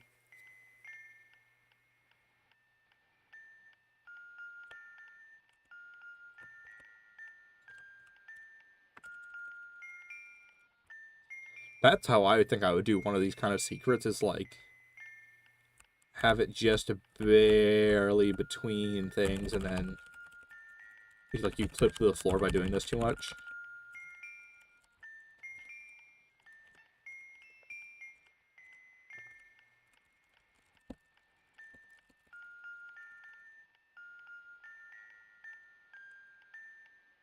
Also, I'm very skeptical about the mediocre melodies being haunted in general. I think they're just weird fucking characters. Oh, I've done it. I have achieved ascension.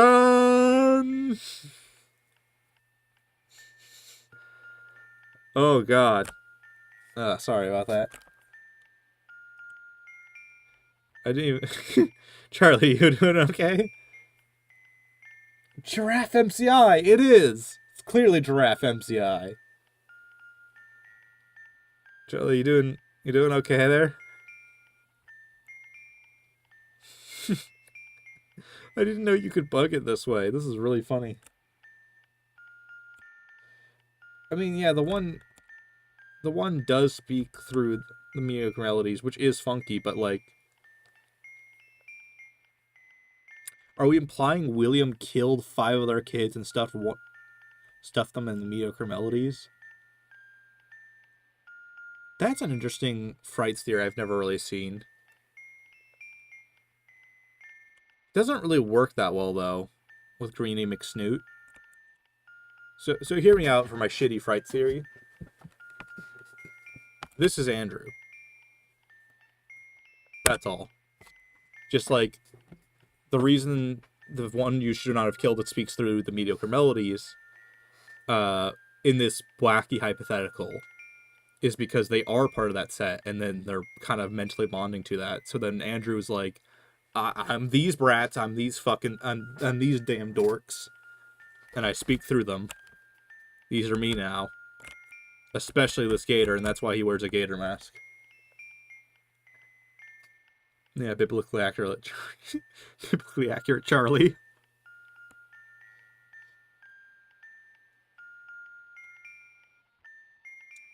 The one problem with that narrative reading is this kid has cake. Which implies this kid's trying to move on. If they are a spirit at all.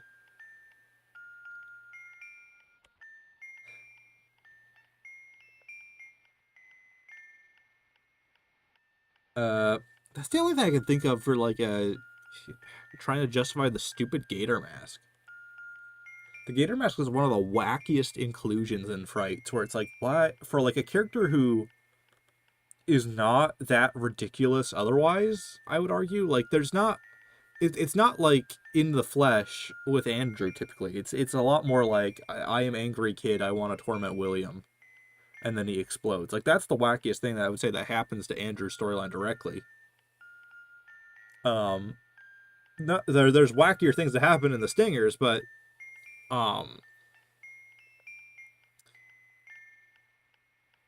like, in terms of what goes on with Andrew, there's not much more like, there's nothing more silly than I'd say the Gator Mask, because it's such a random fucking thing. I think the other counterpoint that would prevent people from believing it would be the new kid, because a lot of people stand by the new kid being part of Andrew's storyline. Is there a Roxy and Twisted Wolf connection? I don't know.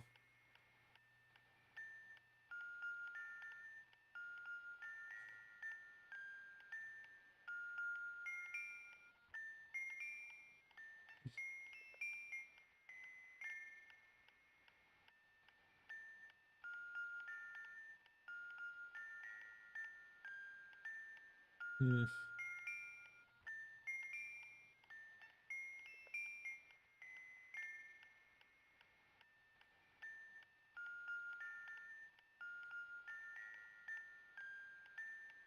Yeah. Kind of spacing otherwise. I think I'll deposit that in miscellaneous theories as like, hey, what does the community think on this one? And not really as a, hey, this is fact theory. This like glitchy movement you can do reminds me of something you can do, do I have Undertale installed? Do I not have Undertale installed? Do I not have... I don't have Undertale installed. That's silly. In Undertale, if you hold WAS and D while standing on like the top of a corner, or really just kind of doing it anywhere, Frisk will freak the fuck out and like glitch around kind of like that. Anyway, I think I'll end the stream here. I'm kind of getting tired mentally, physically, spiritually, furiously. Murder dance reference. Sure.